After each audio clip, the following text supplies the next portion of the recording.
look at this. Before you know it, if you don't watch out for your positioning, he takes away so much focus because he can just initiate a play like this. And if you combine that with a solid roamer, right? That combination was definitely in defense. Now with Key, it's even more terrifying.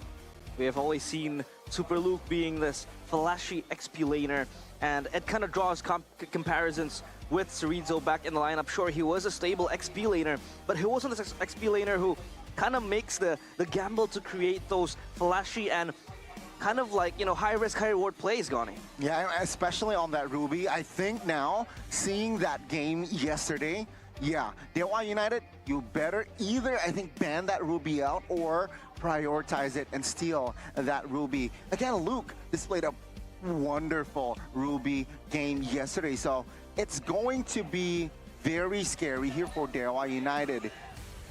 Yeah, and of course for Cerezo, I feel like we have to address the biggest issue in the room, or rather the biggest achievement for Cerezo was the fact that Cerezo was present in that Bigatron Alpha lineup that was able to topple down Fnatic Onyx dominance in the regular season, even though they fell short in the playoffs, but they were still able to apprehend the players of Fnatic Onyx. Now then with Cerezo transferring to Dewa United, do you think, you know, when it comes to these big matches, Bigatron Alpha will be affected? Ooh, in the big matches, I feel like Bigatron at this point have developed so much. They've already faced big pressure, big expectations last season. I feel like when it comes to living up to the hype, living up to all the rumors, last season was one of the more difficult seasons for Bigatron, right? With everyone saying, wow, #1, almost undefeated in the regular season. And all that pressure, I think, kind of built up to the playoffs. And some people say that is one of the issues. So after they've gone through that, I feel like at this point, pressure and all these other secondary factors in the league, I feel like they're used to it.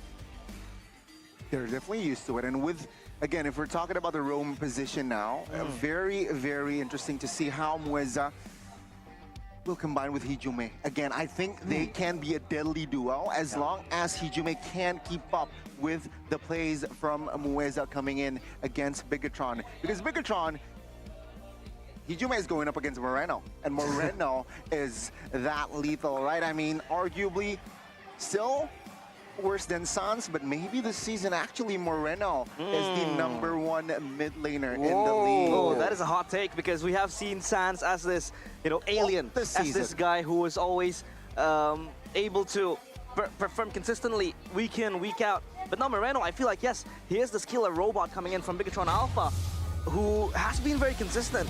But now, so take a look at the lineup coming in from Bigatron Alpha: Super Luke, Super Ken, Moreno, and Finn in place of Key, as well as Eman. Now this is going to be interesting how Finn will adapt to this roster.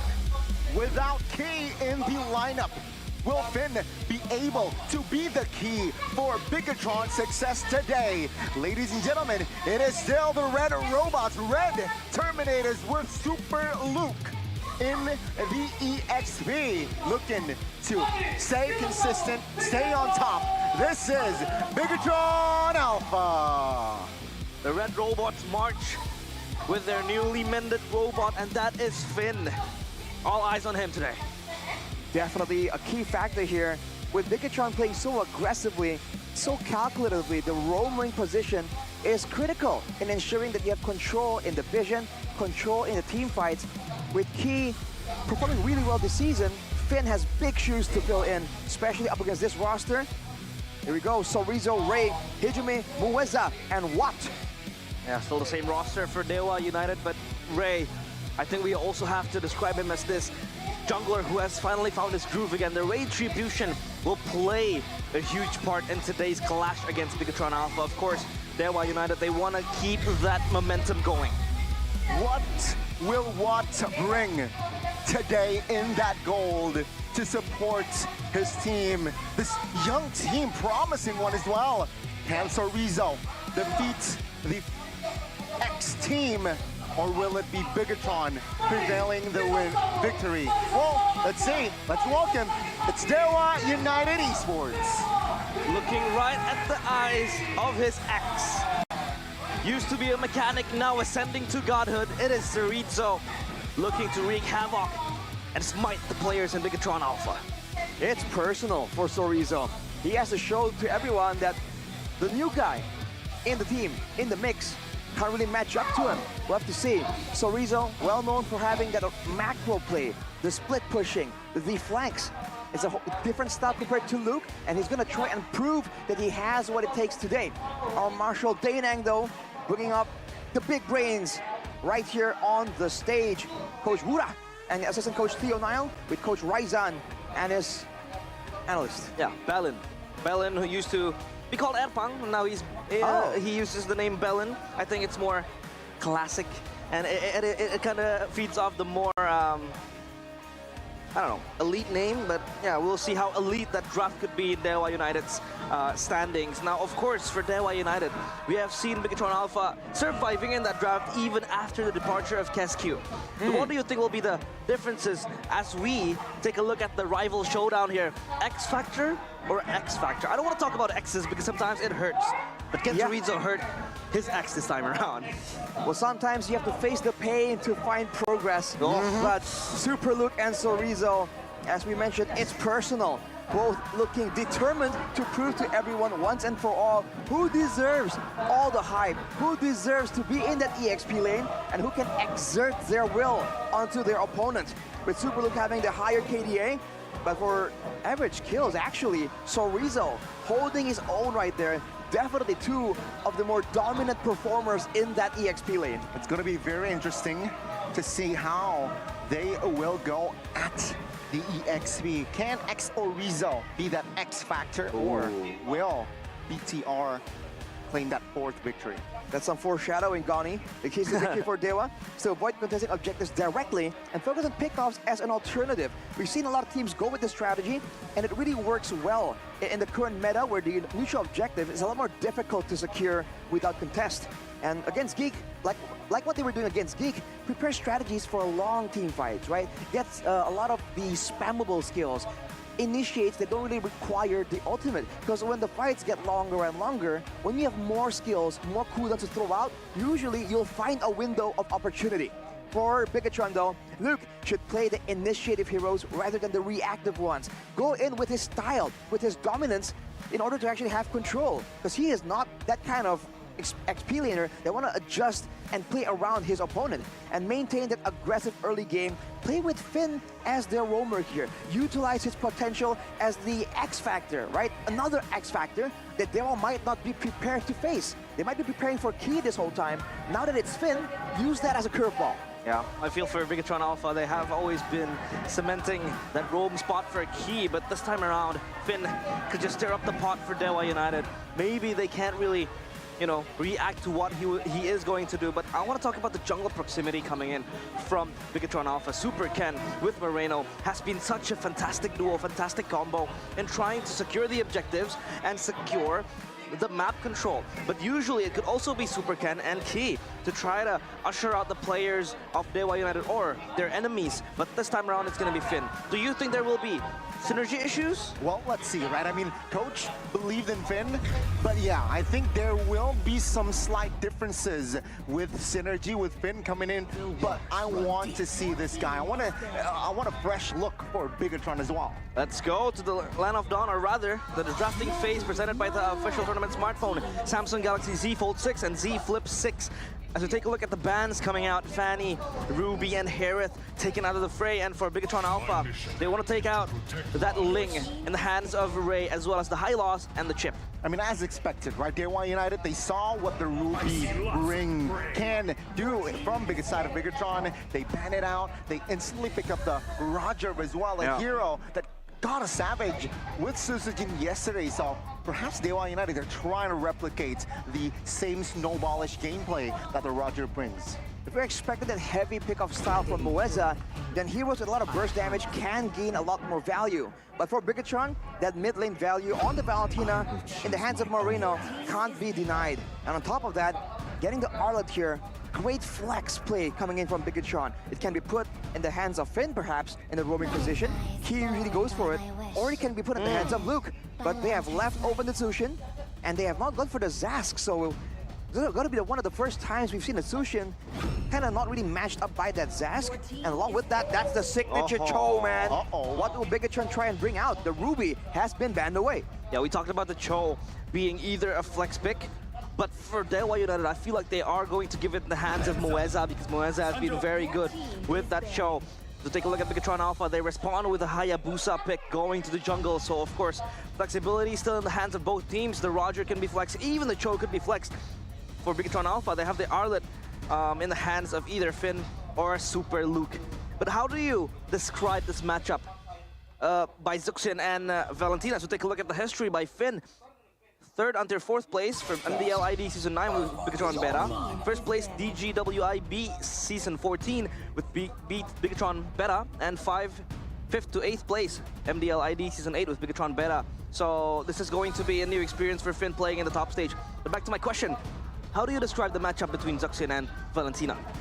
The Sushin definitely is more oppressive. Valentina is also mid-range, which is perfect for the Lantern Flare to try and bully.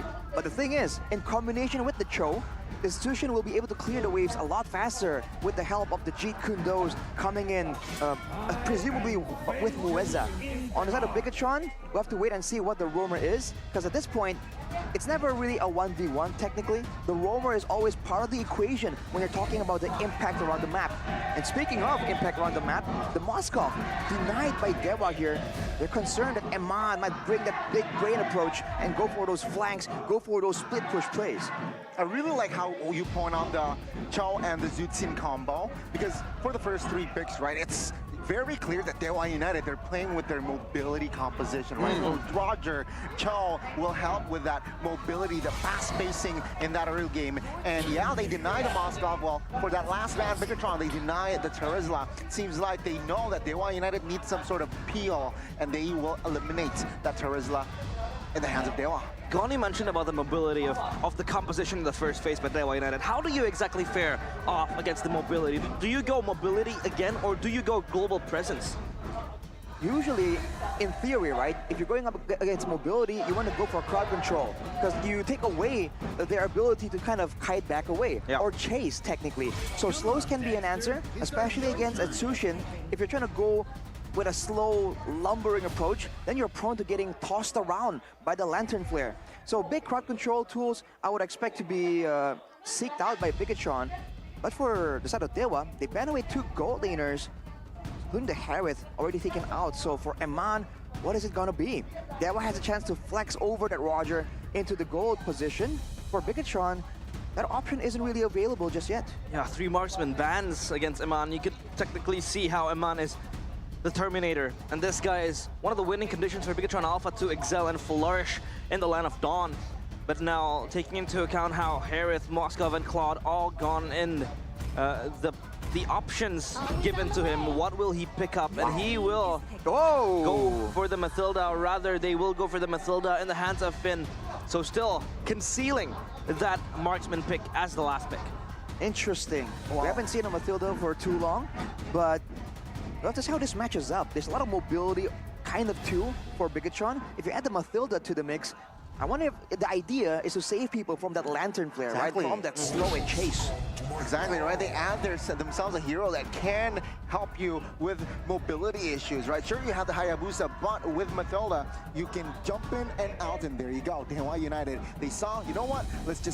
We need crowd control as well. Let's add it more as well, right? Cho, go to the XP. Now the Tan picks up as well. So they have that crowd control, and again, that potential chase. Now question, with the Kufra and Cho, yeah, it's somehow forced the Purifies on the board for Bigatron. But my question would be how Dewa United would approach the fights, because they have to bank on the Tyrant Rages and the kicks to connect, because they don't really have an initiator that could really just hard lock the players of Bigatron Alpha in place, but they will go with the Bruno. What? A pick that has not seen much of a presence in MPL ID Season 14. What do you think about this pick, Arashi? It's aggressive, and he can bully the Natan in the early game for sure. And you know how Eman be, he always has a way to kind of play out that laning phase, especially with the presence of the Mathilda.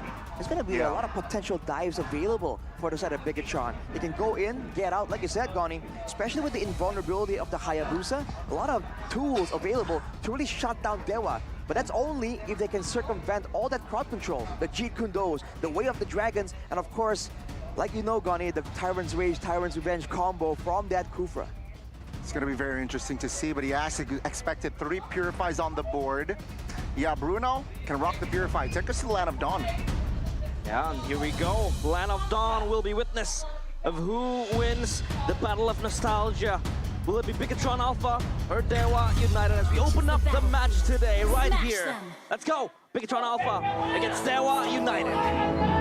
Finally, the long-awaited game for Bigatron. Welcome The proving to moment Mobile for Dewa. Legends. And look at this, Sorizo immediately going to the jungle, trying to find intelligence, looking to see if the orange buff has been started. Super Ken, though, will be clearing a bit faster here with assistance, I believe.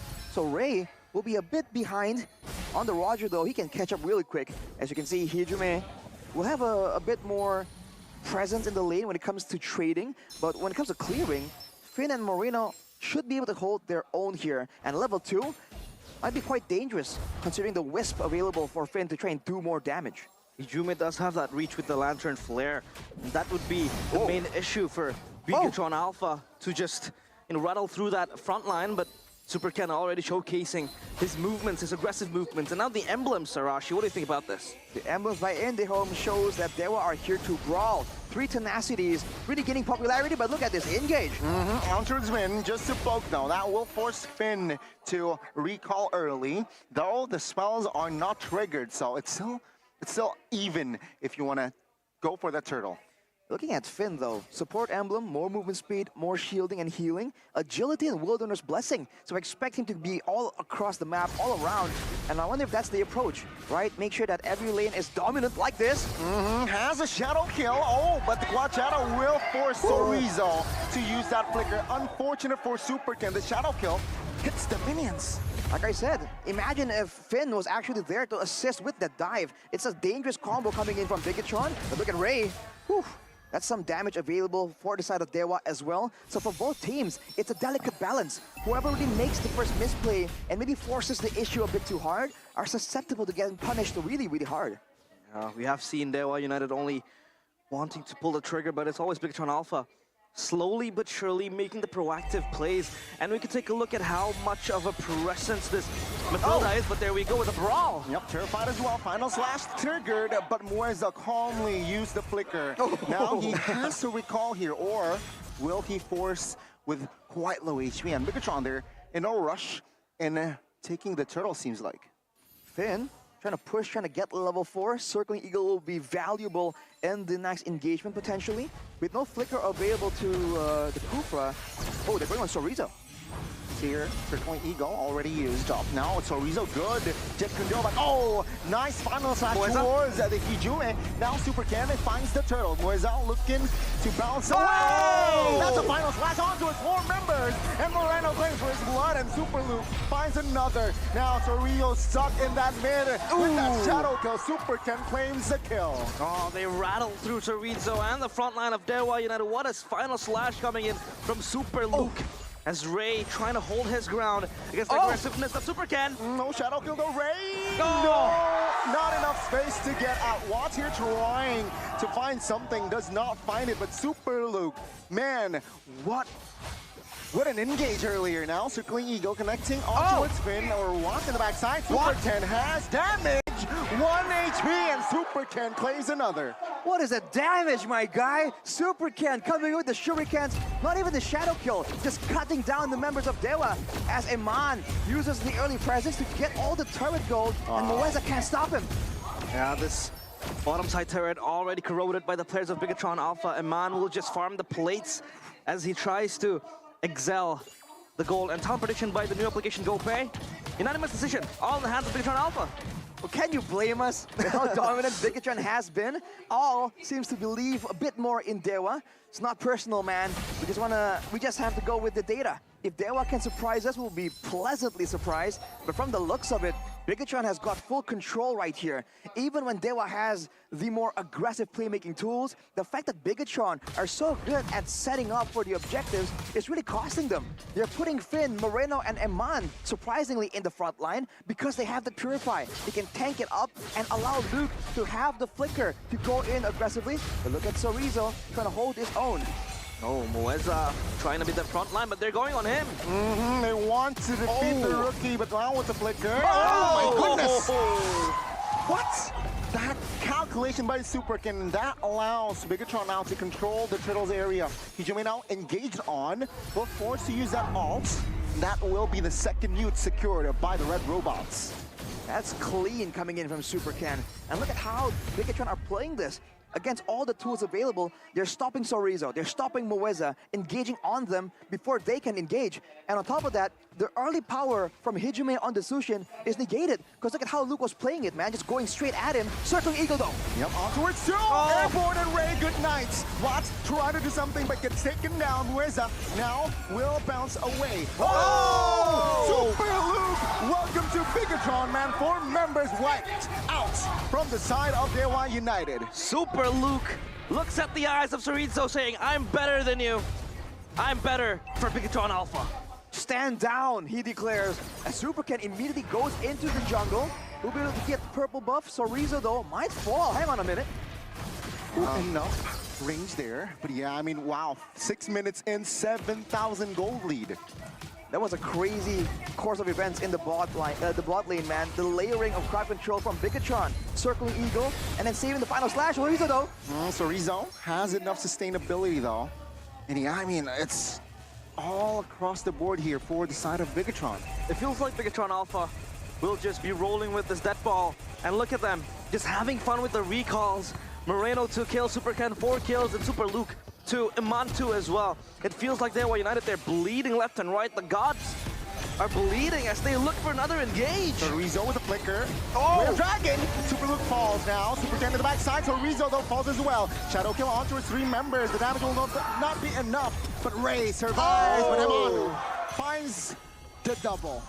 The fadeaway from Eman, hitting with the final kick. He was backing away, and then he immediately realizes, hang on a minute, that's a free kill. Gets one last basic attack off, and look at this, the 2-item power spike. 3,000 gold ahead. Eman on the Bruno is a menace, and now he has the Sky Piercer. When he goes in with the Worldly, that can unexpectedly secure kills. Same thing for Supercan. He is so ahead right now that he can just go in aggressively.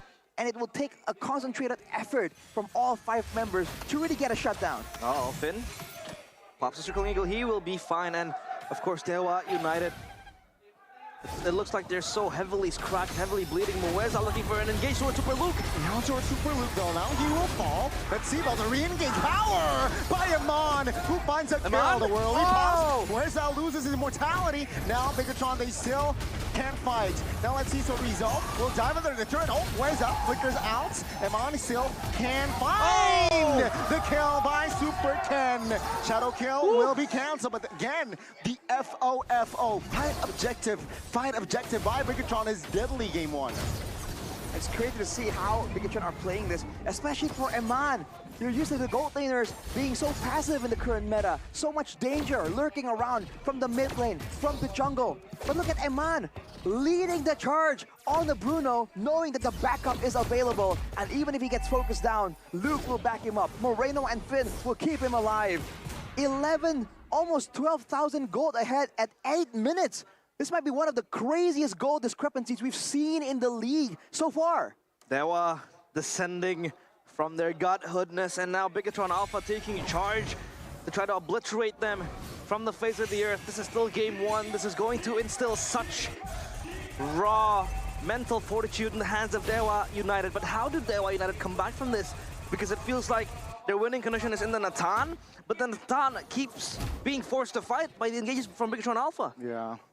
There's way too many engages available, I think. They have to try and make a play with the tools that they have. They have the Tyrant's Revenge combo, they have the Way of the Dragon, and we haven't seen a crazy big moment. I mean, Moeza has been forced to use some of his skills, forced to actually miss even by Bigatron. And same thing for Sorizo. Every single time he comes in aggressive, he always gets denied, gets zoned out.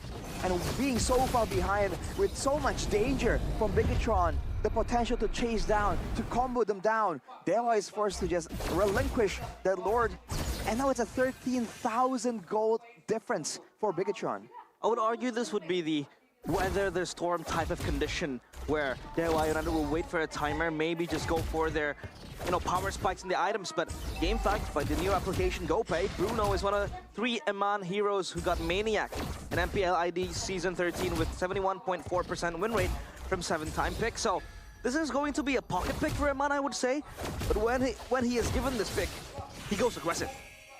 Combine it with Matilda as well, right? That is such a mobile Bruno. Let's see though with this Lord. Dewa United trying to turtle the base. They will sacrifice that mid base turret though. Bigatron looking for an engage. What will they open with? Super Luke has the flicker and final slash here, waiting for the right target. Moreno is just intimidating all the members of Dewa United, but they stay disciplined, taking the turret top lane first. Now the Crystal will be defended. Oh, there you go. Finn with the circling Eagle. Dewa United still holding on. The mid wave though, it will crash. Bigatron, they can try to crack the base here with this push. Oh, there you go. Super Ken jumps in, cancelled, and Super Ken falls. The base still wide open. Moreno is A-okay, and Dewa United will have to suffer the fate for game 1. They end the game in such flawless fashion. And a trip down memory lane is a bad memory for Chorizo. Unable to play the game properly because Bigatron Alpha obliterating the whole entire squad of Dewa United. What a crazy amount of aggression coming in from Bigatron. You're seeing again, they can take it easy, they can take it slow. But when it's time to turn up, the robots have that speed, man. With Finn in the mix instead of Key, it doesn't matter. They're just that good. They are so good. It feels like they're playing with Key. With the addition of Finn, it feels like Finn has been able to mend himself and blend himself into this roster of Bigatron Alpha. He was so confident in playing the Matilda. He was such a good addition, helping to just keep the players of Bigatron Alpha mobile. And of course, you have that escape mechanism with the guiding wind. And Dewa United, I don't really see where they could really force a fight against Bigatron Alpha because their entire team is flooded and teaming with kills and goal leads. And how do you even go with only 3 kills compared to 19 kills from Bigatron Alpha? It's not just the kills, it's the farm. It's the turrets as well. I think it was close to a 15,000 gold difference. That is ridiculous. I don't think we've ever I think in the previous season we've seen crazy amounts. This season though, it's been relatively close. But Bigatron just shows again that there are levels to this game, man. You can't just expect to come with us without a clear, solid game plan and expect to do well. We will crush you. Yeah, it was a one-sided game. Very one-sided. Yeah, how do you think about it, Gon? I mean, bear in mind, that was Finn's debut. And he performed spectacularly on that Matilda, right? He was there to cover, he was there to be, again, we talked about how mobile the Roger, the Cho as well, but with the Matilda, it negated the mobility from the side of Dewa United because you get an extra flicker with that guiding wind. Yeah, like I said, it's going to be a mobile approach coming in from what was Arashi's point of view with that drafting phase, and Dewa United was able to conceive the fact that they have the Roger, the Joe that would always try to catch you down with the mobility. And it's all negated by the Matilda, it was always Finn quick to the counter engages coming in from Dewa United, so that Matilda was also one of the strong points for Bigatron Alpha to access that early lead in the first 5 minutes. And you have to pay attention as well to the rest of the picks coming in from Bigatron. They were able to kite back really well because of the Matilda. And you can see here Mueza denied by the 3 Purifies in the hands of Bigatron. And the Matilda is a great pick because you can run the Purify and still have that mobility. And on top of that, the only real hero on the side of Bigatron that doesn't have their own independent way to really escape and do small bits of crowd control is the Hayabusa. Everyone else, Moreno can kind of terrify and still go for a big ultimate play with the IMU. Circling Eagle is available for Finn. Super Luke has the Vengeance, has the stuns, the final slash as well. All of them can kind of stall and stop the dive coming in from the side of Dewa, which is exactly why you can say that Dewa was just so trigger shy, right? They weren't going in, they weren't engaging super hard. It's because they weren't allowed to. Everyone, including Eman, by the way, has a bit of a mini stun to really stop that aggression. The player of the game, though, it's gonna be Finn. The rookie coming in, Finn. snatching away the player of the game, presented by our official tournament smartphone, the Samsung Galaxy Z Fold 6, Z Flip 6.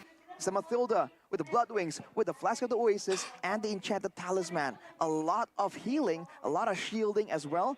And you're seeing what happened there.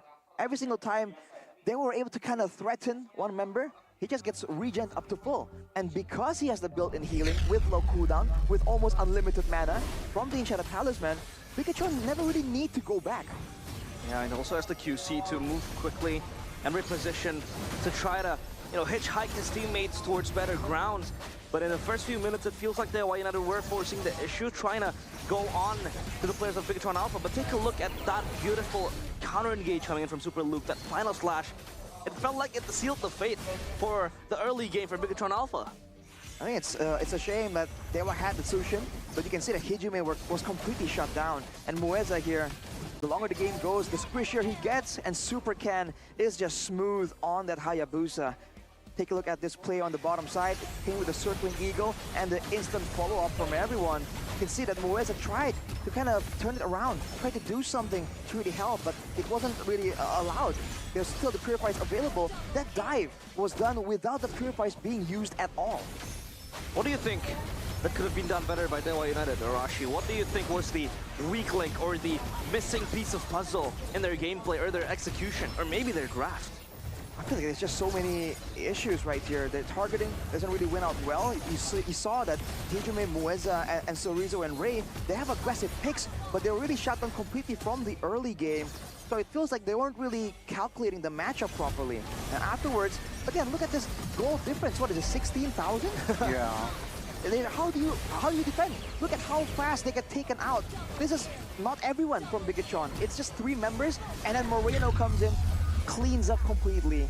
That is that goal difference visualized in that fight. Not enough firepower to defend, and of course overwhelmed by the pressure by Bigatron Alpha. And well, we can see here that Dewa United Esports, I dislike the Cho EXP, honestly. I'm inclined to agree right here, especially because it wasn't being used to its full potential. I guess the idea was for Sorizo to be a bit more of a split push threat. He usually does that on the Paquito, and now against a Hayabusa, the Cho is also mobile, has the Way of the Dragon, but in the end, due to the pressure coming in from the mid lane, there wasn't a chance for Sorizo to try and do anything. When he oversteps even a little bit, he immediately gets punished. Because remember, Finn was running the Agility and the Wilderness Blessing, and he can just go around and carry someone with him with the Guiding Wind, and before you know it, that's Sorizo taken out. Looking again at the objectives, man. Nothing given to the side of Dewa United. It's almost a 16,000, as we were talking about earlier, gold difference. Look at the damage taken. 100,000 compared to 240. 140,000 damage dealt difference. I don't think we've seen that in a long, long time. Is that the highest GPM coming in from a month for this season? Or it maybe might be. compared to last season as well, 1.142,000. That is Yeah. a lot of gold going into the hands of a man. He's basically a rich guy. And for Finn to start off as the best wingman as well, 19 assists. That is a sweet, sweet debut. I think that's a record, right? Usually Yeah, that could we be. talked about 1K, and that's already so high. He surpasses 1K, 1.1K. Yeah. That's a crazy stat. That's a crazy Honestly. number of GP. That's a crazy GPM, and considering the fact that Dewa United was also unable to punish that bottom side No. of Eman, I didn't really see them engaging and trying to really rattle through the backlines, or maybe just try to disrupt Eman's farming patterns and the lane as well. Watt was basically playing weak side in that game. I think again, I think a lot of the rotations in this season comes from that mid lane, and the fact that the Sushin, again, did you even see a single Lantern Flare play? I think I saw it one time, a single member from Bigatron was lifted by the Lantern Flare. Yeah. That was how much they shut down the Tsushin, right? With the assassin presence, with the mobility. That's one of the weaknesses for the Tsushin, by the way. And when you jump straight on her and she's forced to kind of survive while still kind of maintaining distance, it's just so difficult. And when you're falling behind in gold, then you're just a lot squishier, and you do have ways to kind of sustain in a fight, but overall, against a Hayabusa, against a Bruno, that kind of burst damage composition from Bigatron really made sure that anyone who oversteps gets deleted. And Sushin requires time, right, to get the lifts, the damage over time. That's a very time-intensive type of hero, and Bigatron gave none to Dewa. Yeah, I feel like it was a telegraphed draft coming in from Dewa United that engages the Zuxin as well. And when you have a Hayabusa constantly jumping onto the back line, it feels like that access is there for Dewa United to just, cancel out all the engages or the initiations coming in from Dewa United. I mean, most of the times Dewa United, they had to play counter engages, especially when you don't have an innate, lockdown that you could play through a specific hero. It was the Kufra having to reactively play the Tyrant's Rage. You touch on the Kufra. This is like an apple of the day. Kufra against Mathilda doesn't really favor the Kufra, right? Especially the Mathilda can use that Purify. It's annoying. You can, I'm a Kufra player. I hate going up against a Mathilda that is Finn's level. But speaking of great level. Oh, if you want to be that VIP sitting in the front seat, you gotta have yourself a Samsung phone, bro. Do you have one? I believe Shevin is looking to get that Samsung phone. Here. He's always in the building whenever the hair cam rolls around by head and shoulders. Look at that, man. That is quality hair. Quality hair. So silky, so smooth. Silky smooth, ladies and gentlemen. If you want hair that is silky and smooth, like Rashi as well. Head and shoulders is your answer. Shoulders. Do you prefer the Gatot Kacha or the Thai grill? A Thai grill, man. Thai grill? You can't beat that mental sensation, especially in Indonesia, right? It's hot, bro. That cooling sensation just allows you to focus so much better. Yeah, and now we have to focus back on the game for Dewa United specifically, because we always was thinking about that show Rome in the hands of Moeza. Speaking of junglers here, super investment jungler, that super era 2.0 this time around is Super Ken. Total games with 8 games played, win rate 88%, and total MVP of 1 MVP. His most picked heroes is the most banned hero so far in MPL ID Season 14. It is the Ling, and following suit is the Hayabusa with a 100% win rate. Well, we just saw him play around with that Hayabusa, and can you blame teams for not wanting any of that business, bro? It was just so difficult to lock him down, especially again with the coverage. Like Gonny mentioned, Kufra against Mathilda. It's funny because I'm a Mathilda player, and against Kufra it's generally so simple, especially if you aren't really forced to go with anything that the Purify.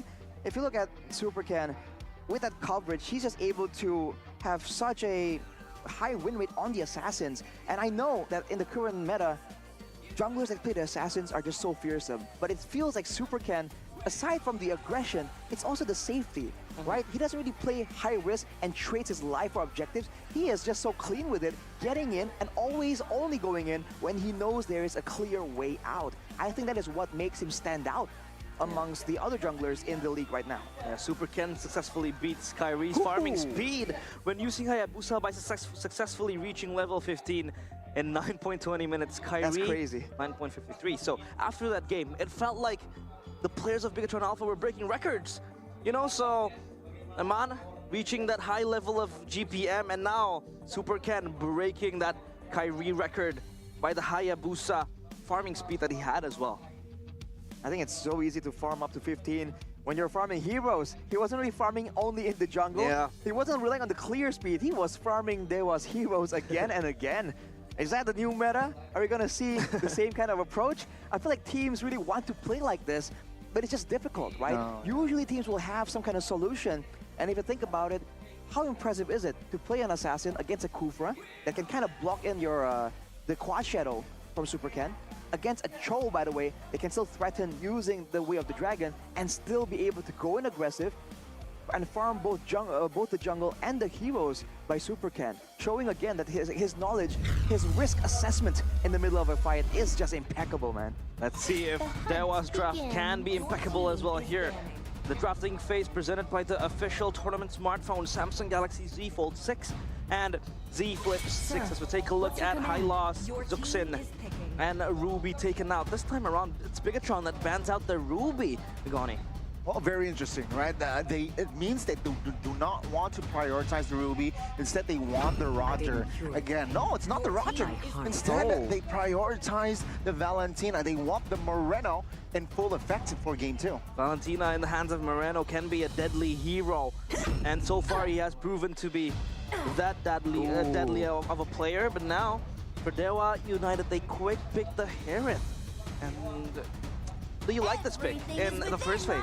In the first phase, I mean, it's almost a guaranteed, at worst, stable lane. The Herald is just so good. And technically, I guess for Dewa, they were fully expecting the assassins once more. And we've seen that great Herald players can be difficult to assassinate due to the sustain, due to the Zaman Force and the dashes, the shielding that you can get. Along with that, a Terizla though, very early on, not a lot of flex potential for the side of Dewa. And for Bigatron, they have the Valentina, now they have the Roger and the Arlott still, and they still have all this flex, right? Roger can be flexed, Arlott can be flexed. It's just so difficult to try and figure out what is going on inside Wurua's head. You'd argue that Roger could be a stable laner for Hereth, against Hereth. He doesn't necessarily win the lane. He doesn't necessarily lose the lane as well. He can farm his way towards the items. But for Hereth, of course, it's going to be one hell of a lane bully in the hands of Watt, rather. And they pick up the Alpha to counter that possibility of a Roger jungle. Alpha right here, good sustain, good damage, more importantly, good clear speed as well. If they were thinking that the issue was Supercan uncontrolled in game number 1, they can try and do that here. If they get an aggressive roamer, mix that in with something that can really clear the wave fast and an aggressive roamer, they can try and maybe stop the jungle from that mid lane rotation, and it's 2 birds with 1 stone. They can stop Bigatron's aggression and they can shut down the jungle in one fell swoop. But that means that they have to try and predict what will Bigatron use as the roamer, right? This is where the flex comes in. Yeah, they will try to ban out the Tigreal though. I sniff a Vixana pick for the side of Dewa United. I don't know if Bigatron sees that as a threat. If they do, they can still ban the Vexana out. Dewa United though, I think they should just ban Amon's hero, right? Heroes, I think they should limit. So I expect maybe a... I know it sounds weird, but I think they can ban the Claude out. Yeah, I think they could ban the Cloud out because if this Roger does go into the jungle, the Claude can fare against the Hereth. Not necessarily going to win the lane, but at least he can break the freezes coming in. Because if you're going to play as the Hereth, you kind of want to freeze the lane. You kind of want to get ahead of that pick. And for Dewa United, they will ban out the Matilda. So still a possibility of that Claude in the hands of Amon. I'm wondering what's going to happen in the roaming department for Dewa. It seems like they want to be aggressive, but they're not really getting a lot of the aggressive options. And looking at the dive potential from Bigatron, you do wonder if they're going to try and counter that dive with some kind of AoE peel, something like a Minotaur. It has been popular in the previous seasons, but we haven't seen it too much in Season 14. Now, of course, going into Dewa United's pick, what will it be? I mean, they're lacking that mid lane, and as what Gani said, they want to opt for the Vexana. They got to watch out for the Valentina, because then the Valentina does have that extra bit of, you know, Eternal Guard to pick up for themselves. But for Dewa, they will pick the Cho again. Whoa. This time, it's going to be that that roam Cho in the hands of Moeza. Now, Bigatron Alpha still yet to decide their XP and their marksman. All right, so the final pick for Dewa will be the mid lane. So they could be trying to adjust, right, and make sure that whatever Bigatron picks here, they want to adjust and get the right amount of crowd control, the right amount of wave clear as well. Try to balance it out. If they're really concerned about having enough AoE, the Aurora is still available. It's great because the passive also allows you to survive some kind of aggressive maneuver from Bigatron, which you can count to happen. With the 2 last picks for Bigatron here, They need DPS, right? No, I guess. Oh, X-Borg. The X-Borg. Oh, The the Yuzong. Yuzong. So Roger Gold. X-Borg jungle, that means, for Bigatron Alpha. Oh, they pick up the Yve. Hijume. Hijume Yve. What do you think about this, Rashi? Evos. there's potential. We talked about the chase game from Bigatron. The slows from Yve will be a bit pesky to deal with, but considering that there is a Yuzong that is immune to all that, there is an Arlott that can kind of force the engage, and a Yuzong as well, I feel like Dewa are gonna be forced to use this Yve to really try and kite back. And technically, if you build the Brute Force Breastplate, it kind of works out well here.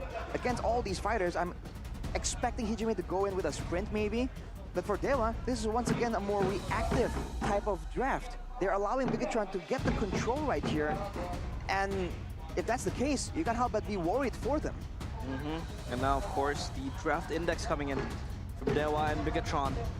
Early to mid-game potential is much more in the hands of Bigatron Alpha, especially with that X-Broke in the jungle. We'll see how much of a damage can Super Can burn out. This time we go back to the Land of Dawn for game number 2. Will the gods fight back? Or will the red robots obliterate them right here, right now? It's Bigatron Alpha against Dewa United. Let's see, ladies and gentlemen, Will Luke says, hey, Sorizo, don't worry, EXP lane's good. Now, or will Sorizo have a fighting chance here in game 2 as well? Land of Dawn, let's go. A chance for Sorizo to make a statement on a Terizla, though. The matchup really doesn't favor him, so look at Mweza. Gonna be aggressive, trying to punish Eman's aggression right there. You can see a different focus for both the teams. Bigatron seems still to be focusing on that mid lane. Considering they're up against a Yve, that's a good amount of wave clear coming in from Hijume. Emblem check by IndieHome though, showing that there are less tenacity. I think both teams want to look for something more. For Dewa in particular, the Wilderness Blessing on 2 heroes, they want to try and match the speed and tempo of Bigatron, and they do have some tools to try and punish. But with Super Ken being on the X-Work here, going in the tank emblem, it's going to be a bit more difficult for Dewa if they're going to rely on that neutral objective take. Because with the last Insanity, with the Black Dragon form from Super Luke, there's a chance that Bigatron can completely zone Dewa away before any kind of dance even begins. A lot of control in the hands of Bigatron Alpha. Again, like how Arashi mentioned, and Dewa United, they're left with just a reactive play this time around. They do have the penalty zone to swing the tides around. And for Ray, the Spirit of Alpha can prove to be deadly. But I don't think they could be the ones always being trigger happy for Dewa United, as Hijume will just rotate up top, trying to cover for Sorizo. But yeah, of course, down bottom, it's going to be a boring matchup for both of the players because, again, it's going to be 50-50, but Sorizo just going ham with the Terizla right here. Committed the Petrify. Now real world manipulation will be popped. Oh, that's a good real world manipulation by Moreno. Now Luke survives with the dragon. Moreno picks up the double as Super Ken finds the turtle as well. That's a hat-trick for Bigatron, and they want to go on towards one that canceled the way of Dragon. Finn says, hey, I am in MPL. Denied, says Finn, immediately shutting down Mweza. That's Final Slash, only for one member, and into the bot lane, Eman! Oh, is this a solo? Is this a solo? Ooh. No. Shaman forced to save Watt's life, but that means Eman has that better trade. Crazy for Bigatron, making plays on both sides of the map. Sky Piercer, very early on for Eman. If he had it there in that engagement, he might have been able to really shut down Watt. Looking at the game fact by GoPay though. Yeah, Eman surpassed CW's highest GPM in Season 13, achieving 1,142 GPM compared to CW's 1,079 GPM. That is going to be a fast farming Roger for that first item Sky Pierce, so do you like it, Arashi? I think it's great considering the amount of burst damage available for Bigatron. They're not really gearing up for a long fight because they don't really have the same kind of spam ability. Oh, Super Ken steals away that camp, I think. Spirit of Alpha, though, as retaliation. Let's see. Oh, the damage will not be enough. Eman was there to cover. Now, real manipulation stolen. The damage is there, and that will be enough to force Hijume to use that flicker. Now, on the bottom side of the map here. What? Super Ken with the flanks. Hijume, true damage is there, and Super Ken from the flanks claims the double. Dewa United, the gods, they don't look godly this time. So vulnerable in the hands of such obliterative robots. How can something so artificial beat something so immortal? Oh, that's a Final Slash, but then just to mix it up right there, helping for the clear to allow Eman to go back to base. In the turtle pit though, Dewa are trying to exert their divinity. Can he do it though? Oh, Spirit of Alpha already used up now. Penalty zone as well. Super Luke now will use the Black Dragon form to somehow find more better positioning. But let's see here. The damage does not come through. Super Luke is still alive. Finn now jumps in with the final slash as well. Real world relation pops, but Moreno finds a Ray. Now petrifying the backside. Airborne. Hijume falls as well. Now Sorizo looking for an escape route, but the damage will come through. The mid side, it is actually Amon claiming a kill, so that mutes the kills all towards the red robots. The new guy fights the X, looks at Chorizo's eyes, and says, I am the better guy for Bigatron Alpha. That is going to hurt. And Bigatron Alpha 11-0, it feels like it's a replay of game number 1. This Dragon is a problem, man. Dewa United, they're trying to find ways to get to the other heroes, the more vulnerable heroes, but Luke says no. Goes in with low HP, look at Ray though. Oh, see here's Alpha defensively. Last Insanity will connect on towards Ray. The damage though will not be enough. Oh, 1 HP practically. 1 HP. Ray will fall. Super Ken claims the jungler. Moreno finds the kill as well. Now on the bottom side of the map, it is actually Amon looking for a better timing here. Quite vulnerable 3v1 under the turret immunity. Shaman Forge will not save its life. Amon secures it in the backside. Hijume, what are you going to do? It's gonna be Finn finishing the kill. That is Dewa United crashing and burning. Burned down by Super Ken. Out of control. 7K gold lead at 6 minutes, man. Take a look at the gold difference, especially in that mid lane. 2,600 gold ahead of Hijume. He's not allowed to play the game. Super Ken though, is he gonna get picked off? We have Dragon here, untargetable, but will fall as well. Dewa United, not enough firepower here. Falls at 1. Now Super Luke, the Dragon Rider, will find the Petrify on towards Watt and secures it. Super Luke might be hungry, but no, it is actually Sorizo taken down in that mid. Bigatron Alpha, full confidence. Look at Super Luke just dancing around, and it feels like Bigatron Alpha, again, the same thing in game number 1. They're forcing the fights against Dewa United. This time around, they have better utilities. They have better abilities to, you know, accumulate the fights, just jumping with the Last Insanity, the Black Dragon form. Dewa United, they can't really respond. All right. Dance gear of the passive from Super Luke finds the kill. The Shah residue by Super Luke just taking out Dewa again and again. 5-0 on this Utah with no solution in sight. Dewa were supposed to be the ones to control, to slow down Bigatron, but Bigatron are inevitable. They take the next turtle and they're still looking for more. Dewa lost, confused on what to do, who to target. There's not a single easy target for them to go for at this point. And everyone is just covering each other so well from Bigatron. 9K as they try and brute force for this next turret. You would think they would be looking for a counter initiate from Dewa United, but it doesn't feel like they have the answer. Black Dragon form! Oh, Super Luke finds Ray now in the back mid. Sorizo will try to escape, but the damage will come through. Hijume finds a shutdown, but Bigatron, they will restabilize here with the Lord 80 seconds. But Moreno, man, is this it? Moeza will not be able to find a good crown control, but Bigatron, they're just toying the gods. Moreno even taking some turret shots just for effect. Hijume picks up the shutdown, but look at the danger coming in from Bigatron. He has the Ice Queen's wand though, so the slowing game is on point at this point, but turret falls down. Bigatron look for more. Well, see real world revelation pop immobilizing Ray, but they will stand still with 5. Bigatron, they're trying to find that window with discipline as well, knowing that 45 seconds, the Lord will spawn. Total disrespect towards the gods. Bigatron Alpha, it feels like this is just a walk in the park for them. 21-2, and it's still the 8th minute of the game. I don't see a window of opportunity where Dewa United could just use and come back and slap back the red robots.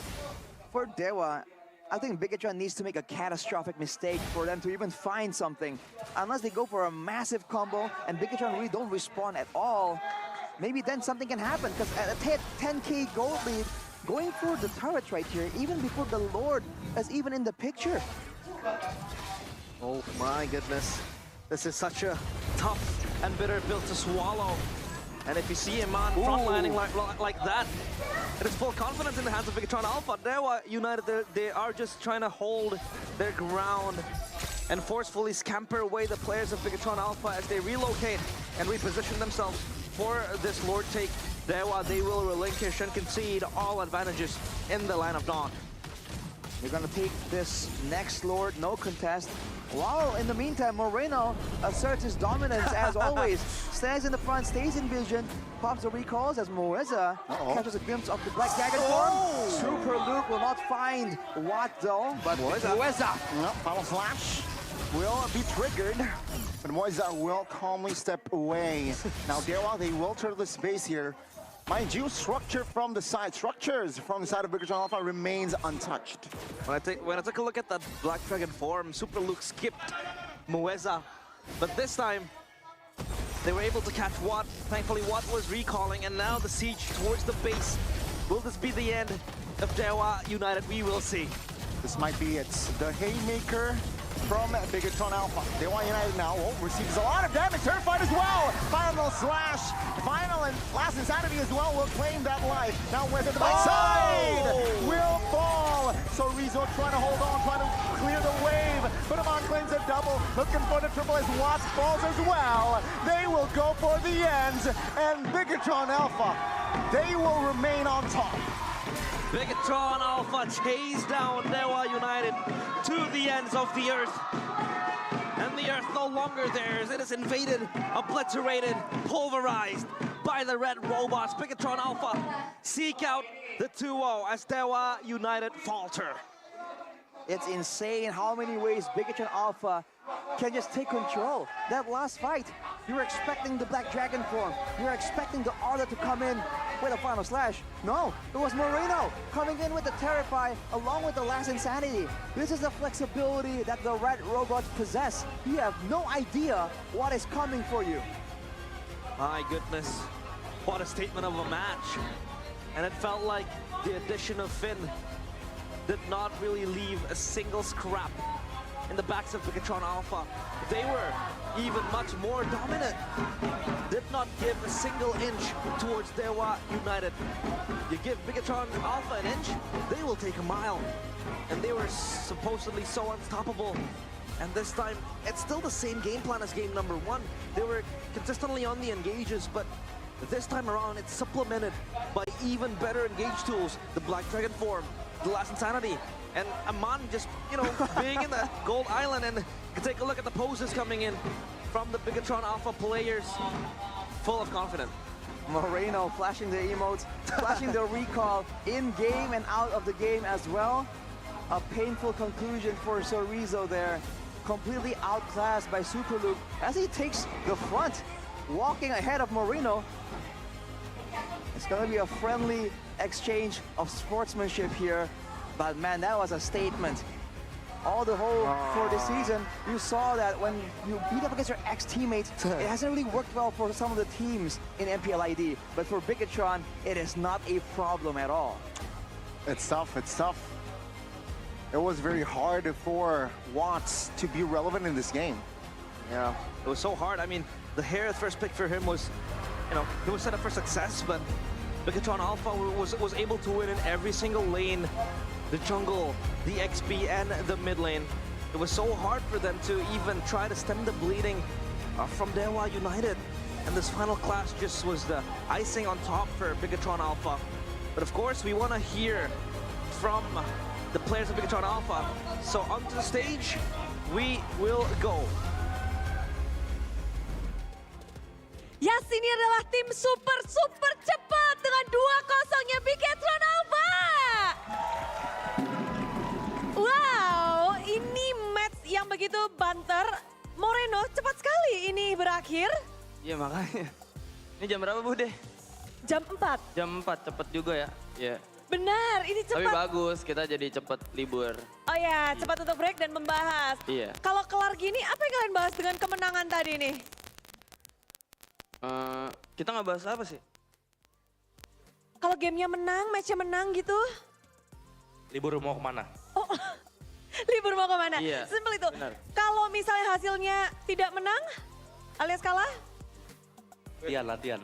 baru latihan. Oh, hasil menentukan ya.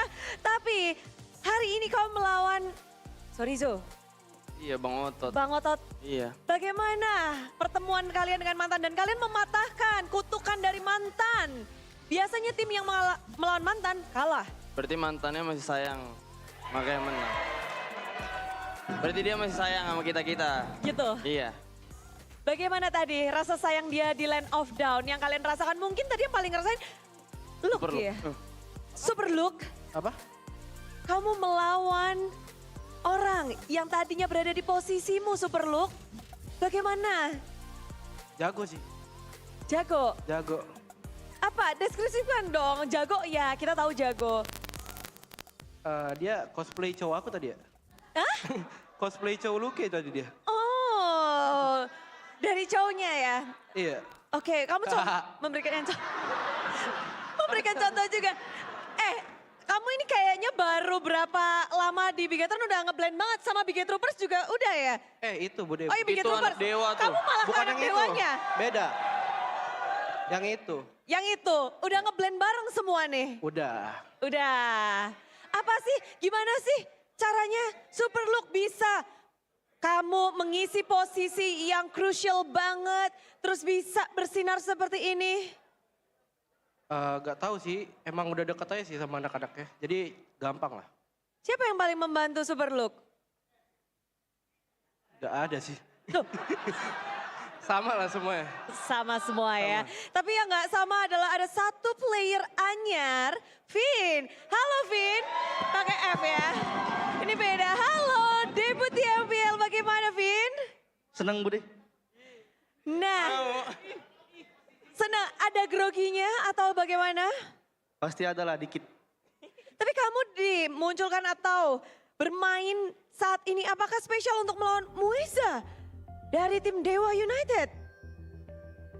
Gak tahu, tanya coach saja. Tanya coach, jadi kapanpun kamu disuruh main siap? Iya, Dan dibilanginnya kapan tuh? Amin 1 biasa. Oh wow, responmu? Main aja. Main aja, main aja. Tapi kita melihat bahwa pertemuanmu terakhir dengan Mueza adalah pada saat MDL dan hasil tidak baik kamu dapatkan bersama dengan tim. Pada saat di Bigetron Beta. Tapi kali ini berbeda. Bagaimana kamu ngeliat Mueza di MPL dan mungkin performamu juga untuk saat ini? Match up kalian berdua tuh gimana sih di MPL? Jago sih dia, tapi jagoan gua. Jadi Vin yang dulu bukan Vin yang sekarang. Masih sama, Lalu timnya doang yang beda. berganti nama. Tapi bagaimana kamu harus membaca permainan yang anyar? Apakah Mueza masih sama dengan yang dulu atau kamu udah bisa membaca dia? Iya masih sama deh, nggak ada perubahan. Oh. Kayaknya sama aja udah. Jadi nggak ada kerepotan di match kali ini? Enggak, Nggak, makanya 100 kill participation, 100%. iya. Apakah kamu di sini sebagai orang yang ngeliat, ayo guys ke sini, ke situ, ke sini, ke situ? Enggak, tadi ngikutin Luke doang mainnya. Semuanya Luke. Iya, Luke yang ngatur. Luke di sini, abang mengatur. Tapi dari Bigetron sendiri, hari ini adalah hari yang sangat manis, Eman. You got the gold per minute, super high, super fast. How did you manage to get it that big, your GPM? Farm aja sampai menit 10. Farm, that's your job today? Iya, Pokoknya tugasnya farm aja. Nobody bothers you? nggak ada. On Dewa pun? Karena temen gua jago-jago semua. Oh, percaya teman. Oh, melihat hari ini begitu mulus juga Super Ken, begitu mulus dan kita melihat bahwa ada yang bilang bahwa Super Ken selalu siap dengan hero apapun, pickan apapun. Ketika lawan ada hero patung, kamu akan siap dengan S14-mu. Apakah seperti itu Super Ken? Ngikutin kata coach saja sih. Pokoknya di sini coach aja semua. Iya. Ada nggak, pernah nggak sih misalnya coach minta sesuatu kamu bilang, coach aku kepengen ini nih. Mungkin ditunggu innya lagi aja kali ya. Ditunggu innya. Iya. Kapan tuh mau dikeluarin? Lu kayaknya teriak jangan. Tunggu tim aku udah siap ngegendong aku lagi. Oh wow, kalau sekarang? Semuanya jago. Semuanya jago. Tapi tentu ketika hari ini, di minggu ini hasil baik. Hanya kalian tim yang belum pernah kalah sepertinya ya. Bagaimana kalian ingin mempertahankan win streak kalian? Latihan 2 kali lipat dari kemarin-kemarin. Latihan 2 kali lipat. Mempersiapkan mungkin gayanya. Tapi minggu ketiga, apa yang harus kita nantikan dari tim Bigetron Alpha? Kemenangan sih paling. Menang. Menang. Tapi kalau menang biasanya kan ada ini ya. Budi kepengen foto sama Moreno, ingin mengabadikan. Tadi gayanya gimana Moreno? Foto dong, selfie dong. Ini kita bisa selfie loh. Ayo foto apa dong? Foto. Gayanya gimana gayanya? Foto Oke, ayo. Satu. Foto enggak.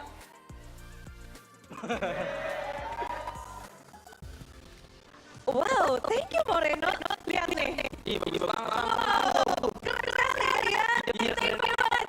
Tepuk tangan untuk tim Bigetron Alpha. Geser, udah dapat fotonya.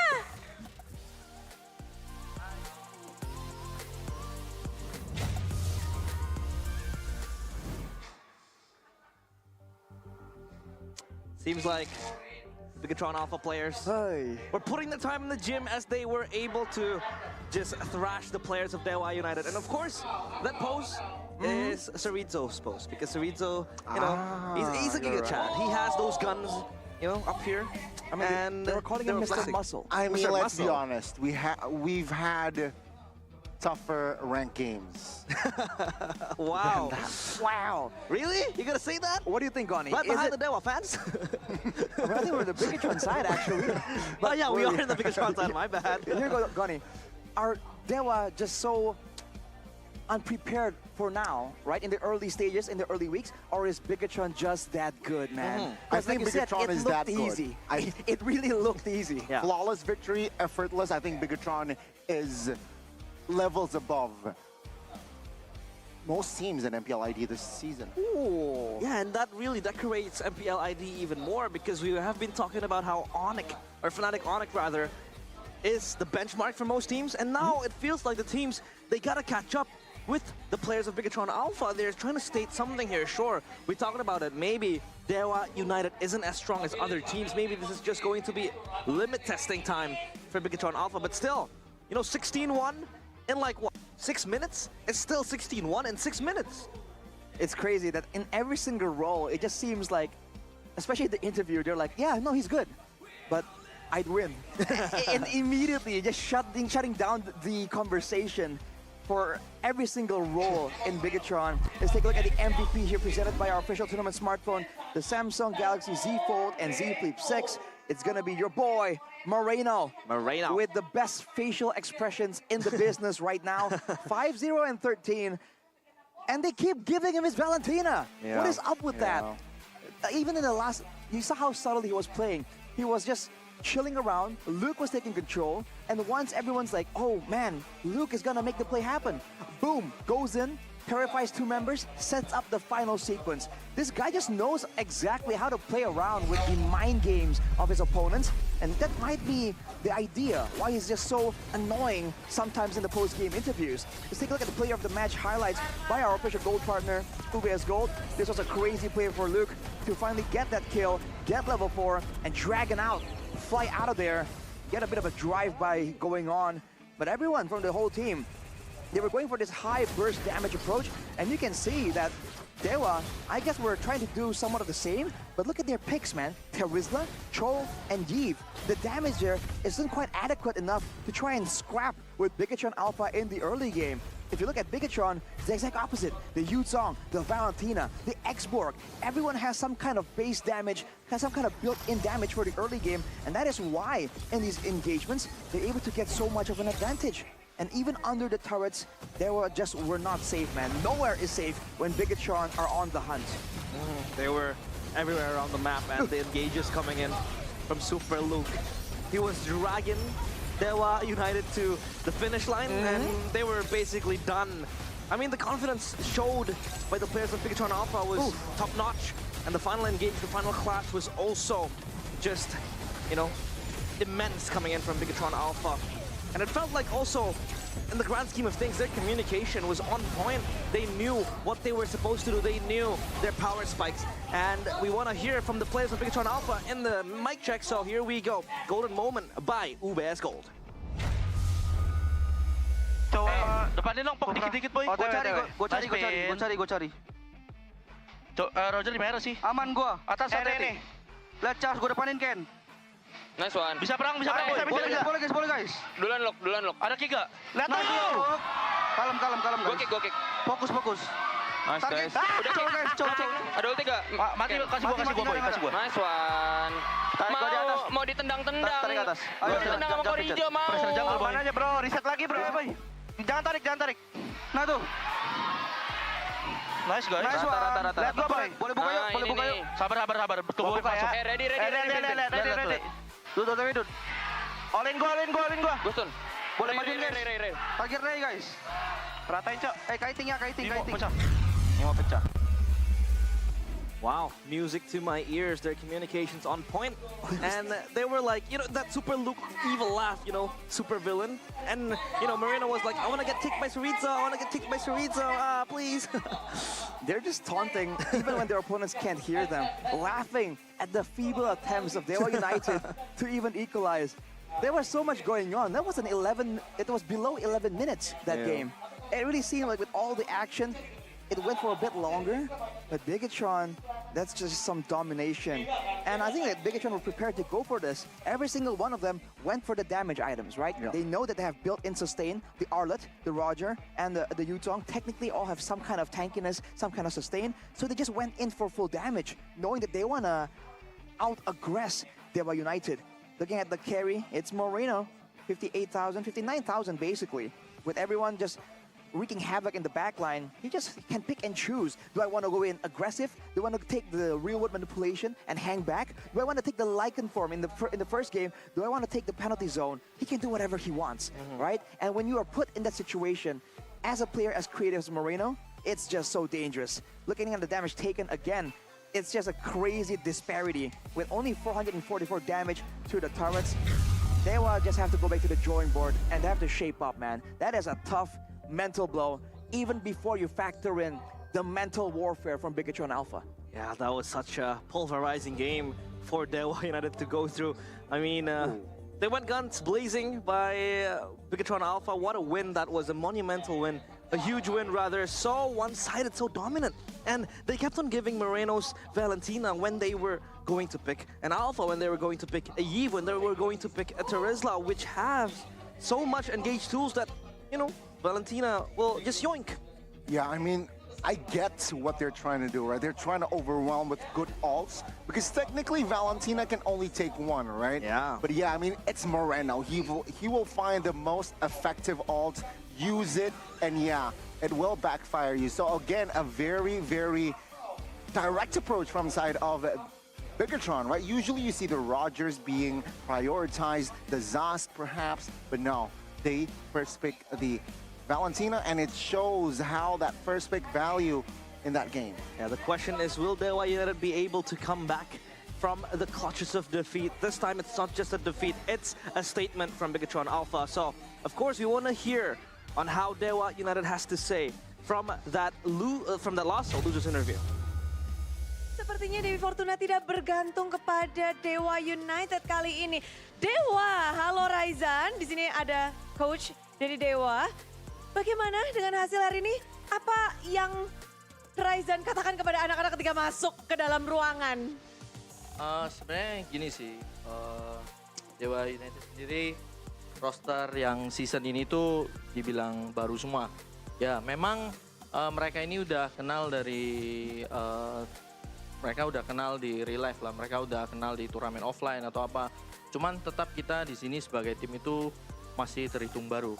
Ya kita udah ngeliatin week 1 dan kita masuk ke week 2, ya kita dikasih hasil yang belum bagus lah. Ya itu juga wake up call juga sih buat kita. Jadi ya masih ada yang harus dikejar, masih kurang dari segi disiplin dan ya itu, jadi masih kurang lah. Iya, dan kita semua lumayan terkejut ya dengan hasil 2-0 yang begitu cepat. Dengan mungkin ini minggu pertama kita melihat bahwa begitu baiknya performa dari tim Dewa, tapi minggu kedua tiba-tiba saja kayak, what? Mana ini Dewa yang kita kenal di minggu pertama? Kemana ini? Ya itu tadi Budi, Proses. Bukan proses sih, mungkin lebih ke arah ya kita lengah aja sih, kayak jadi kurang mungkin setelah week 1 ya kita sebenarnya latihan kita itu agak sedikit berkurang karena ada kayak shoot apa segala macam. Cuman ya kita ngerasa yakin bisa aja dengan apa yang kita punya dan ternyata ya nggak cukup gitu. Atau karena lawannya adalah tim Bigetron Alpha? Enggak sih, kayaknya emang kalau misalkan di week 2 ini lawan selain BTR pun kayaknya emang hasilnya bakal kurang maksimal sih. Wow, itu lumayan menarik. Kita baru tahu bahwa proses untuk ke hari ini tuh sangat berpengaruh dengan hasil. Bukan lawannya, tapi proses dari timnya. Ya. Oke, dan ini jadi sebuah pertanyaan juga ketika kalian punya satu player mantan dari tim Bigetron, Sorizo. Lalu ada juga dari Erpang, yang dulunya Erpang, yang mengerti seharusnya pola permainan dari Superlook juga. Jadi ada dua orang dengan advantage mengetahui mungkin cara bermainnya, historinya seperti apa. Bagaimana kalian menggunakan advantage itu tuh?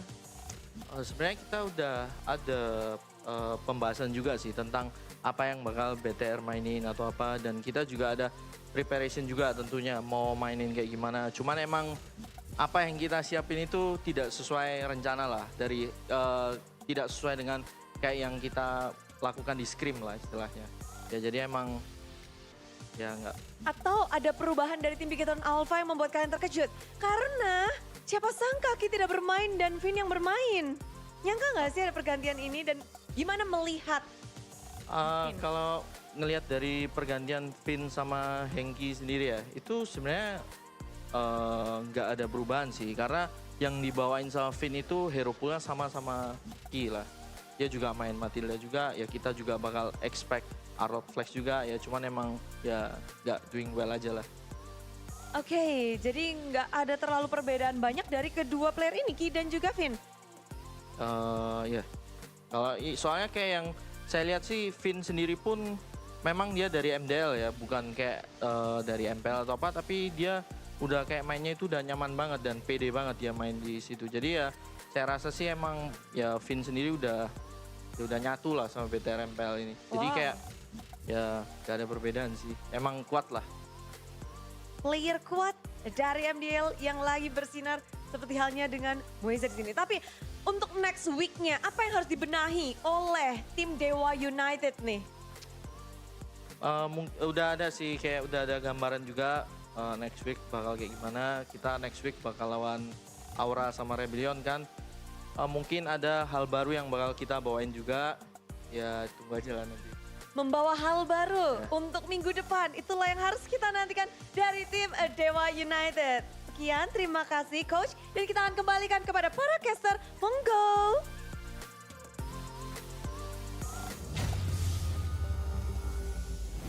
We do hope Dewa United will come back from that, grueling loss. But I want to talk about a bit about Finn. You know, the coach of Dewa United mentioned that Finn's hero pool is basically almost the same like Ki. He plays the Matilda, he plays the Arlet. But from the point of view as an analyst, Arashi, what comparison do you draw between Finn and Ki? Honestly, we have a very small sample size. We haven't seen a lot of Finn so far. Yeah. And by all means, right? I'm not saying, objectively speaking, Dewa hasn't been doing as well as Bigetron, so it's a bit of a one-sided type of matchup. So of course, it's easy to look cool when you're dominating so hard, right? But when it comes to it, I feel like the aggressive mindset really shows here for Finn. It seems like it's a bit more aggressive compared to Ki, but I think for now at least, Ki can be a bit more flexible. And you know what else is flexible? I know what else is flexible. It is, of course, Show it. The Samsung Z Fold and Flip series. Boom. Be the MVP of your game with Samsung Galaxy Z Fold 6 and Z Flip 6. Of course, you can level up your gaming experience with the Samsung Galaxy Z Fold 6. It also has the Snapdragon 8 Generation 3 for Galaxy processor that makes gaming smooth and lag-free. You can also experience a more massive and immersive gameplay on the 7.6-inch dynamic AMOLED 2X screen. And what about cameras? Cameras. Exactly. The new king of selfie? Yep. Check it out. This is the flip, right? Yeah, the the fold flip. is great for gaming, but Yeah. the flip, man, this is some nostalgia, man. Remember all the flip phones? Look at that camera quality. That's a back camera You can't and really a see it selfie cam. properly, but it's very good. It's very good. Wow. So if you want more information, you can check out samsung.com/ID or just scan the barcode below and click the link in the pinned chat. Look, Gani. Unfold new ways. Oh, that's, whoa.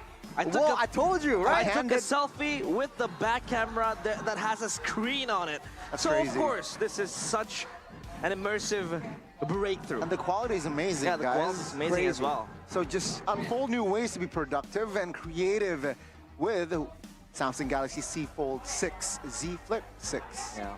Don't forget to check out, of course, this beast of a phone. So stylish, and it's also so ergonomic because you can flip it, you can fold it, and you can put it in your pocket. Simple. Exactly. And of course, the style points, right? The swag. Yeah. Pull it out. Dude. Plus 10,000 aura. Before this, Gani was minus 20,000 aura. 35. But now Oh, it's man. plus 200,000 aura. Whoa. You're flashing me. But yeah, of course, we want to take it back to Bude Clara Mongstar up on stage. Take it away.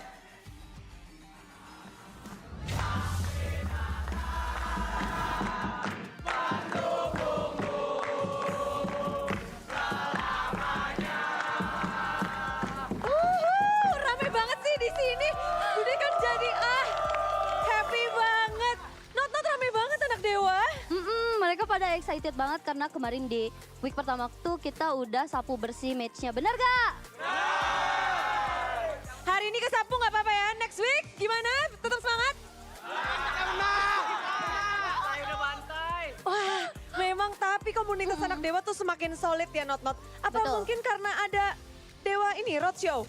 Betul, nanti di season 14 ini kita bakal ngadain lagi roadshow. Dan aku mau kasih clue-nya nih Bude. Kita bakal ngadain roadshow ke kota pertama itu. Nama kotanya berawalan dari huruf S. Solo? Bisa jadi. Surabaya? Bisa jadi. Singa mening ya.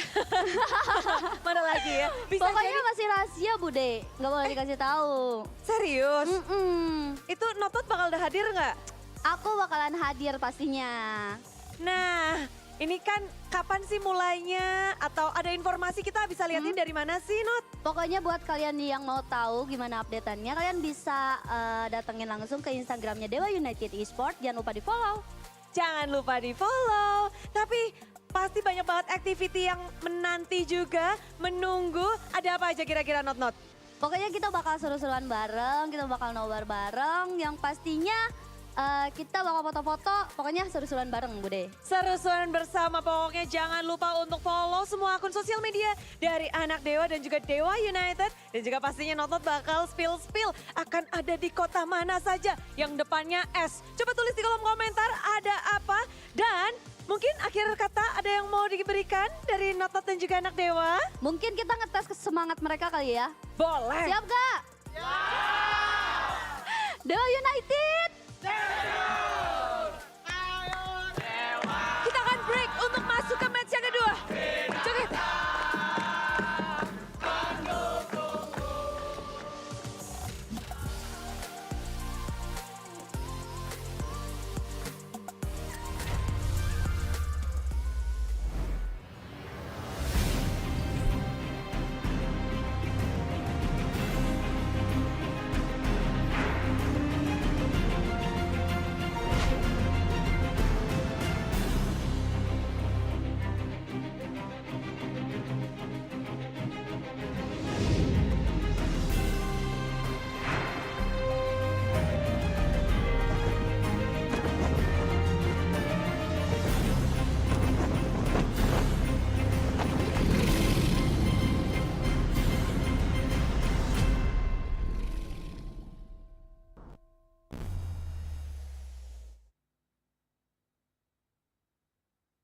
Okay, nature boy, what's that bird then? It's a male finch. They give seeds to females in a bonding ritual.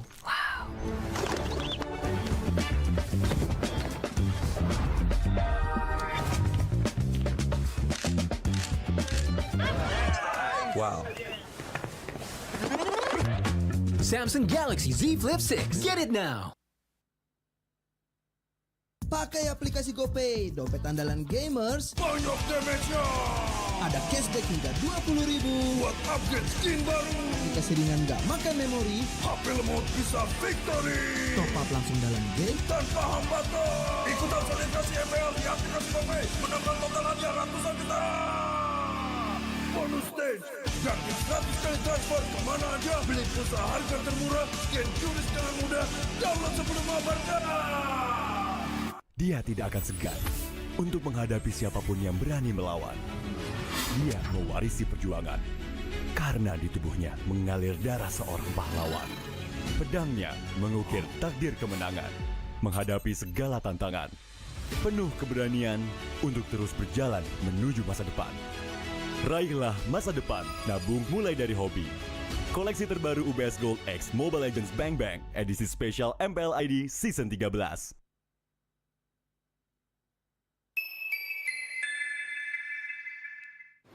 Main Mobile Legends memang seru. Mabar sama temen makin epic. Apalagi kalau double kill. Tropicana Double Crunch, es krim karamel dengan lapisan coklat yang tebal. Crunchy-nya double. Main bareng, makan bareng Tropicana Double Crunch. Double crunchy level dewa. Rasa ini Gatot kacau. Ih, tombe basah. Bro, move on ke Head and Shoulders. 100% pede, ketombe basah dan gatal Wiped out. dapetin edisi baru Gatot Kaca di minimarket terdekat. Head and Shoulders. Ini Gatot, ini kaca. Mas Gatot, benerin kaca.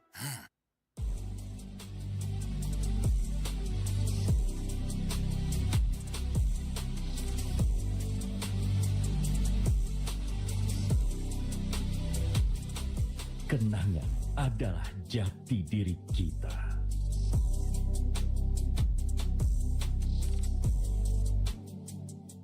Kita adalah pejuang yang melangkah dengan penuh keyakinan, menghadapi dunia tanpa keraguan, karena hidup adalah arena pertarungan. Kita adalah pejuang yang tak akan gentar oleh segala tantangan, menghadapi lawan tanpa ketakutan, karena kita terlahir untuk meraih kemenangan. Raihlah kemenangan dengan koleksi terbaru UBS Gold X Mobile Legends Bang Bang, edisi spesial MPL ID Season 13. Saatnya nabung dari hobi bersama UBS Gold.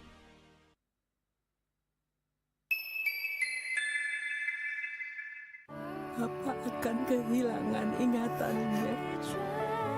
Masih inget ini, Pak? Sekecil apapun perhatian adalah kekuatan. Hidupkan momen kebersamaan. IndiHome.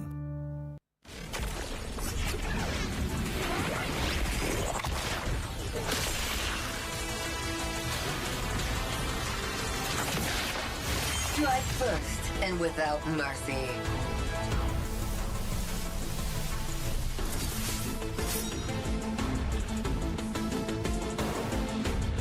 Where I tread, death follows. Enjoy your last breath. Deploying smoke. Going dark.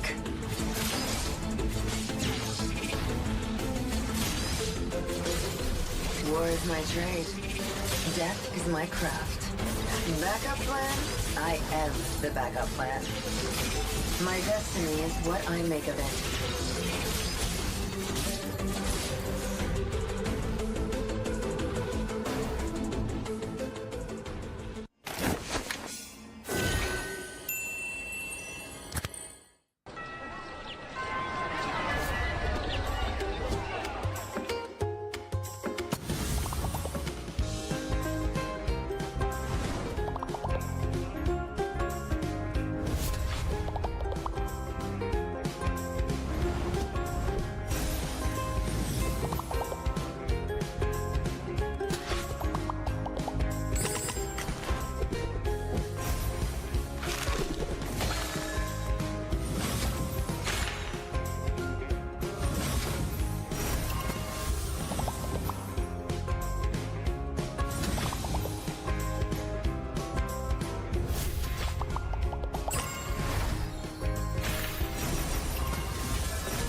Dan MPL ID ini ngerubah hidup saya banget.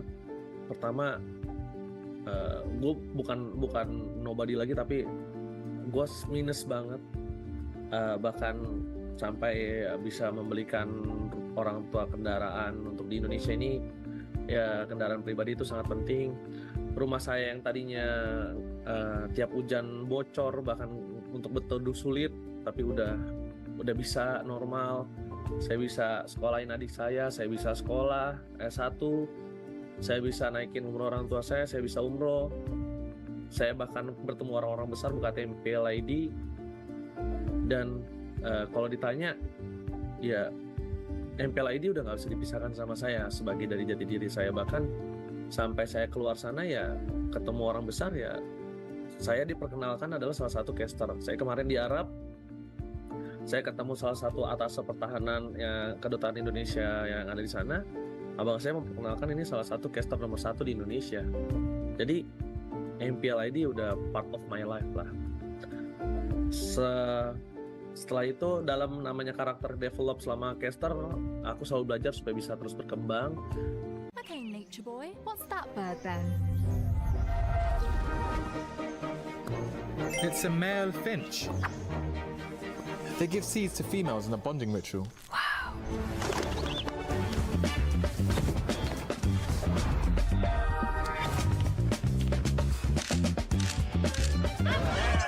Wow. Samsung Galaxy Z Flip 6. Get it now. Pakai aplikasi GoPay, dompet andalan gamers. Banyak damage-nya. Ada cashback hingga 20.000 buat upgrade skin baru. Aplikasi ringan gak makan memori. HP lemot bisa victory. Top up langsung dalam game tanpa hambatan. Ikutan selebrasi MPL di aplikasi GoPay. Menambah total hadiah ratusan juta. Bonus stage. Gratis 100 kali transfer kemana aja. Beli pulsa harga termurah. Scan jurus dengan mudah. Download sebelum mabarkan. Dia tidak akan segan untuk menghadapi siapapun yang berani melawan.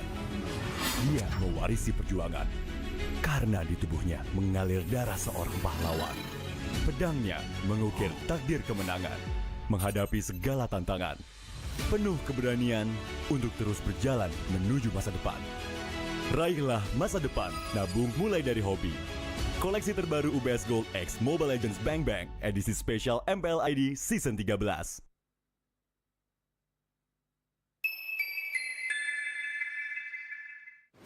Main Mobile Legends memang seru.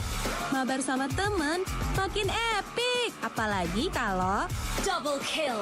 Tropicana Double Crunch, es krim karamel dengan lapisan coklat yang tebal. Crunchy-nya double. Main bareng, makan bareng Tropicana Double Crunch. Double crunchy level dewa. Rasa ini Gatot kacau. Ih, tombe basah. Bro, move on ke Head and Shoulders. 100% pede, ketombe basah dan gatal wiped out. Dapetin edisi baru Gatot kaca di minimarket terdekat. Head and Shoulders. Ini Gatot, ini kaca. Mas Gatot, benerin kaca.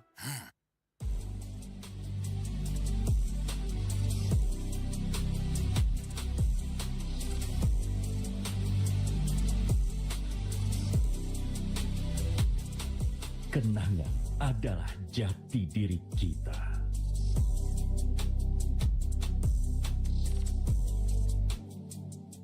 Kita adalah pejuang yang melangkah dengan penuh keyakinan, menghadapi dunia tanpa keraguan, karena hidup adalah arena pertarungan.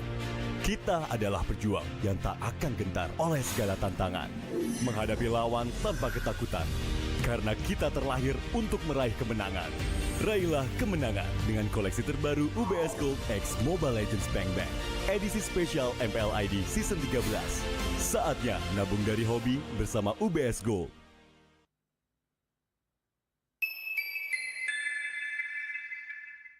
Apa akan kehilangan ingatannya? Masih inget ini, Pak? Sekecil apapun perhatian adalah kekuatan. Hidupkan momen kebersamaan. IndiHome.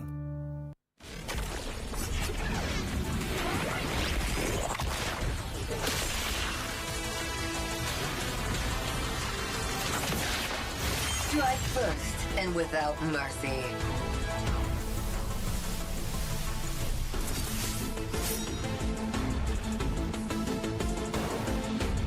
Where I tread, death follows. Enjoy your last breath. Deploying smoke.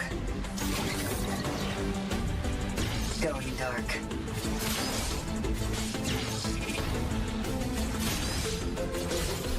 War is my trade. Death is my craft. Backup plan? I am the backup plan. My destiny is what I make of it.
Dan MPL ID ini ngerubah hidup saya banget.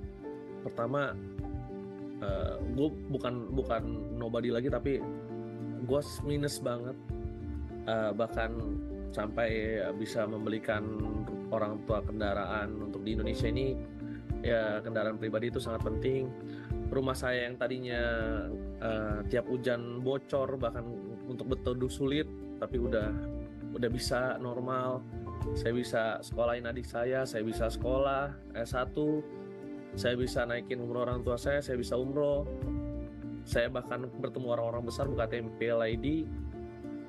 Dan kalau ditanya, ya MPL ID udah nggak bisa dipisahkan sama saya sebagai dari jati diri saya. Bahkan sampai saya keluar sana ya ketemu orang besar, ya saya diperkenalkan adalah salah satu caster. Saya kemarin di Arab, saya ketemu salah satu atas pertahanan kedutaan Indonesia yang ada di sana. Abang saya memperkenalkan ini salah satu caster nomor 1 di Indonesia. Jadi MPL ID udah part of my life lah. Setelah itu dalam namanya karakter develop selama caster, aku selalu belajar supaya bisa terus berkembang. Okay, nature boy, what's that bird then? It's a male finch. They give seeds to females in a bonding ritual. Wow.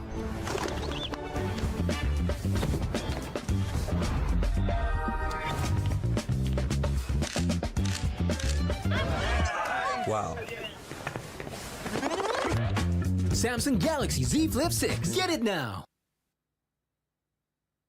Pakai aplikasi GoPay, dompet andalan gamers. Banyak damage-nya.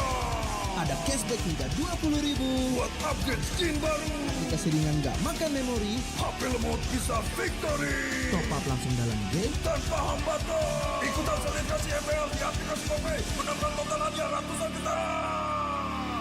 Bonus stage. Gratis 100 kali transfer kemana aja. Beli pulsa harga termurah. Scan juris dengan mudah. Download sebelum mabarkan. Dia tidak akan segan untuk menghadapi siapapun yang berani melawan. Dia mewarisi perjuangan karena di tubuhnya mengalir darah seorang pahlawan. Pedangnya mengukir takdir kemenangan, menghadapi segala tantangan, penuh keberanian untuk terus berjalan menuju masa depan. Raihlah masa depan, nabung mulai dari hobi. Koleksi terbaru UBS Gold X Mobile Legends Bang Bang, edisi spesial MPL ID Season 13.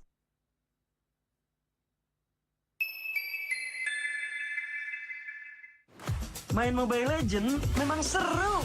Mabar sama temen makin epic. Apalagi kalau double kill.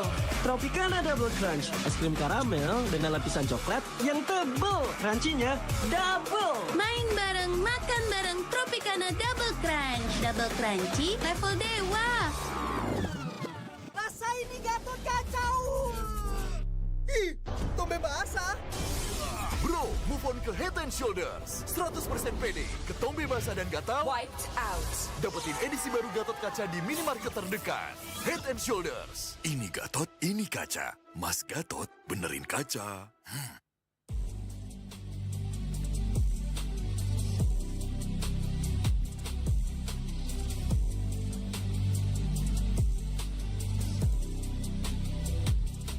Kenangan adalah jati diri kita.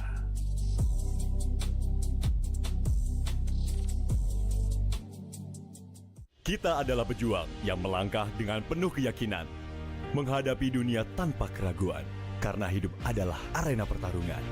Kita adalah pejuang yang tak akan gentar oleh segala tantangan, menghadapi lawan tanpa ketakutan, karena kita terlahir untuk meraih kemenangan.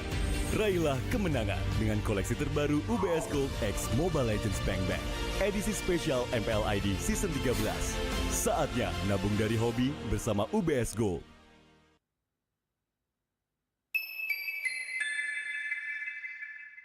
Apa akan kehilangan ingatannya? Masih inget ini, Pak? Sekecil apapun perhatian, adalah kekuatan. Hidupkan momen kebersamaan. IndiHome.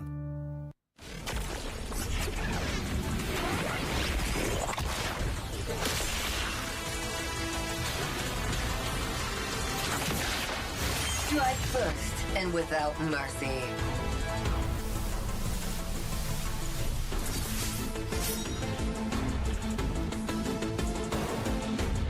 Where I tread, death follows. Enjoy your last breath. Deploying smoke.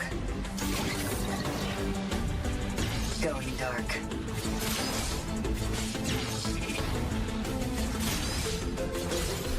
War is my trade. Death is my craft. Backup plan? I am the backup plan. My destiny is what I make of it.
Pero yung bato yata ang susunod nilang pababagsakin. Joke lang daw.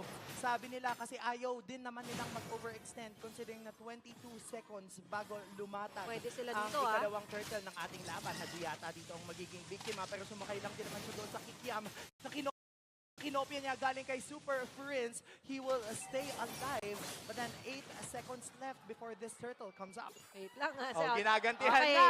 Okay, MVP ka ng game 1, Itong sa'yo. 1-1 kayo. 1-1 kayo Okay. sa pagpapalo. Okay, 1-1 muna tayo, pre. Pero ngayon, babalik tayo sa may bandang midlane. May kabilang storya din sila, Auntie, di ba? Iba ang kaganapan. Pero mamaya, magsasanib pa sa yan. Sasanib na rin sila kapag nagkaroon tayo ng mga heavy team fights na nga lang din na ngayon, magpo-focus din tayo sa pangalawang turtle for this round. King Kong, ngayon sumasama na siya sa pagsisinop dito sa turtle na ito. Yung Glorious Pathway nilatag na rin naman pero si King Kong pa rin makakakuha ng second turtle na tumatubok ang ni Lord JM ihubarin ang kanyang kalasag pero hindi na yata abot kasi 5 laban sa 4 ang nangyari tapos level pa, lamang sa level doon si King Kong. Tsaka habang nangyayari lahat, yung in-observe ko lang doon si Kirk Yep. Talagang yung idea niya, umabang kay MP The King. Nag-a-attempt si MP The King na yung U-turn pa Yeah. Diba? Yung U-turn doon siya sa likod, tapos siya kasha mang out ready, mag-count ng turtle dito kay King Kong. But that didn't happen. Kasi continuously, Fnatic Onyx Philippines has their sights on where he is positioned. Pero gusto ko to. Kasi walang nangyayari sa gold Walang dumadalaw. Ano lang sila, balikan lang. Pero maganda doon, grabe na nga lang din yung sabi natin banter sila pagdating sa mga sticker or emote na nga lang din. Tapos ngayon medyo napapaligiran siya dito, Auntie Nara. Napapaligiran ka na, outplayed kaya magbaback away na siya. Tapos ang magiging target ng FNOP ay kunin ang first outer turret dito sa ating gold blade. Medyo interesting kung paano sila maglaro on a 5v5 mamaya. Kung ganun pa lang, puro mga emotes na agad. What more kung mamaya, aabutin pa yun ng pagka-fast hands nila, Auntie. Pero looking forward here naman sa kung ano yung possible din na madetonas welcome kasi ni Kirk. So we're observing on where he is focused na nga lang din. And ideally, parang lagi rin siya nakatarget dito kung hindi ka apply kay MP The King. And aside from that naman, kung titingnan natin yung Fnatic Onyx Philippines rotation on the map, si King Kong kasi may luxury siya na mag-clear, bumisita sa top, and then meron siyang sabihin natin advantage na bumalik ulit when he is really needed. Pero ngayon, papalagpasin lang ni Lord JM yung dalawang mga minion. Oo, makikita yata ni King Kong si Lord JM dito. Magiging dalawa laban sa isa. Susubukan yata nilang bakbakan si King Kong pero tatawid lang din naman sa paderyan. Wala na siyang electrifying beats. Kaya yung turtle, mukhang mahihirapan na silang i-contest at this point, Athena. Medyo mahirap makipagpatintero sa sumasakay dito sa mga mga pader diba? Hindi mo kayang abutin basta-basta dito si King Kong. Not unless later on, kapag nag-5v5 tayo, si Haji makakuha ng magandang pag-lock dito ng Allen din kay King Kong. And I do agree na may pagka-brusko, not only onto the name, but also kasi sa heroes na meron dito, yung Fnatic Onyx Philippines. But aside from what Brusco can do, kasi yung mga spawn ni Super Prince is very useful just so ma-proc nila yung ultimates na meron din dito yung Blacklist International. Kaya magiging madali para sa kanila na kunin ang outer turret dito sa ating mid lane. Opens up a lot of possibilities in invading the jungle camps. And again, we've already mentioned this, yung mga maliliit na ginagawang ito ni King Kong, lahat ng mga green na kaya niyang kunin, kinukuha niya, that's a very huge thing to deprive MP The King, the jungle, and the farm that he needs. Eh nakikita na natin dito for Blacklist International, they're having a hard time kasi bukod sa napakahirap hulihin ngayon nila Super Friends at Brusco kahit laging humaharap, kasi naka-purify, is also may added survivability kasi Super Friends once he activates the Dominator's Descent kapag nag-ultimate kasi siya, di ba? And with that, nakikita natin kung ano yung nagiging result nito. Pag di sila napipitas, there's no one that could stop them from totally destroying each and every turret na kapag nagsama-sama sila, is sure na gusto nilang kunin yon. Oo. Kaya nga nakikita natin, sobrang hindi maingat yung paglalaro ni Super Prince, aggressive.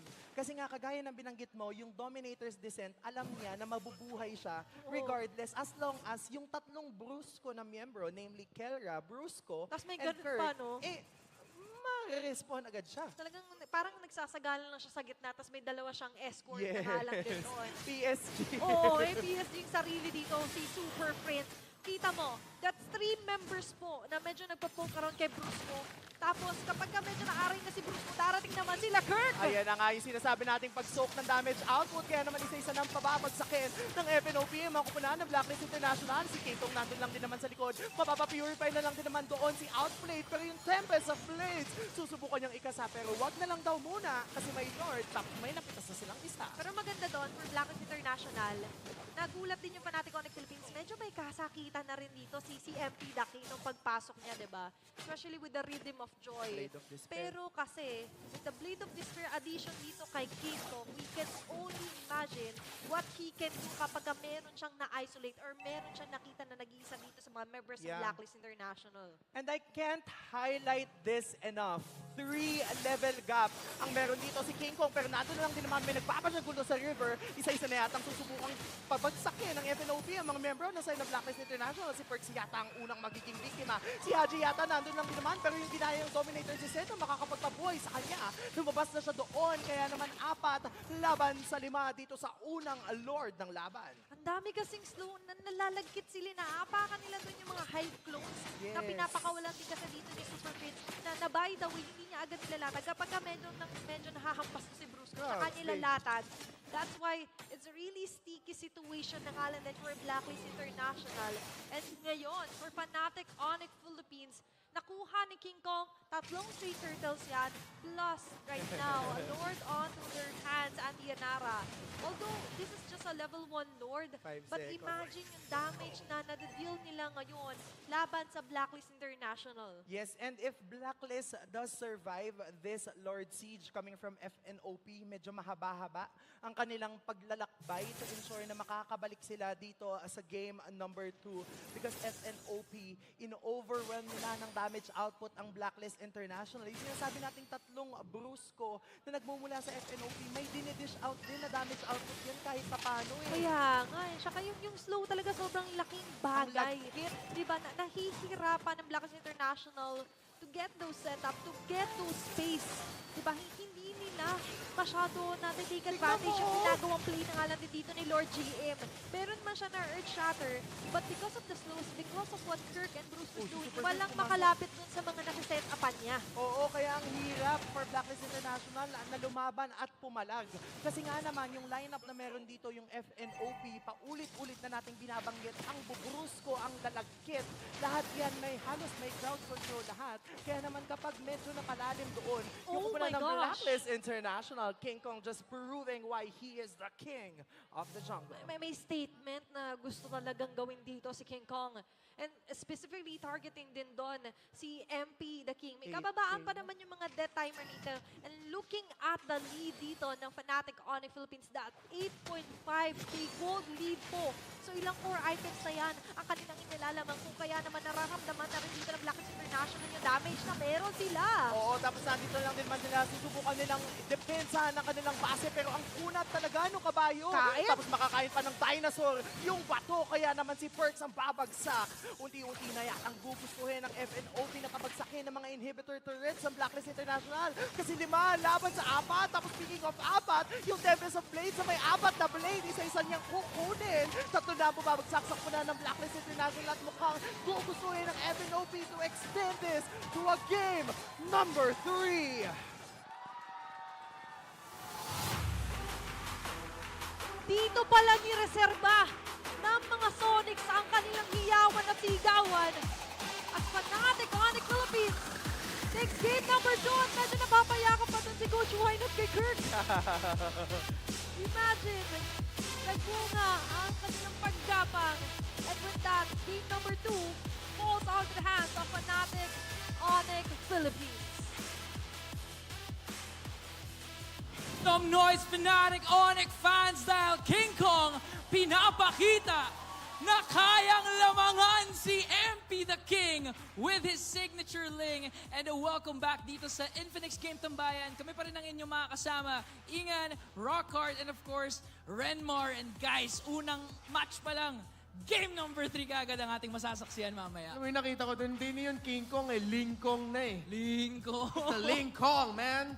Ling Kong. Yung hiningi ni Ingan kanina na hindi nila nakuha, pero nung nakuha niya, man, saya. Ay! Naku po, sumisigaw na naman ang ating mga fans dito dahil napaka-pogi ng ating MVP. Walang iba kundi si King Kong with an outstanding performance with his Ling. And that was yung masasabi na natin na pinaka foundational Ling performance. Trabaho mo lang as a Ling is, in the early game, pakita mo kung bakit siya yung isa sa mga topic, if not the topic assassin in the metagame, which is because of the speed of the farm and the speed of the rotations.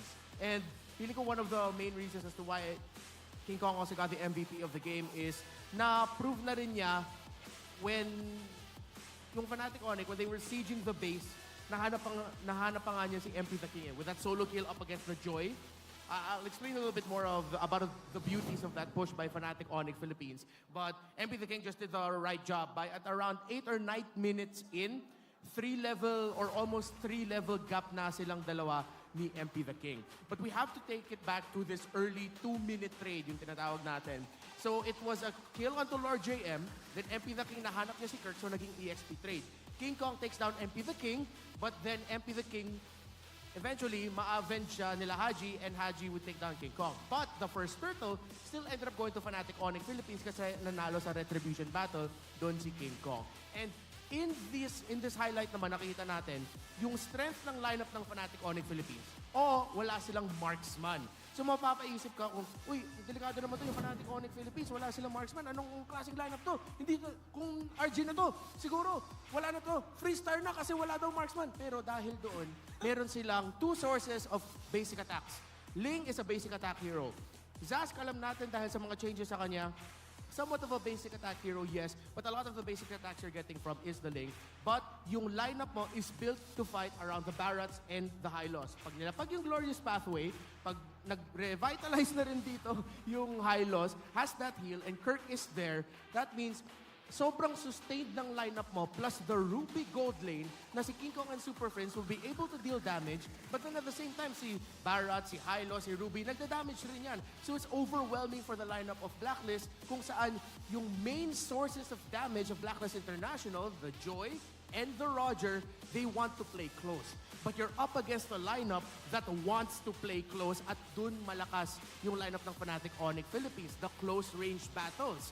Even though Blacklist International has an Edith with a little bit of long range, lalamang talaga yung Fnatic Onyx Philippines. May isang interesting thing na nangyari dito, na dead lane yung gold lane. Matagal na natin na alam sa meta na yung dead lane or yung lane na walang masyado pumupunta, nagwa 1v1 lang sila dalawa is the EXP lane.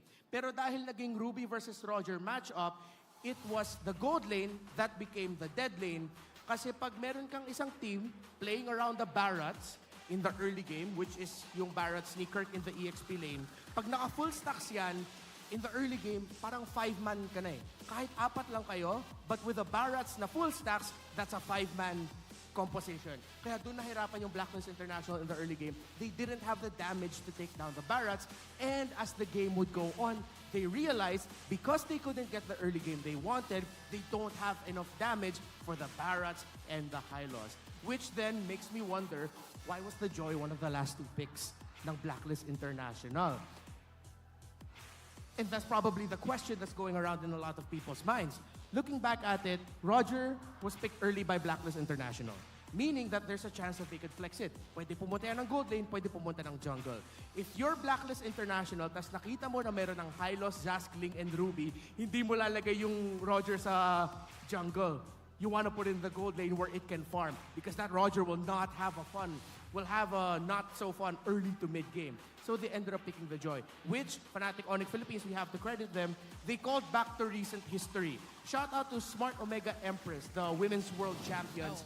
They brought out an EXP lane Barats. Doon nagulat yung Team Vitality, the old queens of the women's scene ng MLBB. So I like yung nakita natin, Rockhart, na throwback tayo ah. Remember Season 8? Yeah. Blacklist International there in the Grand Finals against Onyx Philippines. Naglabas sila ng Bane. 2, 3, games 2 and 3, and doon, Blacklist International ran away with it. So now for Onyx Philippines, Fnatic Onyx, nag-draft sila ng Barats ngayon, calling back to recent history. parang kulang eh. Kasi nakita mo talaga yung inspiration all throughout the history of MLBB sa drafting. Oo, I mean, nakita na natin yon lahat. And again, sabi mo nga, hindi naging joyful yung laro doon ng Blacklist. Again, nahirapan. Kanina ko pa gusto isingit yun, pero ayoko sira yung momentum Nakita mo. kita, gumagano ko. And of course, the King strikes back. Fnatic Onyx halts Black's recoding process. Siyempre, ano pa yan eh. It takes time again. It's a good sign na nanalo sila ng game number 1, but still, the super family remains strong and true to their name. And I'd like to go back kay Bruce. Yung decision of Fnatic Onyx to keep using the Hylos sa Rome. I believe ilang heroes pa lang nagamit ni Brusco despite having 2 series already. What can you say about Hylos being a very good roamer ngayon sa current meta? Honestly, for Hylos, madali lang naman islat yan. Hindi lang sa roamer, di ba? Pati sa XP. Pero unique yung ginawa dito ng Fnatic Onyx kasi ang kudat ng lineup nila, kasi yung Ling ang hirap mahuli, number 1. Number 2, yung Gold Lane Ruby. Ang hirap patayin din. Number 3, Barats. Oo. I mean, at this point, umaabot tayo sa punto na literal na naubusan na ng bala yung Blacklist. Naubusan sila ng pambato.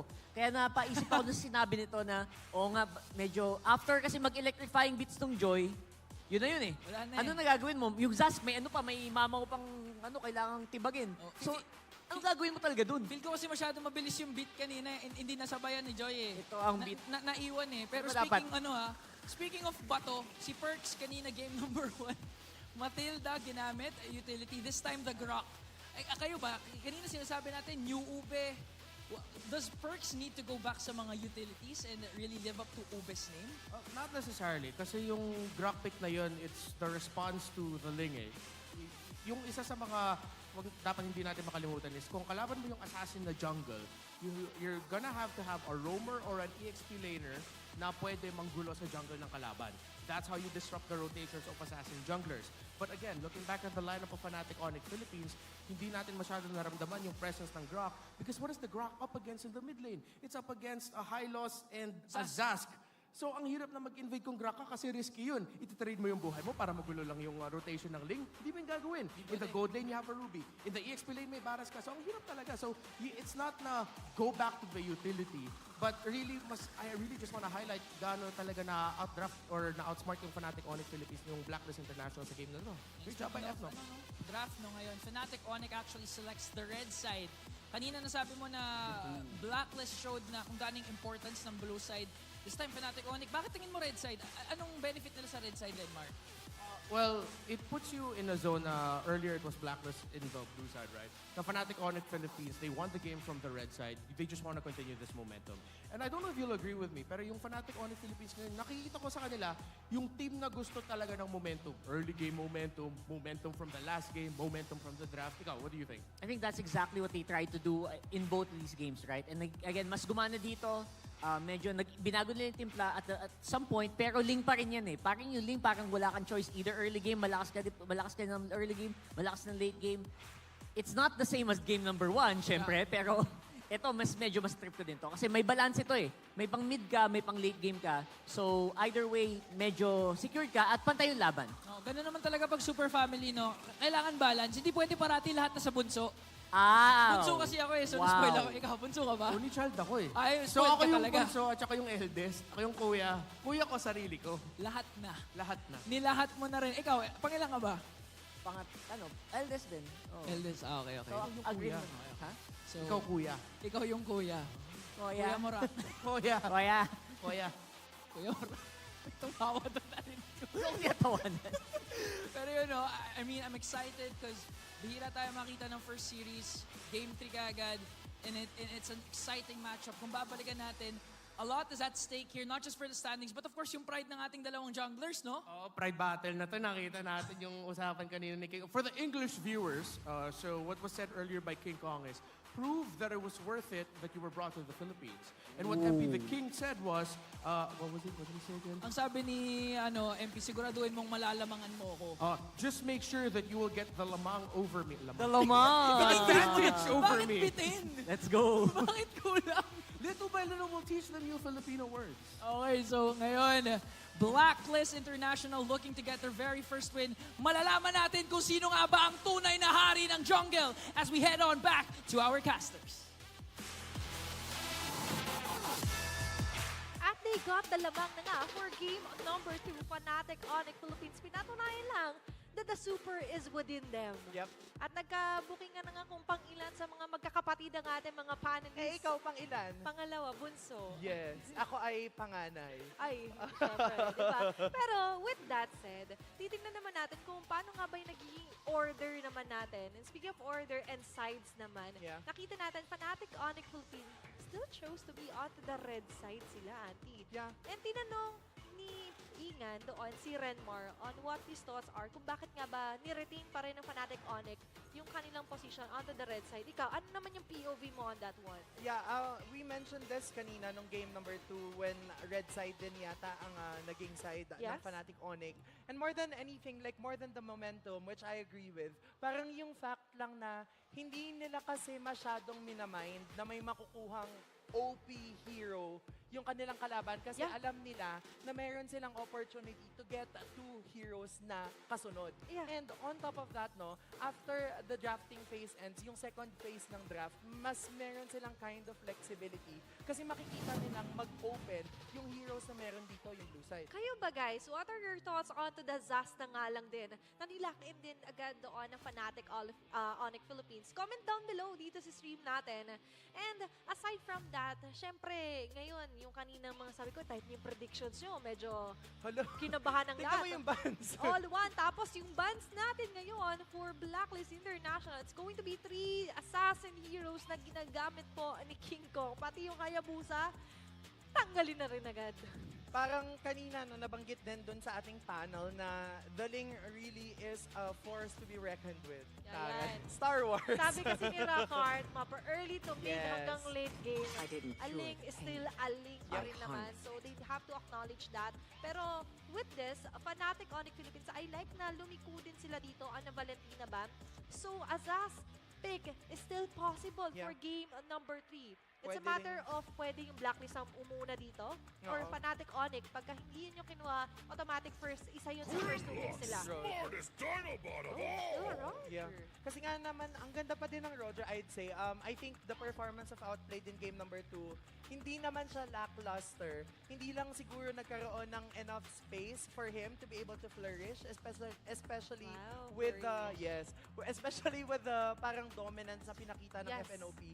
And again, we have been mentioning this multiple times already. The fact na you can flex a Roger sa gold lane and jungle is a big thing, especially sa draft na kailangan makakatch mo off guard yung mga kalaban mo. Especially here on MPL kasi every game counts and every match counts pa rin talaga. And now, for Fnatic Onyx Philippines, ito yung sinasabi ko kanina na pide-predict natin na Zas agad ang kukunin dito rin ng Fnatic Onyx Philippines just because maganda yung naging buhay din talaga kanina ni Super Prince. And discuss din doon yung strength ng isang Barats kasi aside po sa Hive Clones at syempre with the high loss na nagkakaroon ng stomps with the slow. Kasi nga po, dahil nakapag-max stack kanina doon si Kirk, nagkakaroon ng trample. And with trample kasi, you are slowing down the enemies. Yung parang bigla nagdadabog po yung Barat sa kanyang mga katapat or kaharap. Trample, di ba yun yung kapag ano? Trample. Hindi, yung kapag graduate ka. Ay, okay. Sorry. Okay.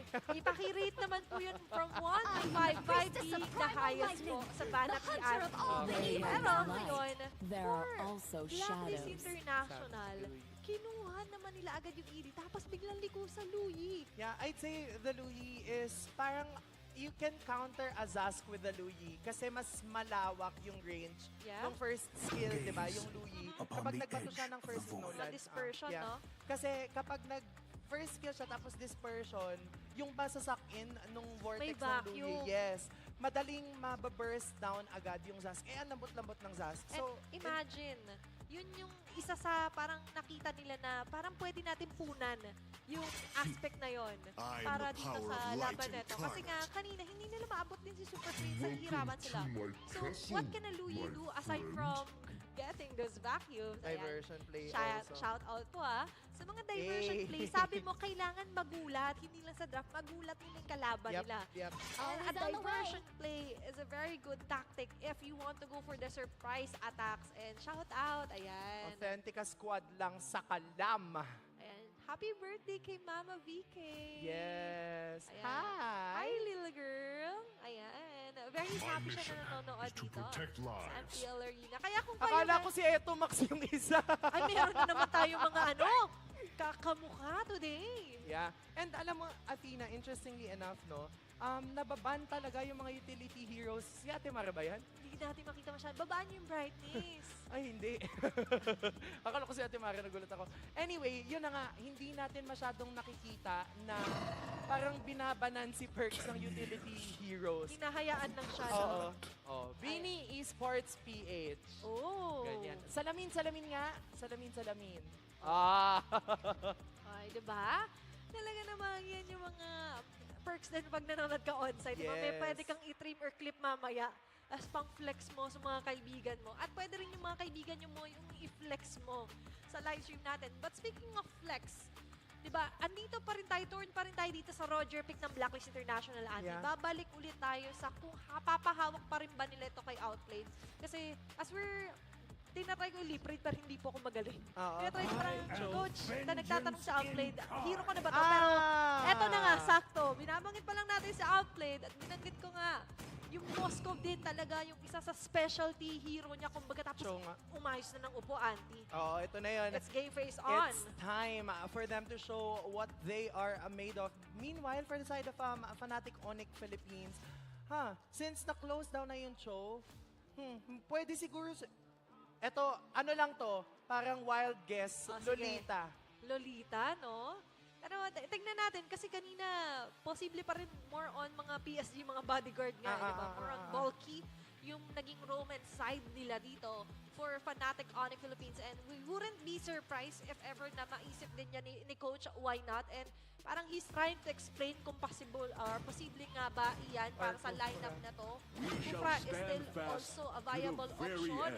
Pero it's going to be the Tigreal for Fnatic Onyx Philippines. Any thoughts on this Tigreal? Yeah, good thing din yung pagkakaroon ng Tigreal. Mostly because malakas na yung panggulat mechanic ng Tigreal with his implosion play. And unlike before, kasi dati kapag nagtitigreal, usually, ang gagawin mo, ikakas mo muna yung implosion bago ka mag-flicker. Pero ngayon, grabe na yung slow ng implosion, yung first phase ng implosion, na nag-flicker ka na, bago ka mag-implosion, masaslow yung kalaban, tsaka ka lang mag-implosion. So, masasak in sila dun. It's all about the timing na nga lang din. And as much as we love the timings na nga lang din, meron pang interrupt kasi ng timing na yun. Especially, we have Haji na hawak ang isang New Year for Blacklist International. Pero let's see kung paano nga ba lalaroin dito ng Blacklist International knowing na medyo naagaw sa kanila yung momentum from game number 2 eh. Yeah, and this is a double marksman match-up, line-up specifically for Blacklist International. Yes. Pero kasi ang magiging problem dito ay isa lang sa mga marksman na yun yung pwede mag-purify. Kasi retribution yung hawak ng isa. So, definitely kailangan mas maging maingat ni MP the King in terms of his positioning because the moment na mahuli sila ng isang Tigreal, magiging madali for the side of FNOP to burst them down. Meanwhile, for FNOP, this is definitely a possibility that they can capitalize on. Ito yung binabanggit ko kanina during the draft na kaya ng Louis ang isang Zask sa laning phase natin. Especially onto the early, kung saan mapapansin nga natin na maaring yun, yung i-push through, pwedeng i-abuse dito ni Haji. Laban na nga lang din kay Super Prince. Pero babalik lang ulit tayo dito sa gold lane matchup natin. It's going to be the Harit and the Moscow. Pareho nilang specialty hero dito kahit paano, Anti-Anara. Pero kasi mamaya pa natin talaga makikita sila mag-explode pagdating sa mga laban natin. And once for Blacklist International naman, tututukan naman natin dito is how will Perks make it possible na mabigyan or mahainan ng mga sabihin nating target dito, mga members niya. Specifically dito, si MP the King for the latter part. Yeah, and alam mo, may gusto lang ako i-bring up, no? Yung mga roamers natin, usually, mapapansin natin na nagde-decide sila whether or not tutulungan yung position 4 mag-clear. Minsan, may mga heroes kasi, like the Vexana, na kailangan ng katulong para lang mag-level 2. And kapag level 2 na siya, yun na yung time for them to leave him. So, if you are a roamer who's watching right now, yun yung isa sa mga considerations mo. Kaya ba ng kakampi mong hero na mag-clear ng level 1 alone or kailangan mo siyang samahan para lang mas maging madali yung buhay niya coming into level 2? You have to be very observant kasi, kumbaga. And ngayon, kanina na-observe ko, parang medyo na-delay pa nga si MP Dakin na mag-level 4 kontra dito kay King Kong. Pero nakahabol pa rin naman siya. All thanks to the single jungle monster doon sa may bandang baba. Pero babalik tayo dito sa isang malaking objective, which is the turtle. Grabe yung ginawa doon ni Brusco against MP the King, pero isa-isa pa silang humahabol sa kanika nilang mga kalaban. That turtle will go by uncontested. And yun yung sinasabi natin, no? As a roamer, isa sa mga possible jobs na gawin mo, hindi lang XP ang gumagawa nito, ay i-zone at i-box out yung jungler ng kalaban. That way, mahihirapan silang kumontest when it comes to the neutral objective. And ang ganda ng kahit hindi pa level 4 si Bruce Yes. doon, nararamdaman natin yung pang-box out nga nila. Katulad dito sa may bandang top naman. Tapos si Lord JM ang babagsak. Dalawa laban sa isa, pero may diversion play doon sa likod. MP the King magla-Lycan Pounce, pero hindi lang din naman mababagsak si Kirk. Si Super Prince instead ang kanilang magiging target. That's okay. It's a trade. Nakita naman natin kung paano pinunish dito ng Blacklist International. Ito yung kagandahan with the Louis. Kaya nilang maagaran na bumalik, magbigay ng trade. Especially kapag nagkaroon ng call na may pulahan yung buhay dito. Medyo may mababang HP dito, kaya niyong bigyan. And with that, Fnatic, Onyx Philippines, mapapansin natin, kailangan nilang ingatan yung mga ganong klase naman na mga pwedeng maging gank sa kanila ng Blacklist International. Oo, kaya nga kailangan maging cautious and wary ng Blacklist International sa kanilang mga brushes kasi magiging madali for Fnatic Onyx na kunin yung mga brushes na yon because they have the Tigreal. So kailangan nilang kunin yung mga brushes na yon and as well, masurprise yung kanika nila mga kalaban lalo na kapag magda-diversion play na sila. Medyo mataya-taya rin to eh, di ba? Mataya-taya. Tagu-taguan. Oh, tagu-taguan Maliwanag din. ang buwan. Pero hindi pa maliwanag yung buwan dito kasi sa ngayon, medyo may puwang pa tayo kung titingnan natin sa mapa. Hindi pa rin man ganun kapalong-palo yung mga clashes na nakikita natin. Understandable. Pagre-respond pa lang naman dito ang pangalawang turtle for this round. And as much as possible, yung mga referee holders or junglers natin, hindi pa rin naman sila agad-agad makikipagpalagan. As we head on into the turtle, ito yung mga possibility na pwede mong gawin if you are an explainer. Hindi na nag-clear si Kirk as well as itong si Lord JM kasi kailangan sila sa mga turtle fight. Yun yung mga maliliit na bagay na gusto kong ma-appreciate natin yung mga pro players natin kasi yung ganong kind of mindset, hindi natin siya usually maiisip. At kada nakikita natin yung ganito na parang sinasacrifice mo nila yung lane nila, merong isang tao talaga na sinusulit na walang tao sa linya na yun. And that's going to be outplayed naman sa may bandang top. Na kung saan nakapapansin yung Kelrain outplayed, did their job na mag-clear off, sumulit dito ng mga gold plating, and which is why makikita natin for Blacklist International, hindi masyadong masakit yung naging epekto na nakuha pa rin doon ng Fnatic Onyx Philippines. Yung isang objective, but rather, tinake nila yun as a challenge. Kung paano nila papalaguin din dito sa uplane, na kanina nga sinabi mo, parang hindi masyadong nabigyan ng spotlight, hindi na nurture. Diba? Hindi masyadong nag-grow on to gain number 2. Pero ngayon, nagkakaroon sila ng spacing and Yanara. At isa yan sa ating Infinix keys to victory.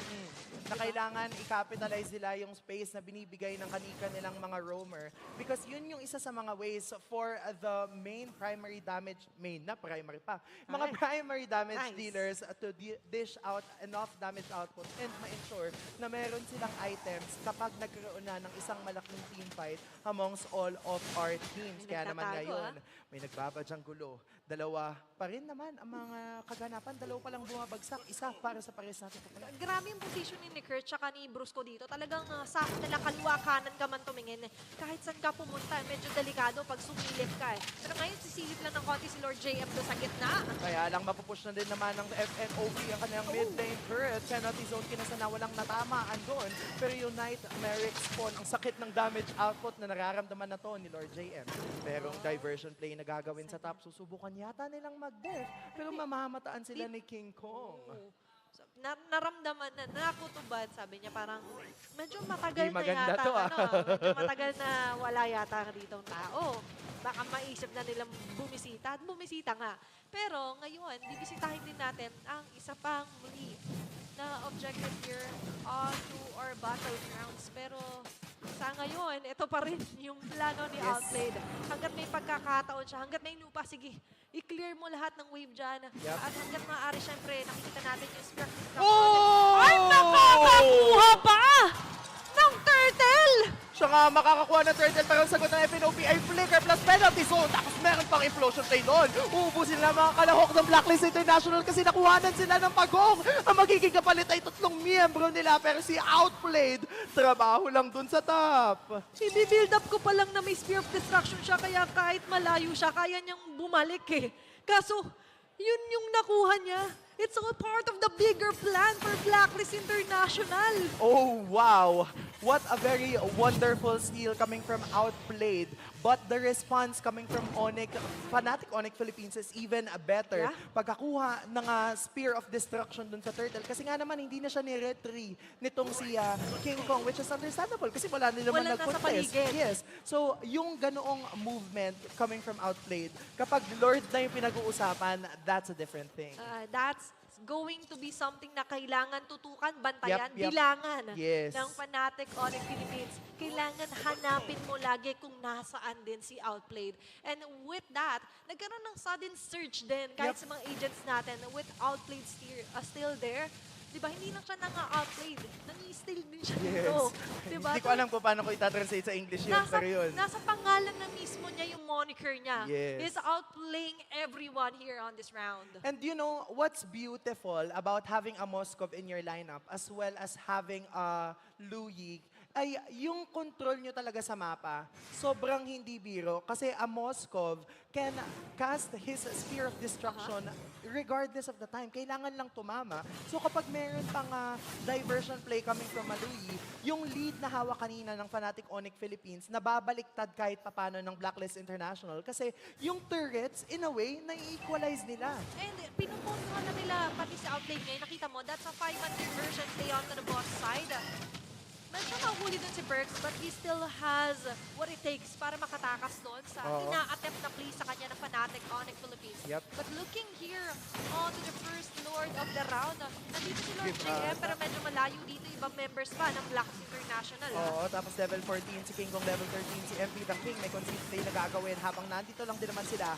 Yung Lord mapupunta sa kupunan ng Fnatic Onyx Philippines kasi kulang din yung Blacklist International. Umangat doon si Outplayed kasi nga naman, hindi na yata nila kakayanin pang mag-force na makuha yung Lord na yon. Kaya naman habang nagmamarcha ang Lord dito sa ating bot lane turret, kompleto ang parehas nating kupunan. Perks, mamamataan doon sa likod. 5 laban sa 5. Malayo pa rin naman yung Lord pero ang gagawin ng Fnatic Onyx ay i-push ang mid lane turret. Ensure nila na medyo ready pa sila for the battle or war na gustong start sa kanila dito ng Fnatic Onyx Philippines. But with that, kasi kung makikita natin, there is a lead in terms of gold din dito for the side na nga lang din ng Fnatic Onyx Philippines. And may lead din sila dito pagdating sa map control. All because nakalagpas mo sa river yung mga minion wave nila. And this time, Auntie Yanara, pwede sila mag-go dito!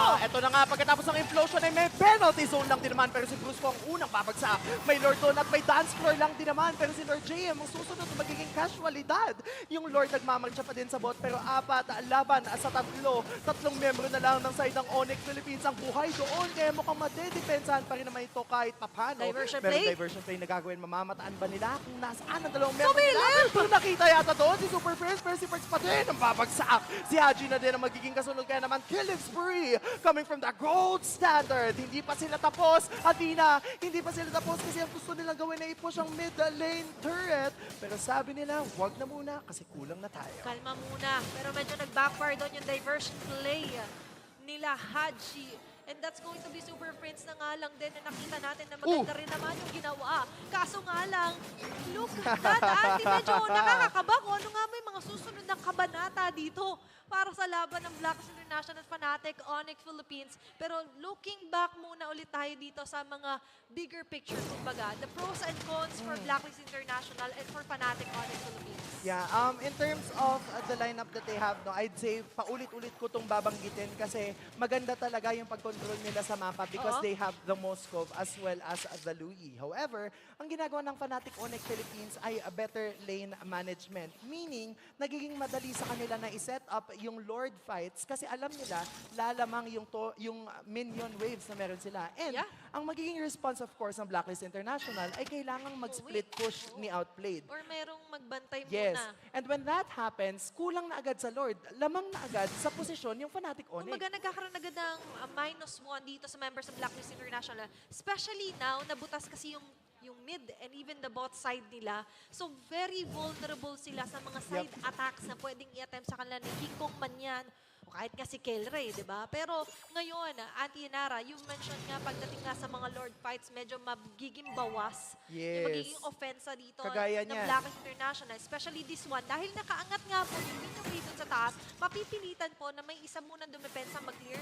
And that's going to be Outplayed. Pero Mr. of Destruction niya na ready if ever man, Oo, kaya naman yung nagbabad ng gulo dito. 4 laban sa 5. May ultimate pa din naman coming from Outplayed. Magiging low na lang din naman yung Lord. Pero ito yung sinasabi natin, mahihirapan silang mag-contest kasi kulang sila. Isa-isa din naman nilang mapapabagsak ang mga member ng side ng FNOP. Ayaw nilang pabalikin ito kasi gusto nila yung Moscow ang mag-push doon sa mid, sa top lane turret. Masakit na nga naman ang damage output coming from MP the King. Pero grabe, yung pagregasa doon ni Perks, mapabroke ang kanyang immortality pero mukhang siya na din ang babagsak. 4 laban sa 5 habang nagmamarcha yung Lord dito sa ating mid lane turret. But a killing spree coming from MP the King. That was the risk na willing i-take ng Blacklist International. Ngayon, magda-diversion sila pa uwi. Aabot pa rin naman sila para makadepensa. Medyo kinabahan dito ng Fnatic Onyx Philippines. Pero somewhat, medyo ina-expect na rin yun eh. Diba? Kasi they know na yung Moscow hindi sumasali. Nakikita natin na continuously na pupush din yung top lane nila. Muntik na rin ma-eliminate doon yung inhibitor turret onto the top lane. But for Fnatic Onyx Philippines, dahil nga sa mobility rin na meron talaga yung isang Nolan, aabot pa rin naman siya sa kanyang paroroonan. Pero yung ganong klase ng mga plays, Auntie Yanara, that's a high risk, high reward na play na inattempt ng Blacklist International eh. And in this case, that benefited them because they were able to tear down the members of FNOP. Yes, si Super Friends ang yung bumagsak, but nabawasan nila yung mga miyembro ng kanilang kalaban which meant na magiging mas madali for them na depensahan yung Lord considering na isang minion wave lang yung naglakad doon sa mid lane kasi na-push nila yung bot, nabawasan nila yung mga miyembro so nag-back yung mga miyembro na ito pero 4,000 ang hawak ng nilang mga kalaban. Kung simple gagawin na lang din naman pero makikita nila doon na nandun lang din naman ang mga miyembro ng side ng Blacklist International. Wala pang nangyayari. Pero Athena, babalikan natin yung sinabi natin kanina. Kung magsiset up ulit ang FNOP doon sa Lord na to by pushing the weak lane / yung lane opposite sa Lord, magiging ang magiging kaganapan for V5. But if that were to happen, kailangan nilang i-poke na lang instead si Brusco or si Kirk para mahirapan sila. Yun yung isa sa pwede natin tingnan na potential key or potential na strategy. Ayan, na tactic na pwede nga nilang gawin dito for the side of Blacklist International. But for Fnatic Onyx Philippines kasi, kahit sabihin natin na meron kasing outfit na parang pwede mag-split, pwede bumactor play man yan.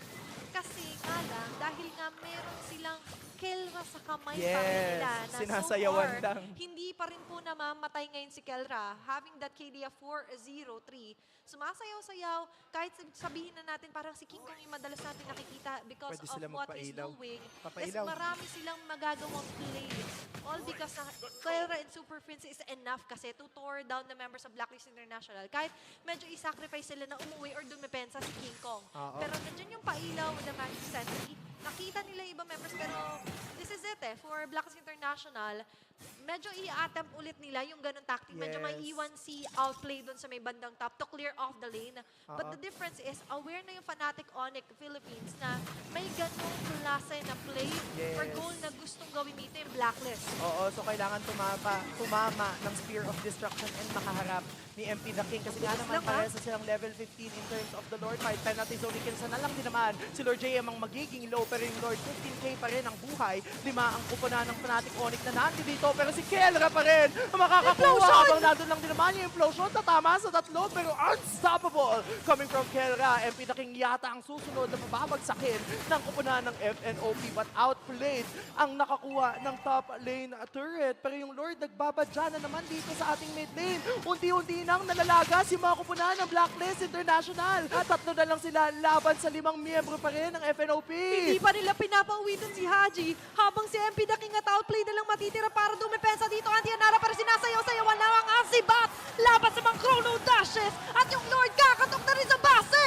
Kaya naman the King of the Jungle proves himself. And once again, Fnatic Onyx Philippines takes the match win. Grabe, Andy. Parang full me, parang may continuation pa, pero sinarado na ng Fnatic Onyx Philippines yung laban na yun.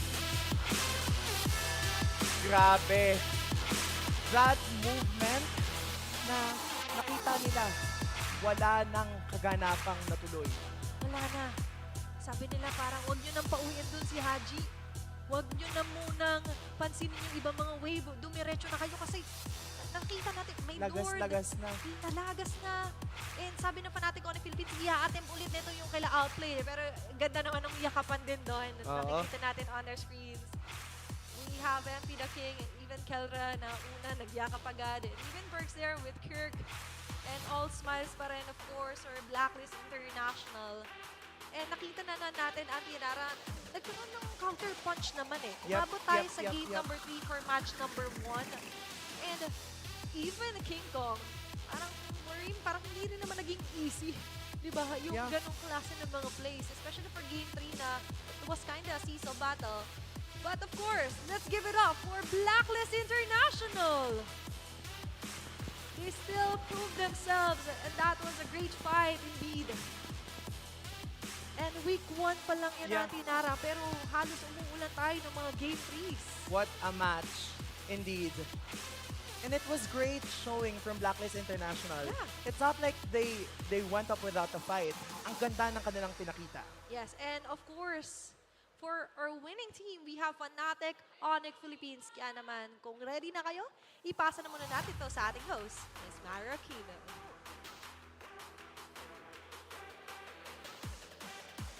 Congratulations to Fnatic Onyx. Let's give him a round of applause. King Kong? King Kong, mainit. Mainit ang palag mo kanina. Sinabi nga niya, tingnan natin kung malalamangan mo nga siya. Ano naman ang gusto mong sabihin ngayon dahil maganda nga ang performance mo at mukhang nalamangan mo nga. Parang hindi bumaba ng 1,000 yung lamang ko lagi sa kanya eh. Laging lagpas 1,000 eh. Ayan. Ikaw naman. Calra, napansin namin ang heroes mo. 2 Herod, 1 Ruby. Nasaan na yung mga normal picks mo from before? Ano pa yan, baka sa mga susunod na week pa ilabas yun. Si Coach Tony kasi yun lang pinapagamit sa akin. 1 trick daw. Ayun. And you're doing really well. Congratulations, actually. Eto, si Kirk daw. Okay, si Kirk. Ayun, Kirk. Nice one. You won 2 matches in a row. At ito nga, bagong generation ulit ng Onyx. Ano masasabi mo with this lineup? Nabalik na nga ba ang pagka-super ng inyong team? Masaya syempre, win streak, tsaka confident kami ngayon season. Confident, very, very confident. Bakit ka nagsashake ng head? Parang hindi confident magsalita eh. Pero, hey, siya yung lumapit dito. Dati, lalayo yan.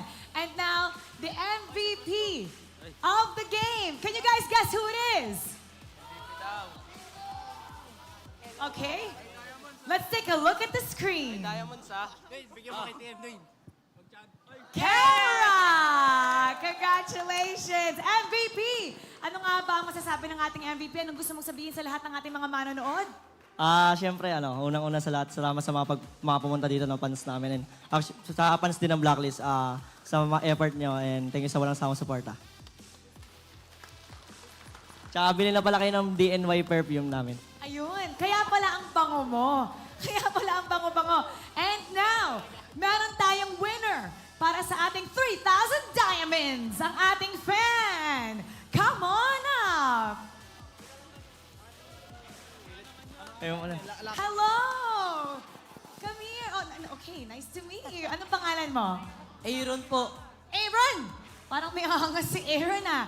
Aaron, sino yung paborito mong player dito sa MPL? Yung kuya ko po, si King Kong. Kuya mo! May, kuya ka ba? Magkuya ba kayo?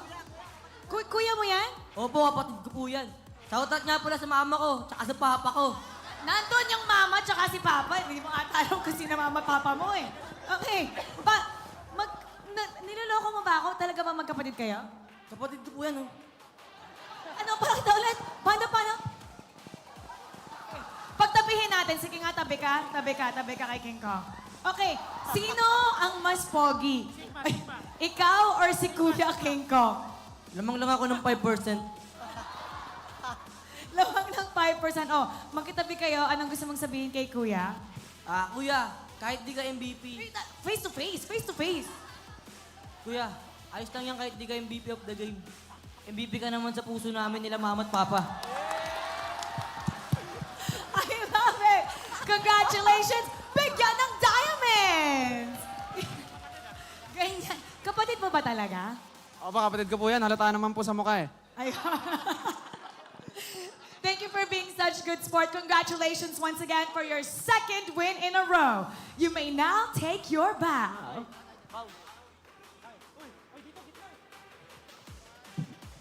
And take your walk of victory.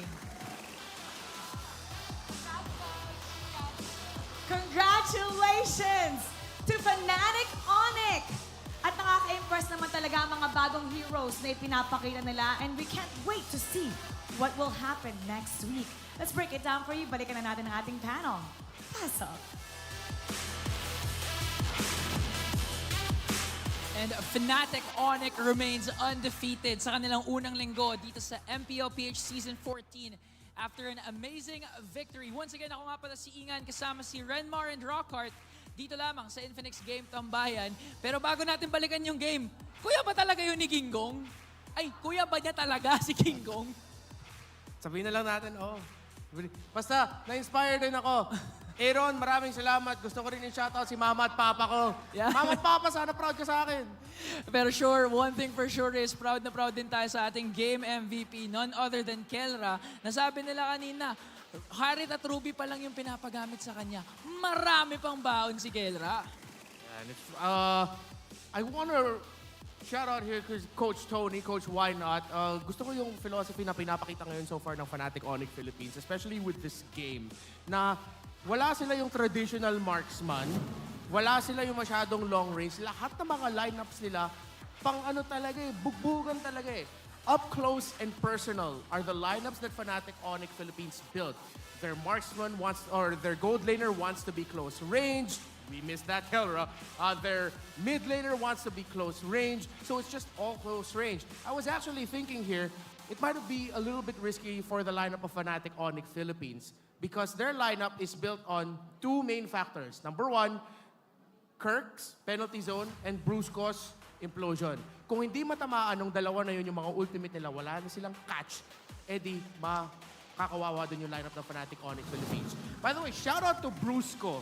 Siya ang naghinto sa pag-retry ni MP the King dun sa last Lord fight na yon. Saktong-sakto yung timing ng implosion niya. And if implosion wasn't landed on that Roger, may chance na yung blacklist pa nga yung makakakuha ng Lord. So Brusco deserves to be commended for what he did there in that last team fight for that Lord.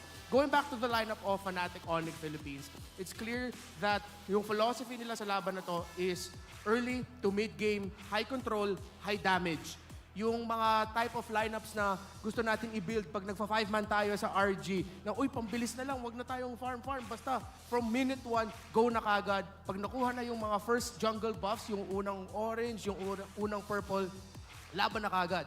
Well, for Blacklist International, parang na-pick up nila nito eh. So yung mga drafts nila naman, from Game 1 and Game 3, Game 2 medyo nag-iba. But naging philosophy naman nila is, sige, dapat mag-lineup tayo o gumawa tayo ng lineup na pag natalo tayo sa early to mid, may chance tayo sa late. And that's what you get with the Moskov. And most importantly, one of the key picks in that draft was the Loyi na pinili nila for Haji. And that Loyi kasi, huwag niyo kalimutan, yung Loyi, sobrang deceptive yan eh. Yung kada land ng passive, pag naproc mo yung passive effect niya, yung tinatawag natin na higop ng rotation at dispersion, mangyari doon may makuha siya ng konting shield. So nakita natin yun. Si Brusco nag-flicker sa bottom lane tower, sa third turret, flicker, ultimate, hindi niya nahuli si Haji, nahuli si Brusco, nakadalawang kills yung Blacklist International.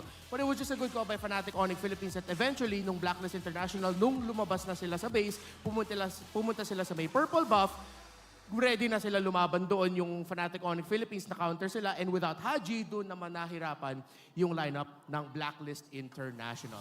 So overall, it's just very clear. Fnatic Onyx, tingnan natin kung itutuloy nila to for week 2 na mga wala masyadong traditional marksman. High damage lang talaga. Oo, ang dami nilang pinapakita at marami din silang mas lalong tinatago. But one thing for sure is, napakasaya dito sa ating venue kasi they put on a hell of a show. I'm also happy for Blacklist side kasi grabe, pinakita din naman ni MP The King na deserve niya nga talaga bumalik dito sa MPL Philippines. Pero ikaw, Rockard, si King Kong kasi parang may dalawang jungler na na-takedown. It's gonna be Kazan and MP. So far, kung irarank natin si King Kong, pang ilan siya para sa'yo? Sino? Dun sa ano? Sa mga jungle tier list ngayon? Ako, parang close top 3 pa rin eh. Close top 3? Oo, ang daming nakatay sa top 3 ngayon. Pero sa totoo lang, ang importante doon, men, the Kimpi buff. The Kimpi buff. Sino-sino mo yung mga nakimpi dyan? Sila Irat din. Men, Nakimpi. Alam mo, Kimpi excited buff is ako. real. Excited ako. What if Carl TZ, para ma-embrace na talaga niya yung tunay na assassin na meta, magpa-Kimpi na rin si Carl? Okay lang. Index kayo na bahala. Hindi ko ma-imagine Parang tagal For the English stream viewers there, hello. So what we're talking about here is a hairstyle. I think Rockhard can do it the best. Pwede. Do you want to show it or magugulo lang yung buhok? Playoffs. Playoffs magigimpi ka? Try? Alam mo sino pwede, feel ko? Sino? Si At Your Service. Si Wala Leo. siyang buhok. Si Leo. Walang buhok si Leo. Pero you can be, subukan mo nga. Mag-week ka ng kimpi minsan. pero you can be part of the digital transformation in the world of connectivity. Say hello to convenience, flexibility, and local connectivity with the smart prepaid eSIM. Now available for only $99 through the smart online store. Sobrang mura nito. Mas mura pa nga to sa kalamangan na sinabi ni King Kong kay MP na halos 1K daw. Parati ang kalamangan ni King Kong over MP, no? Mainit. And doon naman yung mga, the numbers were there. The numbers are facts lang. Facts lang. Statistics lang. True lang. Real lang naman. Real. Oo, kaya naman, isa pa sa mga real din talaga ang pwede nyong makuha na napakagandang skin na I believe Finlex to ni Chakno kahapon. The Franco Mains, it's your time to shine dahil available na ang bagong MPL exclusive skin, Quantum Vanguard ni Franco sa shop. Hook enemies ala MPL players and get it now. Napakarami nating exciting na handog dito pero ang pinaka-exciting kasi para sa akin is pag pumunta kayo dito yung atmosphere sa MPL PH S14 sobrang ganda. Yeah, one of our biggest venues, most iconic venues so far this season. At solid na mga crowd natin so far for this first week. It's always an exciting time here in MPL Philippines. Dami pang tickets, guys. Punta na kayo sa MPL PH. Kita-kits. Kita-kits, may oras pa tayo para magpahinga dahil we'll be heading for a very short break. Kaya naman MPL fans, see you later.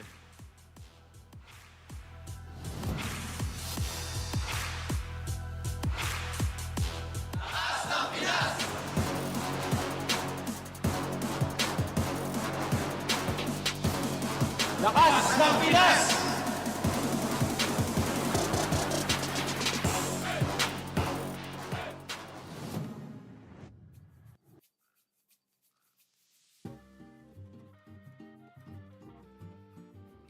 Ang una kong paglalaro ng ML is nung nag-champion ni Archangel. Ay hindi, bale yung siguro mga season 2. Kasi nag-champion ni Archangel, season 3 siya, pero yun yung 1,000 stars na ako.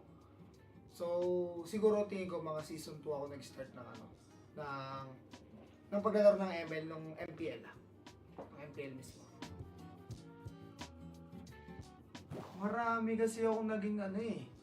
Pero yung pinaka hanggang ngayon na nakakasama ko si Edward. Kasi si Edward, nakakalaro ko si Edward since nung mga, ano pa kami, doon pa kami sa Bataan nagto-tournament. So siguro si Edward kasi siya yung pinaka naaalala ko na nakakalaro ko dati, na nakakalaro ko pa hanggang ngayon. Tapos ka-team ko pa. So si Edward.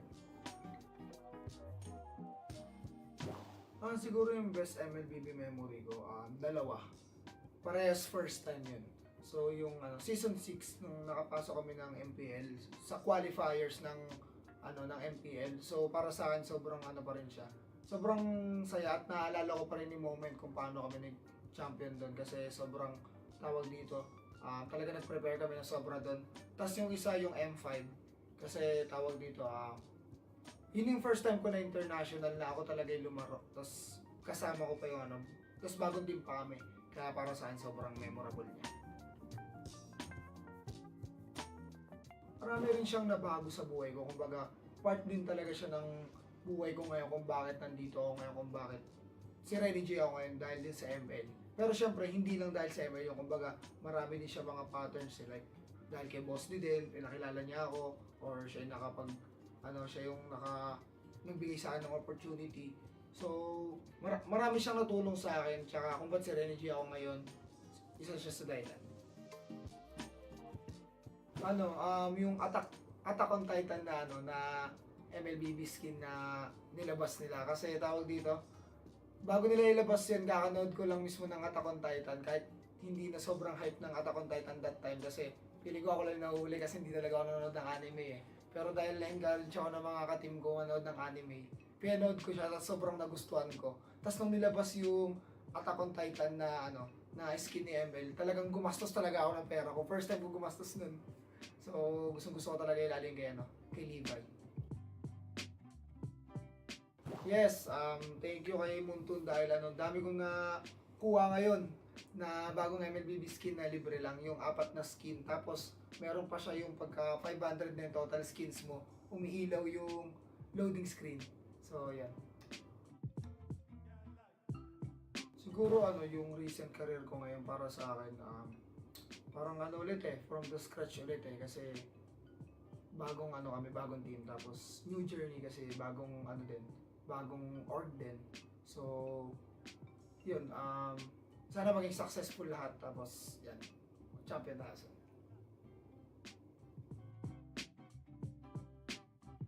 Siguro na lang, kasi marami naman nang nagagawang events si Munton Siguro sa akin na lang, parang yung banding siguro sa ibang teams. Kumbaga pagkaka-team ni Munton yung mga iba't ibang teams, kumbaga bawat roles, tapos paglalaban-labanin, gano'n.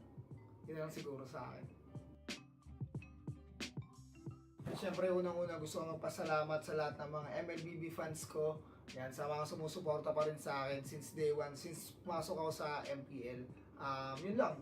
Tuloy-tuloy lang tayo sa pangarap natin and mas magiging better ako ngayon, tapos mas gagalingan ko.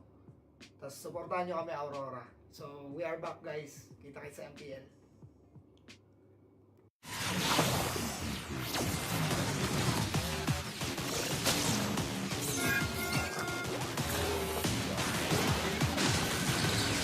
There's no time to chit-chat.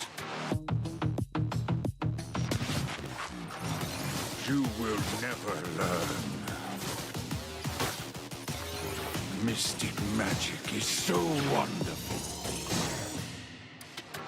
Face yourself.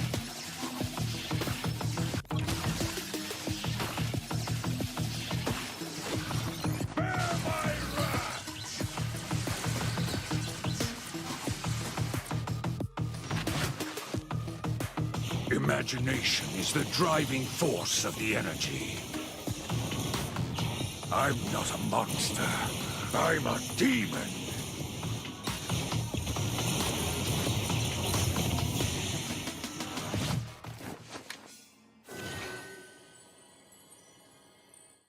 Get 8 gigabytes of all-access power. To do it all. Plus only TikTok to scroll and share non-stop.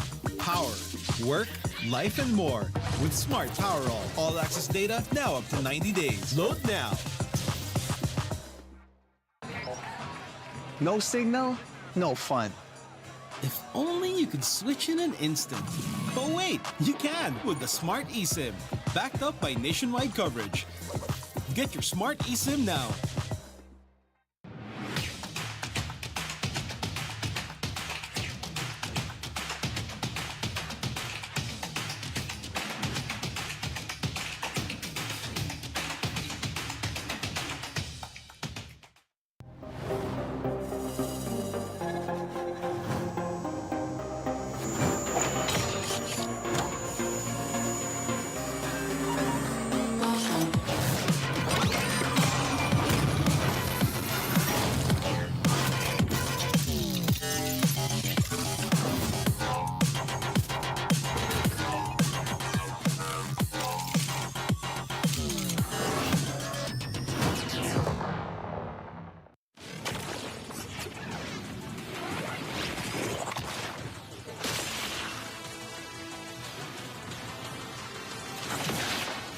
Strike first and without mercy.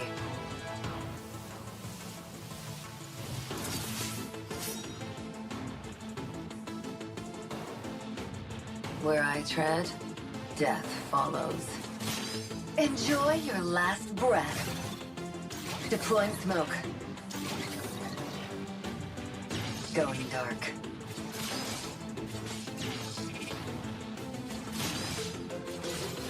War is my trade. Death is my craft. Backup plan? I am the backup plan. My destiny is what I make of it.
Ang una kong paglalaro ng ML is nung nag-champion ni Archangel. Ay hindi, bale yung siguro mga season 2. Kasi nag-champion ni Archangel, season 3 siya, pero yun yung 1,000 stars na ako. So, siguro tingin ko mga season 2 ako nag-start ng paglalaro ng ML nung MPL. Ng MPL mismo. Marami kasi akong naging pero yung pinaka hanggang ngayon na nakakasama ko si Edward. Kasi si Edward, nakakalaro ko si Edward since nung mga, pa kami, doon pa kami sa Bataan nagto-tournament. So siguro si Edward kasi siya yung pinaka naaalala ko na nakakalaro ko dati, na nakakalaro ko pa hanggang ngayon. Tapos ka-team ko pa. So si Edward. Siguro yung best MLBB memory ko, dalawa. Parehas first time yun. So yung season 6 nung nakapasok kami ng MPL sa qualifiers ng MPL. So para sa akin sobrang pa rin siya. Sobrang saya at naalala ko pa rin yung moment kung paano kami nag-champion doon kasi sobrang tawag dito. Talaga nag-prepare kami ng sobra doon. Tapos yung isa yung M5 kasi tawag dito yun yung first time ko na international na ako talaga yung lumaro. Tapos kasama ko pa yung tapos bagong team pa kami. Kaya para sa akin sobrang memorable niya. Marami rin siyang nabago sa buhay ko. Kumbaga, part din talaga siya ng buhay ko ngayon kung bakit nandito ako ngayon, kung bakit si Renny J ako ngayon dahil din sa ML. Pero syempre, hindi lang dahil sa ML yung kumbaga, marami din siya mga patterns like dahil kay Boss D din, pinakilala niya ako or siya yung siya yung nagbigay sa akin ng opportunity. So, marami siyang natulong sa akin, tsaka kung ba't si Renegade ako ngayon, isa siya sa dahilan. Yung Attack on Titan na na MLBB skin na nilabas nila. Kasi tawag dito, bago nila ilabas yan, kakanood ko lang mismo ng Attack on Titan. Kahit hindi na sobrang hype ng Attack on Titan that time. Kasi pili ko ako lang nahuli kasi hindi talaga ako nanonood ng anime eh. Pero dahil na-encourage ako ng mga ka-team ko manood ng anime, pinanood ko siya at sobrang nagustuhan ko. Tapos nung nilabas yung Attack on Titan na na skin ni ML, talagang gumastos talaga ako ng pera ko. First time ko gumastos nun. So, gusto ko talaga ilalim kay Levi. Yes, thank you kay Muntun dahil dami kong nakuha ngayon na bagong MLBB skin na libre lang, yung 4 na skin. Tapos, meron pa siya yung pagka 500 na yung total skins mo, umiilaw yung loading screen. So, yan. Siguro yung recent career ko ngayon para sa akin, parang ulit from the scratch ulit kasi bagong kami, bagong team, tapos new journey kasi bagong bagong org din. So, yun, sana maging successful lahat, tapos yan, champion na so.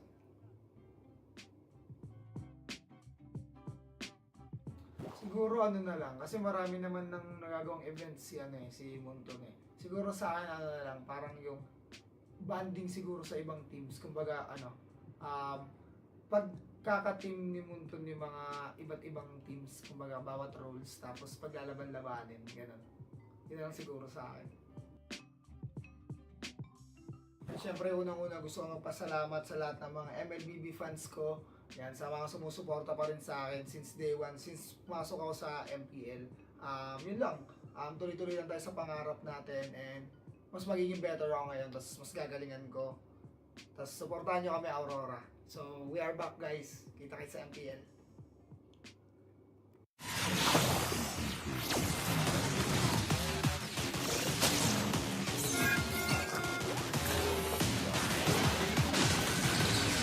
There's no time to chit-chat. You will never learn. Mystic magic is so wonderful.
Malakas, Pilipinas, malakas kahit anong lane, we become the monsters.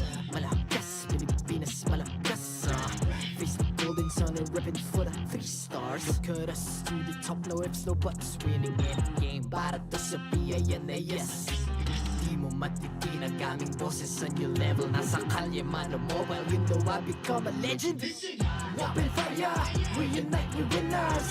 Built with pressure, like diamonds are made of. Switch in a lane na parang gera, HP racing may reseta. Built na kitang buhat ni Hilda, full load SS parang Lyra.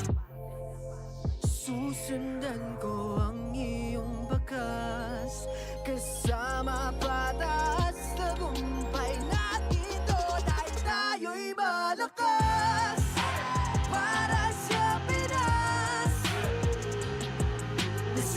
ng alas, hindi ko aatras, kinikilala sa taas kasi kami ang malakas para sa Pinas. Nasa amin ng alas, hindi ko aatras, kinikilala sa taas, ganito kami sa Pinas. Wow! Hold on. Yeah, malakas ang Pinas. Laging MVP, no surrender, no retreat. Pag nagsama-sama, just imagine what we can achieve. Laging MVP, no surrender, no retreat. Giving 100 all my all, cause we just cannot be defeated. We are unstoppable, immune and invulnerable. Ready ang equipment, lahat frozen, malang crowd control. Pakita ko na jab like pow, east to the southeast. Takas sa matawa, proud and loud, cause every enemy we devour. Susundan ko ang iyong bakas, kasama pataas, tagumpay natin to, dahil tayo'y malakas para sa Pinas. Nasa amin ng alas, hindi ko aatras, kinikilala sa taas kasi kami ang malakas para sa Pinas. Nasa amin ng alas, hindi ko aatras, kinikilala sa taas, ganito kami sa Pinas. Wow!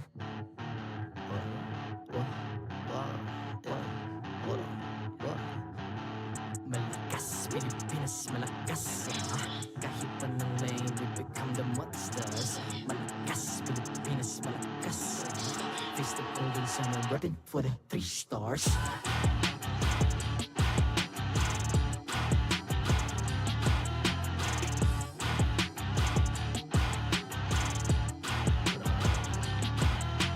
Ang lakas ng Pinas, we unite, be the stars. Ang lakas ng Pinas, we unite, be the stars. Ang lakas ng Pinas, we unite, be the stars. Ang lakas ng Pinas, we the stars. Ang lakas ng Pinas, we unite, we the stars. Ang lakas ng Pinas, we unite, we the stars. Ang lakas ng Pinas, we unite, we the stars. Ang lakas ng Pinas, we the stars.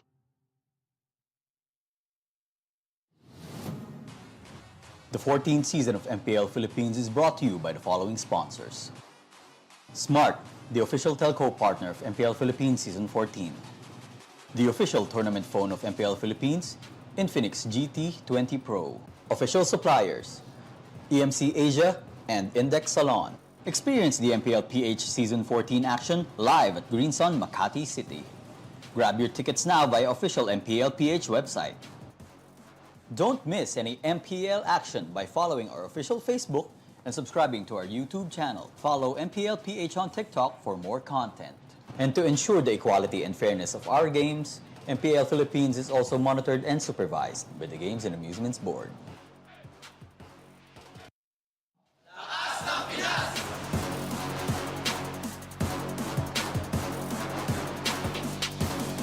Lakas ng Pinas!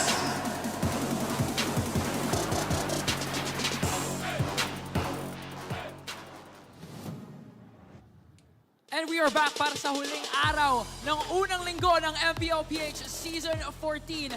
Dito tayo ngayon sa Infinix Game Tambayan. Muli, ako nga pala si Ingan, kasama si Renmar and Rockhart at kami ang inyong mga kasama para sa up-and-coming matchup ng Aurora MLBB versus RSG Philippines. Kanina nakita natin na game number 3 yung previous series. Tingin nyo, ano expectations nyo for this upcoming match?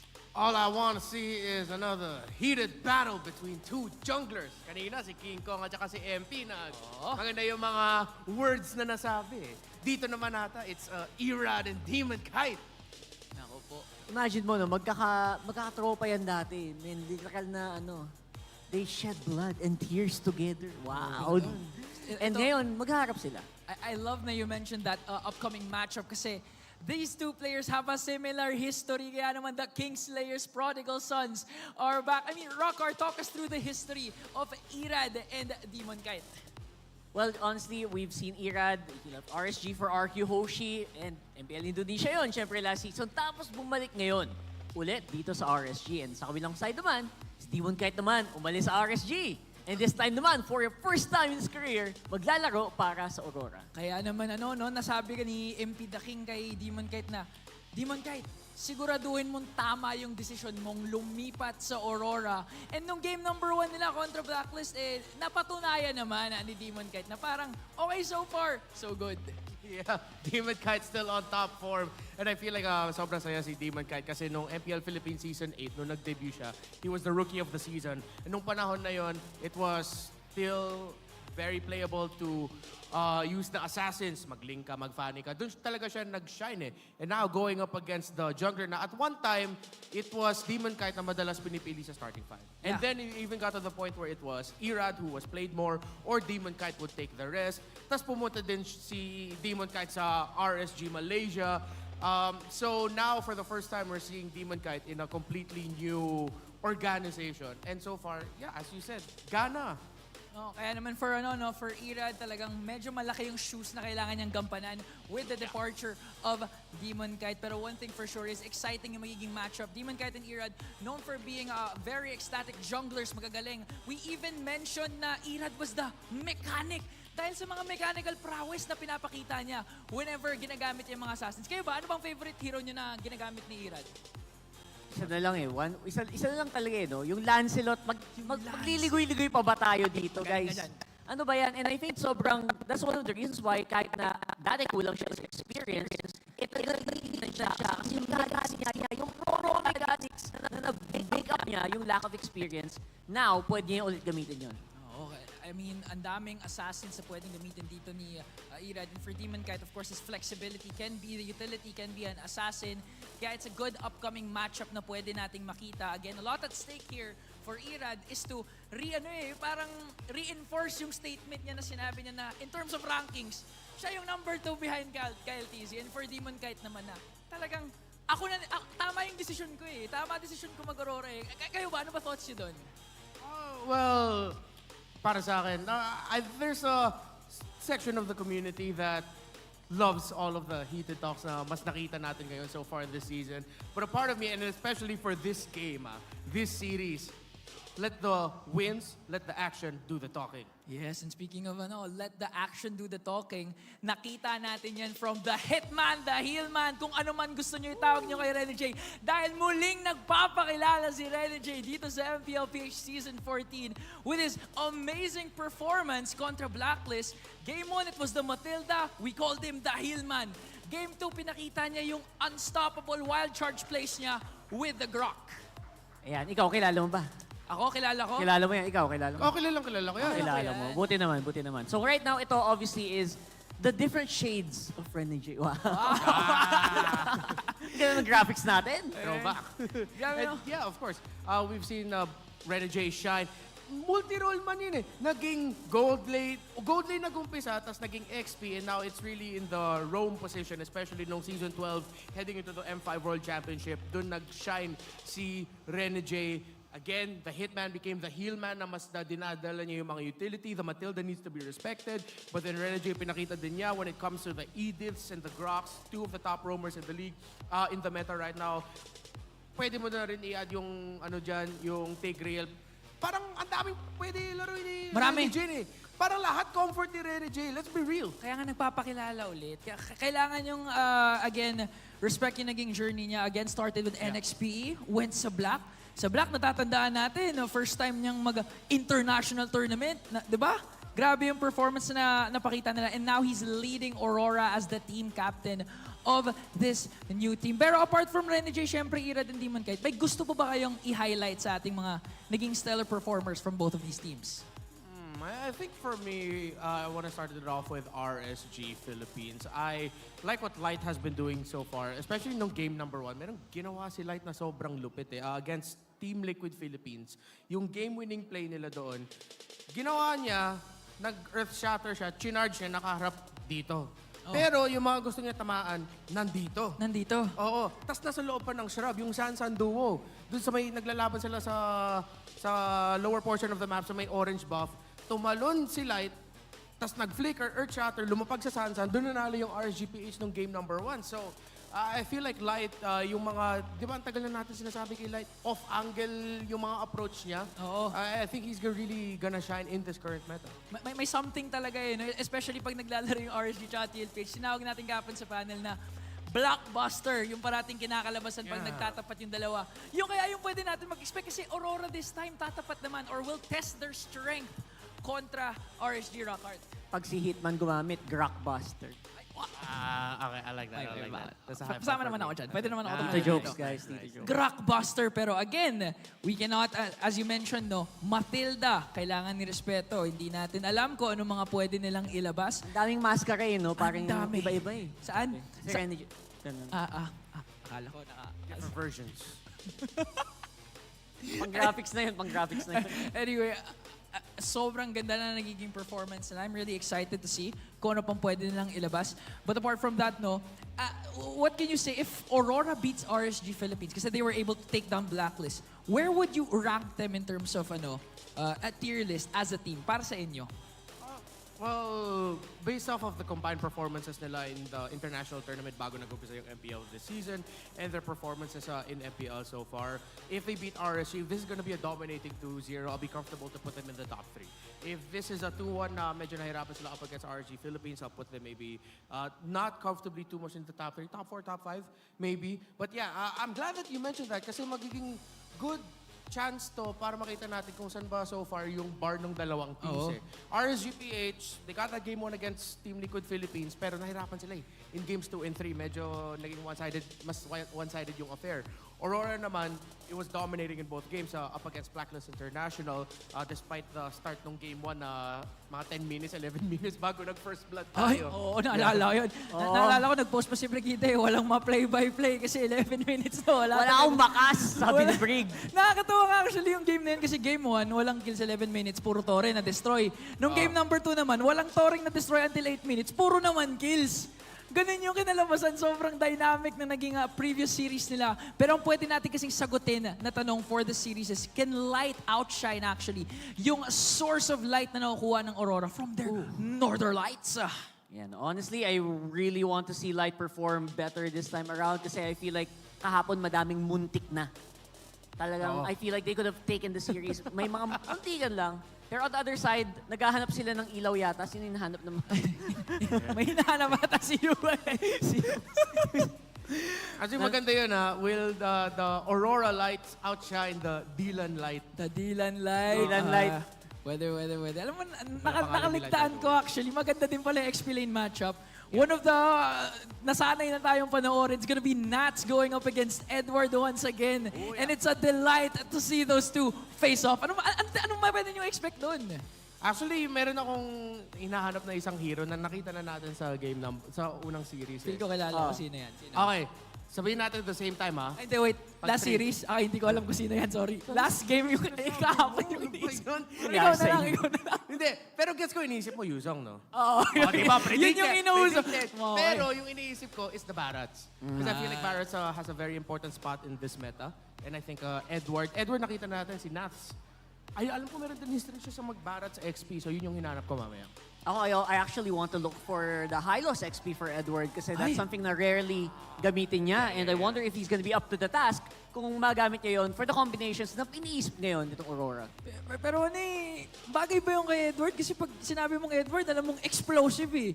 Gusto mo yung mga game-changing talaga. Kasi imagine pag fast hands ka, gusto mo mag-high loss, pipindot-pindot lang yun eh. Takbo-takbo lang. Takbo lang yun eh. Pero matapang. As a high-loss spammer sa RG, meron pa mga high-loss main dyan?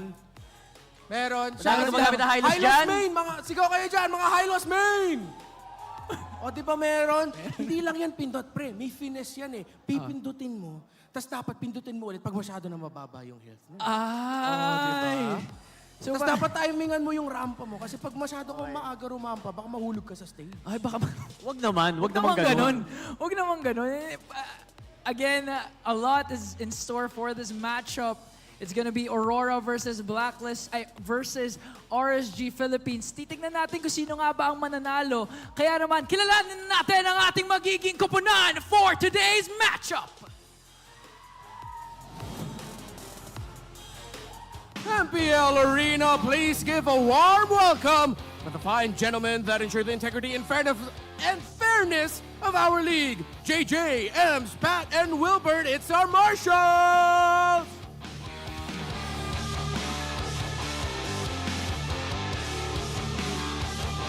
Entering the arena first, they answered the call of light and started off this season with a victory. Will they seize the win yet again? Lights up for Aurora!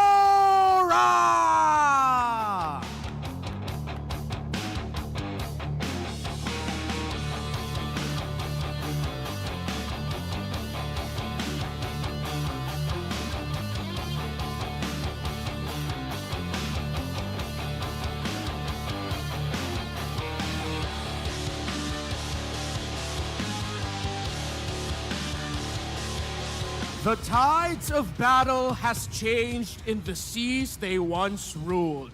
Filled with familiar faces, it's the same organization. Can they yet again rise to the top? Raiders, rise, slay, it's RSG Philippines!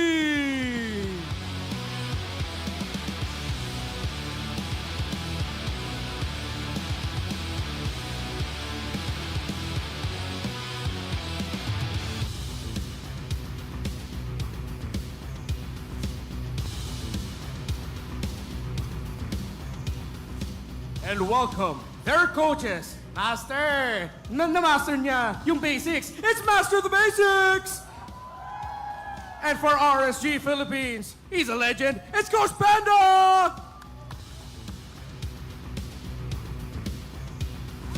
Sino una ngingiti? Parehas, ngumiti.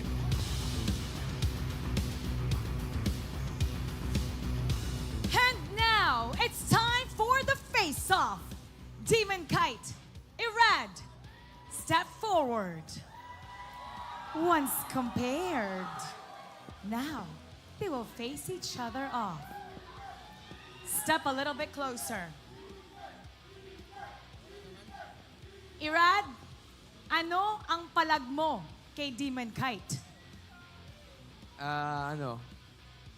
Di ko alam siya muna. Demon Kite, ano ang palag mo kay Irad?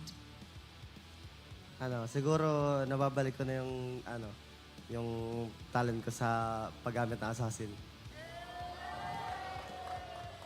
Nakabalik na si Demon Kite. Ikaw naman, Irad. Since naglaro ako ng ML talagang assassin talaga ako eh. So, ayun. Siguro yun lamang ko kahit matagal lang ako nag-assassin. Let's compare their assassin later on. Palag kung palag, fist bump. Once former teammates, now they'll go up against each other. Who will perform better? Bakbaka na, casters, pasok.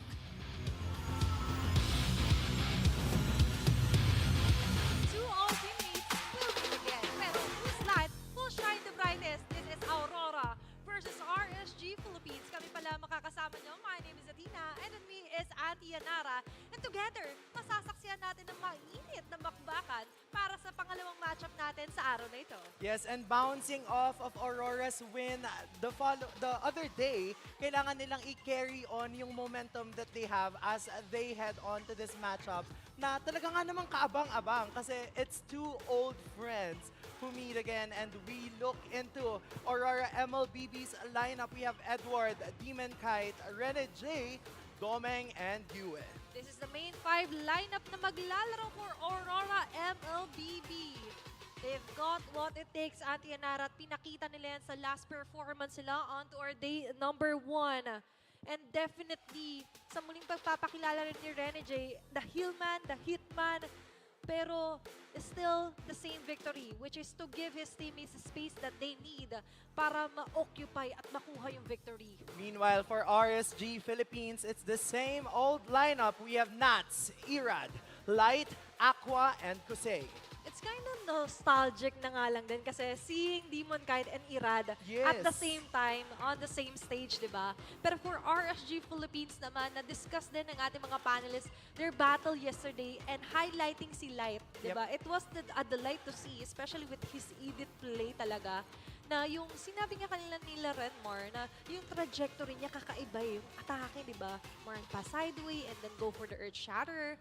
And aside from that, of course, andyan pa rin naman si Nats. Yeah, Nats, for the longest time, we have seen the Nats Entertainment come into play. So as they go up against Aurora, that is literally what we have to see coming from him. Because this is gonna be a match-up between him and the ever-consistent Edward in the XP lane. So kung sino man yung makapagbibigay ng space for both of their teams, yun yung makapag-ensure na makukuha nila yung laban na to for game number 1. Mainit-init ang pagtatapat ng ating mga heroes, but for both of these teams, we are expecting them to be able to bring out this Infinix keys to victory for the side of Aurora. They need to be able to bring out the best heal man or the hit man to unleash Demon Kite. We are talking about Renny J here. We have seen him wear numerous hats all throughout time, from XP, tapos naging roamer, lahat na yata na pwedeng pasukan ni Renny J. And yung flexibility na yun yung kailangan niyang i-employ in this game. Napakita sa atin ng Rockbuster, kumbaga sabi nga ni Rockhart. But for RSG Philippines, we have prepared the stage for Nats to entertain. Hindi din naman tatawaging Nats Entertainment to. If he's not in the stage, he's not into the clashes.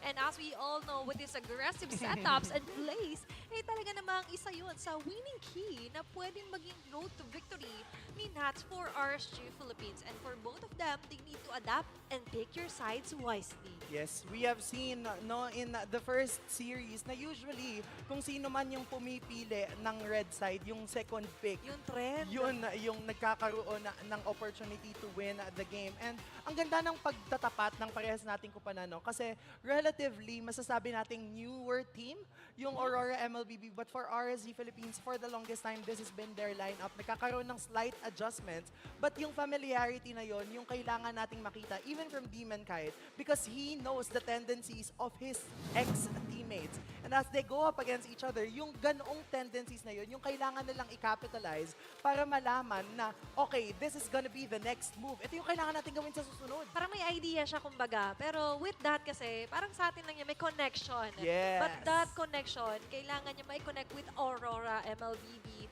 And you mentioned newer Ordman ngayon for MPL, but still the players have that experience, the bit-bit nila sa kanilang laban. Pinatunayan nila time again, especially for week 1, day 1. Diba? Na gumana. It was really worth it na nga lang din. And all those punches, all those setups, especially with Renny J po, na nakita naman talaga natin na nag-e-enable, nagbibigay ng magandang espasyo to let Demon Kite reach greater heights. Baka Renny J ito. Grabe yung performance coming from the Healman and the Hitman. And as we head into the draft, makikita nga natin kung ano yung gagawin niya in this lineup. Kasi sobrang laki ng possibility, right? Yeah. Matagal nang sinasabi ng mga casters na for the longest time, we haven't seen utility or roamers come into play. But with Renny J here, the possibilities are endless. He could play a Mathilda or even an Angela. Yung mga ganong ka-wild na guesses. But then, as we head on to the draft, mapapansin natin na very standard bans. Even in the first years, nakita natin the Fanny, the Harith, as well as the Hayabusa. Meanwhile, for RSG Philippines, the Chip, the Link, as well as the Jushin. And gusto ko yung nabanggit mo about Renny J na pwede siya more on the support. Yep. You also could expect him to use the hard tanks, setter tanks, kumbaga. And right now for Aurora MLBB, they prioritize us, which opens up the possibility naman pag red side ka na maaga mong pwedeng kontrahin to. As you mentioned nga, it's all about the side. And right now, the side of RSG Philippines is going for the edit nga for Light. Yes. Will this Light be the brightest na nga lang din against Aurora Lights ko? Aurora MLBB and automatic Moscow agad dito for Domeng. Yeah, and you know, this Moskov from the first series that we've had today, naging maganda naman yung pagkakagamit ng Moskov na to. But then, in this case specifically, kailangan makita ng Aurora kung paano nila bibigyan ng space, yes, yung Moskov, but also at the same time, kung paano nila i-enable na hindi sila malulugi sa team fight while ensuring na nasa kanila yung control ng mapa. And for the longest time, I think, even before in their previous teams, I think Edward is really one of the players na sobrang intuitive ng pagkakagamit niya ng mga heroes na meron siya. Sa XP, no? Yes, na kaya niyang magbigay ng spasyo sa kanyang mga kakampi. And that's the perfect aggression that you need kapag may Moskov ka. Especially kanina na-observe natin yung sa playstyle ni Outplayed.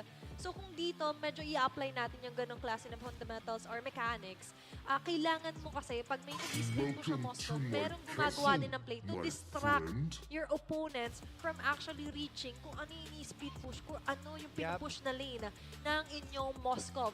But looking at this one, ito naman yung mag-freeze naman, literally, onto the lanes. We have the Aurora for RSG Philippines. Aurora ang gamit ng RSG Philippines. So kapag nabanggit po namin ng Aurora, RSG muna ang tinutukoy natin. Pero sige, Aqua na lang ang babanggitin natin. Tama. Yan, shoutouts sa mga viewers natin out there. Still here and present rin, diba? And syempre, inaabangan nila kung paano ipapakita. At syempre, nandun na mga kalmot. Diba? Pero ngayon, yun kasi for a Roger, ulit-ulitin lang po natin. Wala, pares kami ng buhok. Uy! Shoutout po sa mga nakaupo rin sa Infinix Zone. And ayun, going back with the Roger, babalik po ulit tayo sa flex pick po kasi ito. So, it's possible that Kusei could use this hero. Or pwede rin naman para din kay Irad. And shoutout kay our very own Odin din na nanonood. And of course, the Raiders present here supporting RSG Philippines. Oo, kaya nga ngayon sa pagbabalik natin sa draft, the high-loss ban, I think most of the time, naging trend to now, day 3, na nababan na talaga, pasok na siya sa drafting phase. Ban-worthy. Oo, either ban or pick. Yeah. And yun yung naging conversation natin a while ago. Kaya naman kayo, kung mga nanonood kayo sa bahay and gusto nyo i-try mag-rank game, kapag hindi na-ban yung high loss, just try it out. It's Tignan your nyo kung chance. paano nyo mapapagana yung high loss in the ranked games. Yeah. But then, the Tigreal ban, a response, kasi nga naman naging maganda yung performance ng Tigreal For from Light. the first series. Yeah. Diba? And they don't want to let Light na nga lang din mag-shine with the Tigreal. If ever po nahahawakan ni Nats itong Edith. So they have two flexible heroes right now at Yanara with the Edith and Roger. Pero with the Therese luck, I think it's safe to say na mapupunta to sa kamay ni Nats. He's not here to entertain but to go for the destruction na nga lang din sa opposing side, which is Aurora, which leaves us a question mark. Kung anong hero ni Edward? Oo, Okay. ayan na. Arnold, nasagot na. Sige, wag mo ng question mark, Athena. For Rene J, ang dami pa Pwede, siguro mag-ano siya dito, magiging hitman siya in this case. I'd say kasi makukulangan sila ng pang-front if kukuha pa siya ng utility. Unless Mathilda yung gusto niyang kunin. But then, pwede pa din siyang show if he likes since naban na yung other set of heroes or The Joed! We forgot on brief second. Oo nga pala, may Johed nga rin pala tayo nakikita this past few days here on our week 1. And it's going to be onto the hands pa ni Rene J. We get the idea with the Cho, pero kasi ang Johed din ganun din eh. Yeah, may same pick off, thought. may ejector, and you have the unstoppable force kung tawagin. Tapos biglang for RSG Philippines, another one. Khalid Jungle! Oh my gosh! This is somewhat new to our eyes na nga lang din dito, Antionara. But let's take a quick check na nga lang din before we move forward dito sa Land of Dawn. Pero let's make sure na nga lang din onto what heroes were locked in na nga lang din dito for both RSG Philippines and Aurora MLBB. Makikita na natin as we head into the Land of Dawn kung ano nga ba ang mga heroes na pinik ng ating mga kakampi. And this is a Benedetta pick coming from Irad. So, ito talaga yung sinasabi nilang pang-counter against Azaz. Kasi kapag nag-Dominator's Descent, tapos naglatag ng kanyang ultimate ng isang Benedetta, mauubos agad yung Dominator's Descent. And mababurst down pagbagsak ng Zaz doon. This was one of my first questions or tanong nung sabi ko, anong pwedeng pangabot sa Zaz? Anong pwedeng mga heroes na pwedeng umabot agad sa likod?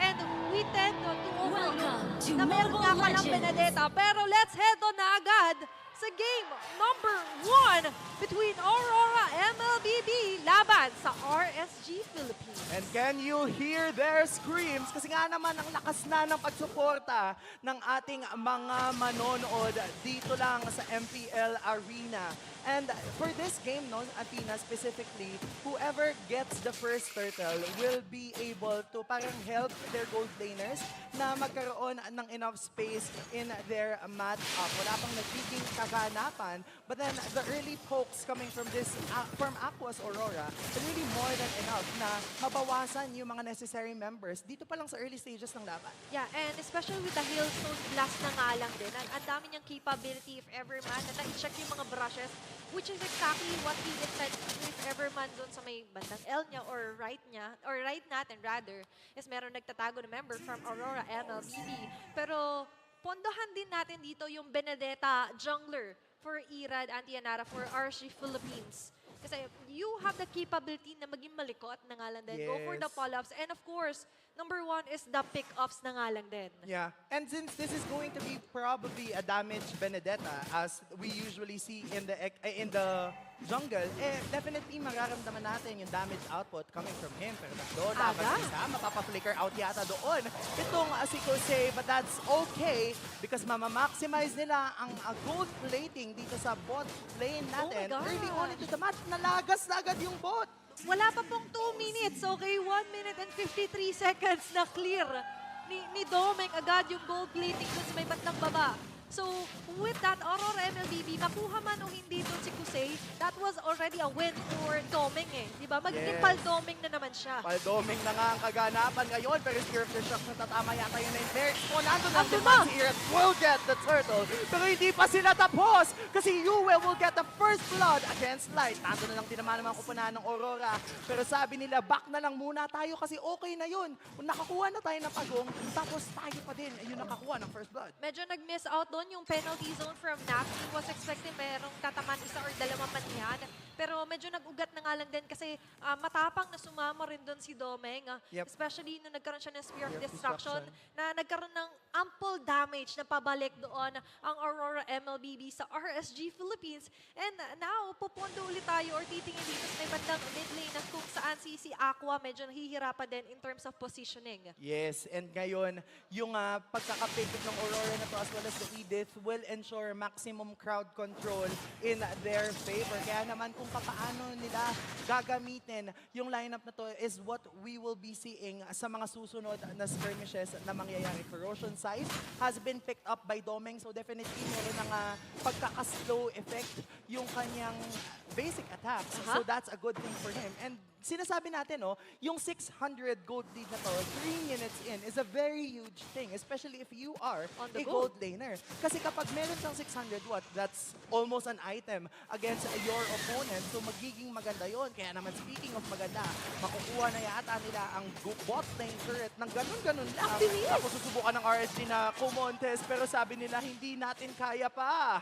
It's all about the speed here for Aurora MLBB na kung saan parang medyo fluid yung nagiging flow nila dito. And to be honest, nakikita rin talaga natin dito na mas lalo nilang binibigyan ng nurture na kailangan dito si Domeng as early as before the 5 minutes pa nga yun, di ba? And just imagine na kung gaano kalaki po yung magiging epekto na to kay Kusei kasi later on mapipilitan sila mag-switch dito. Not just so makahabol siya in terms of itemization. Speaking of item, kaka-purchase siya pa lang din naman dito ng Windtalker. Pero ito yung mapapurchase sila. Mapapalibag yata doon, pero nandun lang din naman yung ultimate coming from Aqua. Electro Final Broken na sila rin. Isa-isa na bumabagsak ang mga kupunan ng RSG. Dalawa para sa isa, pero okay lang din naman yun kasi si Edward is killing nuts entertainment. 2 for 1. And that's going to be in favor of Aurora MLBB. Mukhang di pa tinantanan! A killing spree for Edward! Ayaw tantanan talaga ni Edward kasi nandun na lang din naman yung kanyang final slash. Pero sabi nila, wag na muna natin ituloy kasi nakuha na natin yung pagong. Nakakuha pa tayo ng 3 kills. Bonus na lang yun. Ayaw, huminahon dito ni Edward. Iisa pa yata sila. Naka-ready sila Demon Kite and Rene J. Ang ganda ng pagkakabato coming from Rene J plus a wonderful backup from a Demon Kite. The pick-offs are definitely pick-off-sing in this case sa Aurora MLBB. Rene J is giving. Diba? Ang ganda ng mga ejector niya doon. And to be honest, kwentado yung ganong klase na hindi siya asim eh. Yep. More on sobrang calculated nung aggressiveness dito ng Aurora MLBB that they know when to back down. They're choosing their fights wisely dito for game number 1. They have the lead at Yanara. And technically, kita mo si Irad, afford niya rin naman if ever yung ginagawa ng Julia dito si Demon kahit na mag-split push, mag-try, mag-push ng ibang tore. Kaso nga lang, ang problema, pinupuruhan yung ibang mga linya nila na napapareact na nga dito to say life and not. Ito yung sinasabi natin kanina, they need to give Doming space. Kasi nga naman, kapag nagkaroon ng enough space si Doming at naging Doming na siya officially, ganito ang mangyayari. Kaya naman doon sa bot lane, battle of the two old Mahabol friends. pa. Demon kahit susubukan yata ng habulin si Sa Irad, lubong. pero okay lang din naman. Kasi sabi niya, hindi pa natin kayang habulin yan. Masyadong madaming dash. Nag-fist bump muna, Auntie. Nag-fist bump muna Fist doon. bump. Pero eto, ang medyo mababawasan. That's getting Rene J na nga lang din. And medyo na-reach kasi agad dito ng Aurora MLB rather. Yung sinasabi natin na ano nga ba yung isa sa way para ma-maximize mo na may most of ka sa lineup mo? Yes. Which is other members to put pressure. Yep. Para walang masyadong maka-istorbo, walang masyadong makagambala doon kay Domeng. Kung may isa, medyo kaya niya yun eh. Kasi lamang nga siya in terms of gold as well or items, di ba? Mas specific. And right now, the objective is up. Pangatlong pagong para sa laban na ito, Andy. And this is the last turtle of the match. Magkakaroon pa lang ng flicker ang ating hitman. 4 laban sa 4. 4 laban sa 5 na kasi nandito na si Irad. Pero penalty zone ko connecta sa 3. Isa-isa na lang sinusubukan pabagsakin ng mga member. Pero ang ganda din ang pagkakakasahan ng Alekto. Final blow. Ang low na din ng mga member ng outside ng Aurora. Pero si Nax ang unang pabagsak. Nandyan na din si Jose. Kaya naman sabi nila, go na natin to. Mag-freeze pa yata to si Edward. Tapos sa pag-flicker and si Light. Pero double kill coming from Yue. Ato naman si Demon Kite. Nakikipag-reunion kay Irad. But definitely, Yue did a fantastic job doon sa Dominator spawn niya. And after that, spawning another Nightmaric spawn. Tapos free sa gilid na nga lang yung ibang mga members. And Aurora MLBB yet again taking down or Turtle onto the hands. Ito na rin natin sabay-sabay ang ating Infinix instant replay. Napabagsak na, sinubukang pabagsakin ng RSG Philippines sa mga koponan dito ng side ng Aurora. Napalone nila si Rene J, yes, but the moment that Doming entered the scene, grabe yung pagbabato niya ng mga sibat. Kaya naman nabaliktad pa nila yung laban na yun na kasama pa sila ng Turtle. And ngayon for RSG Philippines, na-understand natin yung idea na tinatry nila muna if ever na, wait lang, ceasefire muna, antayin natin si Irad na makapag-farm ng Yes, konti muna yes. dito. Yung mga ganyan na pag-side-side niya, medyo malaki din naman if ever yung nadadagdag sa kanya. But looking closer na nga lang din dito sa ating mga golds and of course onto the items, mapapansin talaga natin yung sudden surge for Aurora MLBB because of the way that they place themselves pagdating kasi sa mga team fights. Tapos nawalis pa doon ni Edward si Irad, pero sabi ni Irad, huwag na muna natin ito ituloy. Kasi masakit na yung bawas na meron kayo. Ayaw nilang tantanan at bitawan yung mid lane turret kasi nga naman, ang laki ng espasyong maibibigay niyan. Pero sabi ni Demon kahit ayaw niyo ibigay yung mid, akin na lang yung bot. Diba? Medyo nililipat nila yung sights nila, focusing on 2 things at a time, diba? And ngayon, nagdi-divide and conquer ang Aurora MLBB. Doming is ready if ever man. Nakita natin na doon na nga lang sila nakaabang sa may bandang Getly. Even the purple buff ay walang ligtas sa mata dito ng Aurora. And with that, Auntie Nara, mas lalo lang ulit sila magkakaroon ng confidence to roam around the map and pray on their members or on their opponents, which is ang RSG Philippines. Grabe, Trinity build na dito. Itong si Doming, and yung Trinity build na yun, yung Demon Hunter Sword, Golden Staff, as well as yung Corrosion Sight. Ibig sabihin, kaya na niyang mag-dish out ng ample amount of damage against their opponent. And ito na yung space na sinasabi natin, Athena. Tama. Kapag meron siyang ganito kalawak na space, ang dami niyang pwedeng puntahan. Pwede siyang mag-push muna sa bot, pwede siyang sumama sa team fight. Kaya sila naman, hindi sila nag-aalangan kung sa espasyong pinanghawakan nila. Kasi ito yung Moscow na lagi na ngayon sumasama sa teamfight. So this is a different version. Ito yung twist with Domeng di ba? And kaninang nakaka-erosion site with the on-hit slow, by the way, is nahihirapan na yung RC Philippines. What more with the Holy Trinity build na agad ngayon? Addition of the Demon Hunter Sword. So definitely they need to spot where Domeng is hiding. Hiding Domeng sila muna sa Hiding ngayon. Domeng. Kasi nakikita mo, nag-aantay lang sila na meron mawali si Edward with the final slash. Even with the vengeance nga lang, hindi pa final slash eh. Yung dumikit pa lamang sa Edward, naantay nila. Pero tingnan muna natin yung nagiging galaw din ni Iran while waiting for the action plan or plan galing sa kanya mga team members. Oo, ang ganda na pagkakaset up ng side ng Aurora MLBB towards that bot lane. Kaya naman yung Lord, 13K na lang yung Lord. Sumama pa si Paldomeng sa pang nangyayaring gulo. Demon Knight will be able to secure that Lord. Babagsak pa si Irad Edward with a mega kill. Tapos tumama pa yung kanyang mga skill. Penalty zone, kakasana si Domeng yata ang susunod na magiging victim. Pero hindi! Sabi ni Domeng, I will stay alive! Sinatsaman ng susunod na papabagsakin. Kaya naman unstoppable coming from Edward. Apat ang pumabagsak sa side ng RSG. 4-man down for the side of RSG. On to the Infinix instant replay. Ano nga bang nangyari doon? Dahan-dahan sana yung pagpasok doon ni Irad. Umabot na magaling sa final blow siya. But look at the way that Domeng and Ren, they did a great job na nga lang din dito sa pag-pursue sa mga members ng RSG Philippines. And up until the very last second, sinatakalan niya makakaligtas pa siya with the sliver of HP. But no can do because Aurora is here. At yung Lord magmamarcha na nga lang din dito sa may bandang top lane. RSG Philippines, what's going to be their task? What is their own plan para sa pangyayaring ito? Kailangan nilang depensahan ito pero yung Spear of Destruction po, connecta.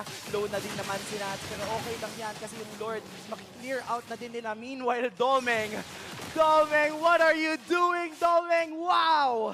Grabe naman to. What he can see, he will do talaga. Diba? Kapag may nakikita siya, wait lang, walang tao dito, parang pwede ako pumush. Wait lang, meron palang tao dito, parang pwede natin kunin. But with that, tinuloy niya pa rin yung plan niya. Gutasin natin yung base ng RSG Philippines at lalong lulobo na muli ngayon lead at sa 10.2K goal lead for Aurora MLBB. 11-2 kill score.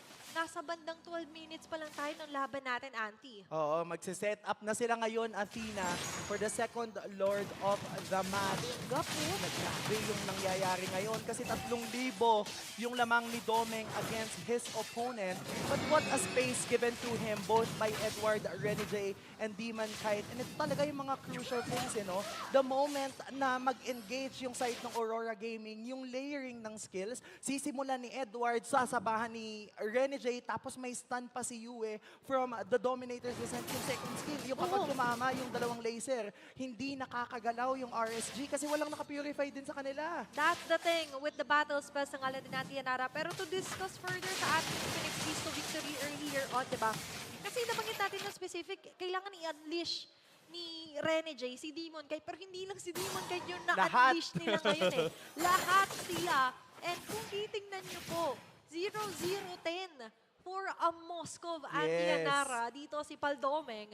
And even Demon Knight and Yue, talaga kanina pa, pinipilit abutin. Pero hindi pa namamatay up until the 13 minutes mark. And now for RSG Philippines, mukhang kailangan nila i-contest if ever itong Lord neto. And they're trying to position themselves into a greater vantage point. Pero medyo nauuna si Renegade dun sa mga brushes, Oo, nandito na nga si Renegade, the hitman. Makakita yata siya doon ni Irad. Kaya naman sasabihin ni Irad, wag mo ko ibato. Kasi kanina mo ba ako binabato, nahihirapan na akong lumaban sa aking mga katapat, yung Lord. So sinusubukan nilang bakbakan for 23K. Tapos reset na lang daw muna kasi okay lang yun. Yung range din kasi we have to consider, Auntie, for Yue and even Domeng. Dagdag na rin natin dito, syempre, yung ginagawa na nga lang din nila. Dito may bandang top! Bibigyan nila si Renegade, pero may mababato pa si Renegade with the ejector doon. Untargetable daw si Aqua, pero siya pa din ang babagsak. Killing spree coming from Demon Knight. Isa-isa nang humaharap ang mga kupunan ng Aurora kasi 1-for-1 exchange ang kaganapan. Domeng versus Kusei, sabi nila, wag na muna tayong mainit. Kasi nawalan na tayo ng kakampi, wag na muna natin itong ituloy.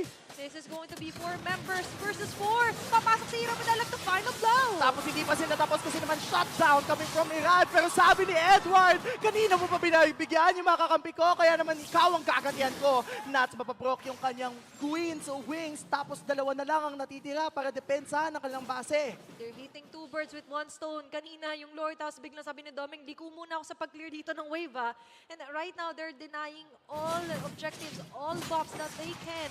Laban dito sa RSG Philippines. May kababaan pa po naman yung mga death timer dito. So aabot pa dito ang Task Force RSG. Kaya pa dumipensa. But the problem with that is kailangan nilang tignan kung nasan nga ba lagi nakapwesto dito si Edward. Kasi yung mga final slashes, yung medyo dumadali sa kanila.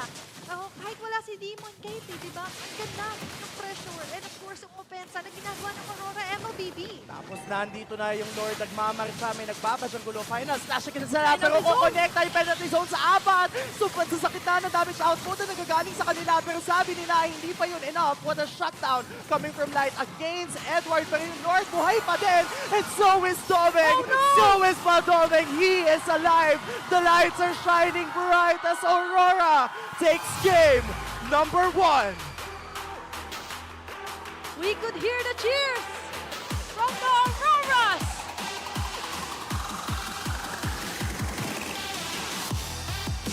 Kung nandito kayo, grabe yung crowd natin. And that was just game number 1 na Dianara. But to know further, syempre, before that, let's take a quick break and look on to the announcement. Ng future ng team na ito. Kaya naman para sa mga fans ng Aurora, make some noise! Muli ako singan kasama si Renmar and Rockhart. Nandito tayo ngayon sa Infinix Game Tambayan. Rock, ikaw na to.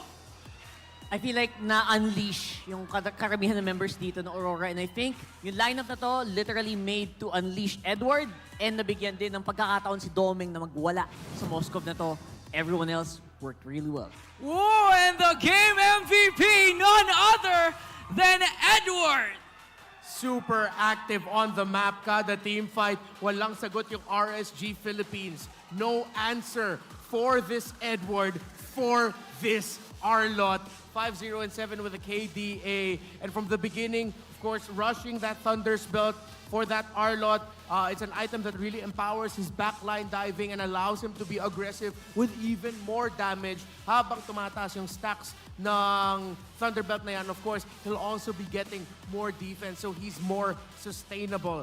And that is the key figure of the lineup of Aurora.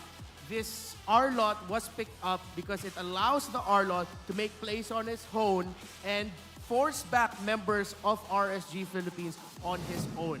Kumpara mo yan sa Terizla na kalaban niya in the lane. The Terizla can set, sure, Nats, nakita natin, would get really good penalty zones from time to time, but will you have the follow-up? While for Edward, it can literally just be Edward, hanapin mo yung kailangan mo hanapin, habulin mo yung kailangan mo habulin. And that was one of the key examples, especially with this. Earlier nakita natin, Edward was able to get a double kill and he was able to chase down Nats under the tower, which allowed more openings for Aurora to continue pushing. If you look at the mid and the jungle of Aurora, kita natin dyan, dalawang source ng magic damage, 2 magic damage dealers. You have the Zast and you have the Julian. They both have very strong level 4s. Hindi ko naman sinasabi na parang late game damage na yung early game nila, pero masakit yan. That's the strength of magic damage dealers sa MLBB. You'll just need 1 item and your damage is respectable. 2 items, doon na kailangan mag-ingat yung kalaban mo. Now, for Aurora, they made the most out of that. Pag meron kang lineup that has 2 magic damage dealers sa tinatawag nating core, sa gitnang rotation mo, yung mid at jungle mo, tapos magdagdag ka pa ng isang EXP laner na pwede lang manggulo sa backline, RSG Philippines, nahirapan sila mag-team fight kasi mas madali mag-team fight sa lineup ng Aurora na mas madali ang buhay dito ni Domeng. Tingnan mo, for Domeng's stats, there was around 14-15 kills in that game. He ended the game with around just less than 3 kills, 2-0 and 13. Because a lot of the aggressive movements, yung damage manggagaling sa Arlot, sa Zast, and the Julian. But Domeng, of course, in the end of the game, nakita natin nagawa niya yung trabaho niya. So if you look at the lineup of RSG Philippines, you have an Aurora. Kumpara natin yan sa dalawang status ng mid laner. So, for the Aurora, you have someone that needs a little bit more protection. Kahit na may passive yan, gusto mo alagaan yung Aurora. Of course, with the Aurora being able to freely hit in the backlines and land those combos is good. While you have the Zask na sa sobrang lakas ng ultimate niya, and we know the scaling of the Zask, wala siyang pake. Gagamitin niya lang yung ultimate niya sa harap ng mga 3-4 membro ng RSG. Tapos magtataka yung RSG, but bigla nasisira kagad yung formasyon natin kasi papasok na si Edward, papasok na si Renegade. So this lineup of Aurora is meant to break formations against a lineup that has one hero that is meant to be protected. Kailangan mo protektahan yung Aurora na yan. And that's why nahirapan yung RSG kada team fight. Again, Aurora, mas magaling sila mag-team fight sa game na yon kasi mas madali mag-team fight with their lineup.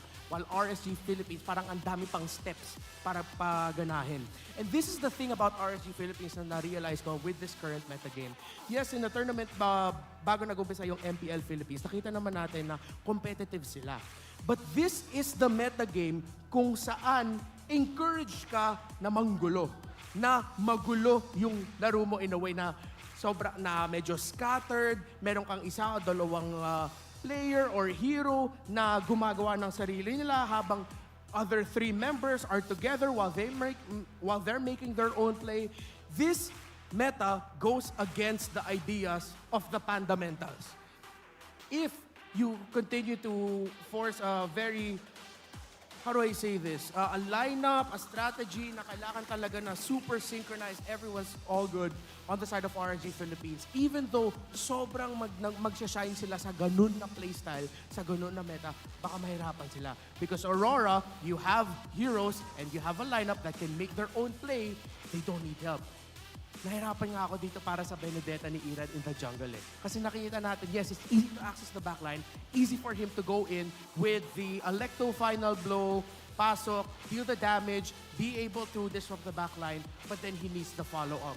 While the members of Aurora, you don't need a lot of follow-up. Kasi the main pieces sa mga heroes na nanggugulo sa playstyle ng RSG Philippines, they can deal the damage and they can make their own plays. A little fun fact about the First Lord actually. Ano yan? Nakita natin it was secured by Aurora, di ba? It was Yes. Demon Kite who secured it. Actually, it wasn't the retribution na ginamit niya para ma-secure yung Lord. Demon Kite was able to secure it with damage kasi nung nag-retry si Irad, it had less than 100 health left and it was the damage of the Julian that delivered the Lord para sa Aurora, the First Lord of the game. Alam mo, naiintindihan ko ba't nakita mo yun eh, kasi sobrang liwanag talaga ng ating stadium ngayon. Again, Aurora really seizing the light, kaya naman they were able to win up against RSG Philippines. So, ikaw, Rockhart, agree ako sa sinabi doon ni Renmar na parang mas okay ngayon yung mga explainers na nanggugulo. Katulad nga ng mga glue na even nilalabas ni Flap TZ. Ano sa tingin mo pwedeng adjustments na pwede gawin ng RSG Philippines? I think tama yung sinabi ni Renmar. I think ease of execution, mas madali, mas snappy, kumbaga. Mas snappy yung lineup nila. Isang bato lang ni Renegade, di ba? Isang bato ni Renegade, dire-diretso na yan. And yung crowd control, obviously, the other side meron din. Terizda is a really good pick. Irad, medyo maganda yung pick niya pero mahirap i-execute. Tama ka. And very conditional yung mga laban na magagana yon. So I think maybe make it a lot easier, make the execution a lot easier para sa RSG. Pero again, it's easier said than done, di ba? Kasi draft pa rin to. May mga bababan, may mga matatanggal. And I think the easiest way to do it would be to maybe go back to your core strengths. And I know Panda, alam niya yan, di ba? Si Panda, alam niya yung strengths of players niya. So I think make it easier, and again, medyo mahirap din siyang gawin kasi to be honest, ang init din ni Edward dito ngayon eh. Ang init ng dalawa ni Renegade sa Edward. I think they set up Doming so well na hindi napapansin minsan nung kalaban na, si Doming nandito na pala.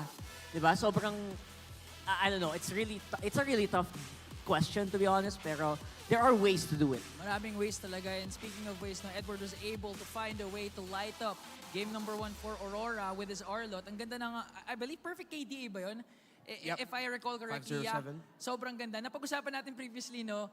Hylos, XP lane, pwede mag-dominate. Hindi talaga bagay kay Edward. Coming soon. Yeah. It has to be the pick na pwede mo sabihin, Edward, punta ka na nga dun sa backline, okay. Dito nyo ako nakilala, sabi ni Edward eh. Sa mga ganitong explosive plays eh. But for Renegade, he was able to use the Jawhead na nakita naman natin, sobrang naging very malaking factor, kumbaga, kung bakit nanalo yung Aurora for game number 1 up against RSG Philippines. So minor tweaks lang naman ang pwedeng gawin dito ng mga Raiders to bounce back up against Aurora. Again, we cannot discount the fact that RSG was able to beat TLPH yesterday with an amazing performance. Kaya kayo, tingin nyo ba, deserve ng mga fans natin ang game number 3? I mean, we always deserve a game number 3. Yung makita natin dito sa game number 2 naman, it's actually gonna be RSG picking the blue side. I feel like that's the right approach, and I think the most obvious approach, yun na yun eh. Pag may chance ka na piliin yung side na gusto mo, you pick the blue side. Oo, kaya naman shoutout din sa ating mga official restreamers from Southeast Asia, MENA, South Asia, and North America. And ikaw, if you want to be a part of the weekly MPL PH action, just scan the, saan ba? Rock, turo mo nga saan yung QR code. Ayan, scan the QR code and be part of the official restreamer roster ng ating napakagandang MPL PH Season 14. If ayaw nyo naman mag-restream, pwede din kayo mismo pumunta dito sa ating venue. Pero wag ngayon kasi sold out na eh. Na-sold out na ang ating venue ngayon. Today lang kasi gets naman blockbuster ang ating magandang action for today. Kaya naman MPL Arena, it's time for the smart gameplay post! I love this segment. Let's go. I love this segment. Sino to? The power of smart. Gayahin nyo lang ang player post na nasa screen para manalo ng redeemable in-game code. Okay, madami na. Ayan. Gayahin nyo lang po yung post ni Rene J. Alright, yeah. Hey! May kasama bang A? Okay, pero dapat kopyahin nyo din yung fierceness ni Rene J. Yung mukha. Yung pagka-fierce ni Rene J. Fierce, Fierce, okay. Kopyahin nyo lang yung post ni Rene J. Okay. Oh, may kuya doon Ay, ito pwedeng candidate yun eh. Kung nakuha na yung buhok eh. Ayun. Si kuya. Serious face. Okay. Hanap tayo, okay. Sino ba dyan? Ayan. Parang kabila ata. Kabilang kamay ata, kuya. Ay! Saan tumuro yun? Wala. Jawline reveal Saan din. tumuro? Isa pang turo. Isa pa. Ay! It's Jover! Throwback. Di ba sinabi natin kanina yung many faces of Rene J? Pero sabi niya, hold up. Hold up. Hinold up din niya. days pa eh. Lahat ng faces ni Rene J, dinaanan niya sa isang gameplay post lang. Kaya congratulations. You're able to win a redeemable in-game code. And look at that, no, nakita mo sa arena, ang daming nanonood. It's time. Game 3 ba? Yun ang tanong eh, actually. Pero you know what? All the years of watching RSG, don't count them out. Okay, don't count them out. Kaya naman, casters, alam ko excited na kayo i-cast ang game number 2. Kaya naman, take it away. Posing doon ni Rene J, nakita mo yung fierceness and the different personas. But aside from that, game number 1, I do agree with what Renmar and Rockhart have mentioned na snappy. Yes. Naging snappy yung draft kasi talaga na nun. Yeah. And especially na nabanggit nga yung mga double mage natin na set up din. Especially Yue. Ayan, meron ako nakikita kanina may mga faces ni Yue din. Hindi lang may different faces si Rene J, si Yue din dito sa MPL Arena. And alam mo, nakakatuwang makita na the Hitman hits again. Parang ang ganda ng nagiging performance coming from them. But then also, more than anything, no, nakakatuwang makita na despite Aurora being a newly formed team, the chemistry is there. Na parang nakikita na natin na gumagana yung lineups na meron sila against teams na for the longest time, sila na yun. Sila na yun eh. Pero eto muna, tignan natin kung mapapagana ba nila muli as we head on over onto our drafting phase. Game number 2, Rockhart mentioned na you shouldn't count RSG Philippines out, di ba? There's still the possibility na mag-game 3 if they get this game number 2. But Aurora Light, right Still now, watch, Aurora run deep. MLBB is on fire talaga, anti-Yanara eh. Pero ngayon, we're going to go here onto our drafting phase anti-Yanara. And siguro more on prediction tayo. Try natin i-analyze yung mga possible na makita or maban. At simulan natin sa Moscow. Oo, naban agad yung Moscow. A Roger, I think, is also feasible na maban or lumabas dito sa ating draft. And the Juicin na continuously always almost always binaban kasi nga I am naman the yung priestess of displacement primal lightning, mechanic the ng hunter of hero all na the yun ay evil talagang something gods. that all of the teams need to be cautious and wary of. But now, an Edith ban, kasi nga naman, despite Light using it in game number 1, nakita natin na madali siyang napipigilan kasi binabato lang siya ng ejector ng Joed. Tsaka iba, no, kahit nakapikit siya at napansin din yan, diba? Or hindi naman natin nabanggit on live na dinidiscuss din talaga natin yung edit ni Light, Sir, diba? Parang what's your isa rin command? talaga siya. So titignan natin na mataas yung mastery na meron dyan si Light. Pero Roger. Fanny and Ling will be eliminated. Roger is actually a great na first prio pick dito for RG Philippines sa flex. And of course, kung sakali man, may pagkakataon naman dito ang Aurora MLBB to still go for Jushin din. the Zaz na ngalan din. Eh, yung Yeah. Jushin nga pala. Yeah. Open. Napagsama na yun.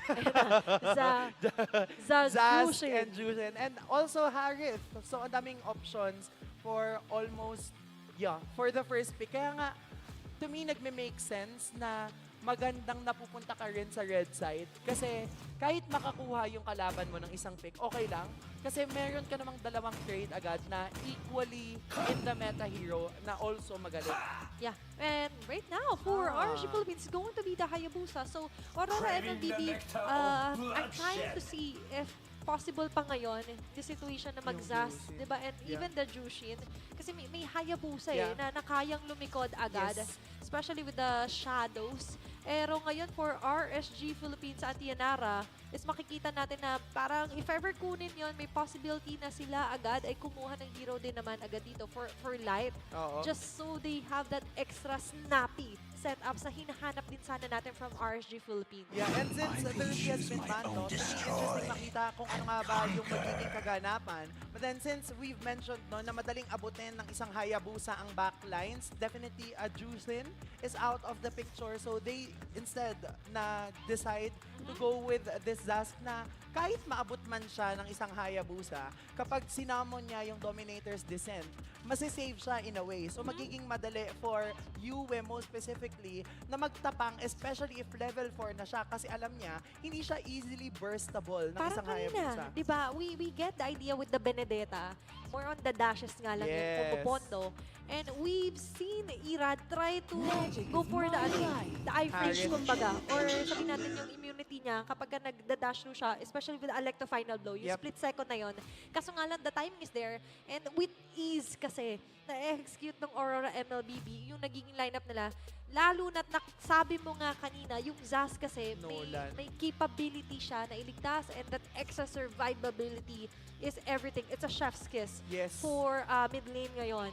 And ngayon for RSG Philippines naman, Harit and Johed naman ang mapapasakamay sa kanila. So, it's going to be a gold Harit na i-assume natin. And a Johed, just so they have that specific isolation plane na pwede nilang makuha. Na kanina, naging effective for the side of Aurora because it was Renegade that was using it. So how Light will be able na parang, in a way, i-shift yung paggamit ng Johed so that it fits the gameplay of RSG Philippines. Yun yung kailangan nating makita as we head on to game number 2. Pero alam mo, nakakatuwa talaga makita yung mga audience kasi parang napipilitan kang mag-A kahit may inisip ka, Diba? And I love na may mga fur babies din na ngayon, pina-flex, diba? Hindi lang friends. And shoutout kay Ingan.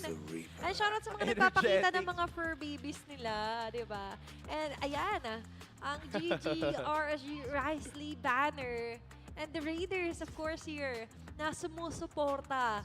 At sabi ko nga sa'yo, you don't count RSG Philippines out kasi kahapon, kung naaalala nyo, 2 match lang naman na nag-game 3. Oo, diba? magkasunod pa. Magkasunod pa na match. So ngayon, sa last match natin for week 1, day number 3, is maaasahan kaya natin yan, mapoprolong ba yung laban? Lights up for Aurora. Ayun ulit yung mga wristbands nila. Yeah, oo. May tamang tawag doon, di ba? Sorry guys. Yan yung mga binabalik sa concert pagkatapos, di ba? Pero dito, Aurora pinamimigay ang, hindi ko mabasa kuya, whitelist, domestic esports. Salamat po. Shout out po sa inyo.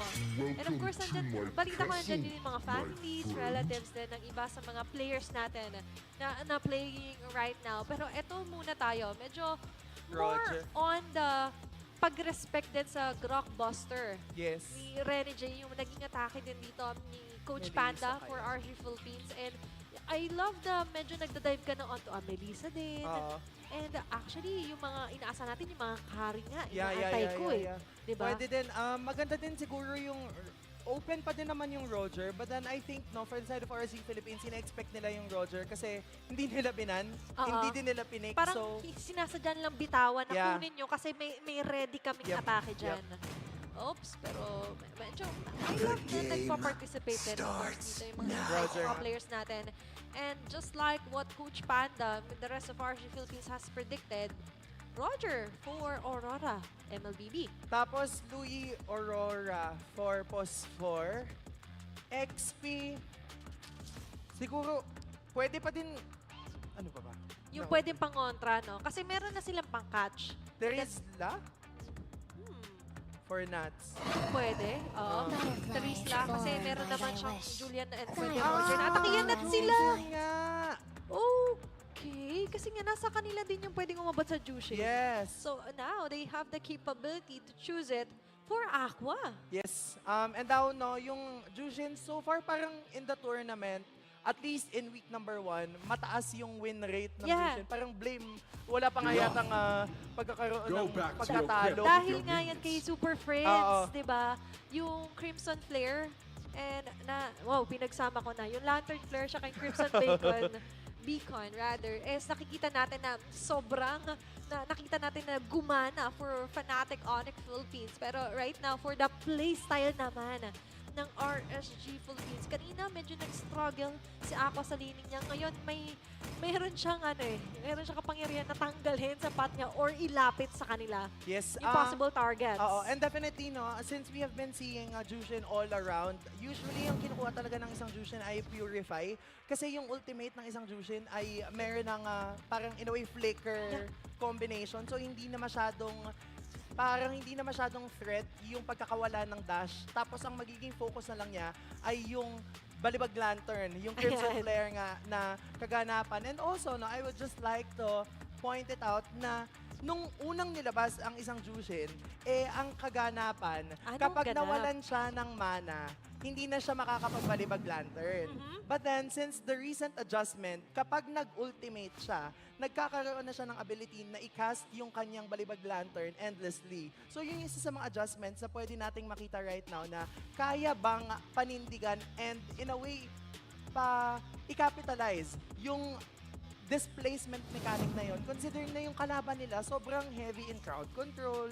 Oo, kaya naman lamang ang may alam, 'di ba? Yan yung mga patch updates na kailangan natin tinututukan specifically for the Jushin nga. Ang ganda na nabanggit ba yan Auntie Yanara na pwede kasi lang ipang-punish yan. Yes. Kapag ka na-activate nga yung Crimson Beacon, 'di ba? Sobra ka na daw, Domeng! Sobra ka na, Domeng!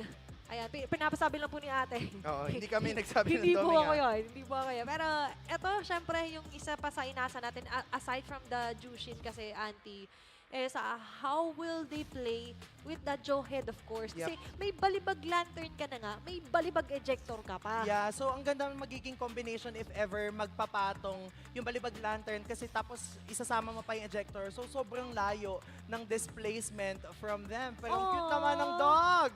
Ang cute naman, di ba? Ano yan, may pa-Aiden si Jordan. And ngayon, guys, 2 beses kang madidribble, kumbaga. 2 beses kang maipapasa with the ejector and the Crimson Flare, yung balibag nga, alone, di ba?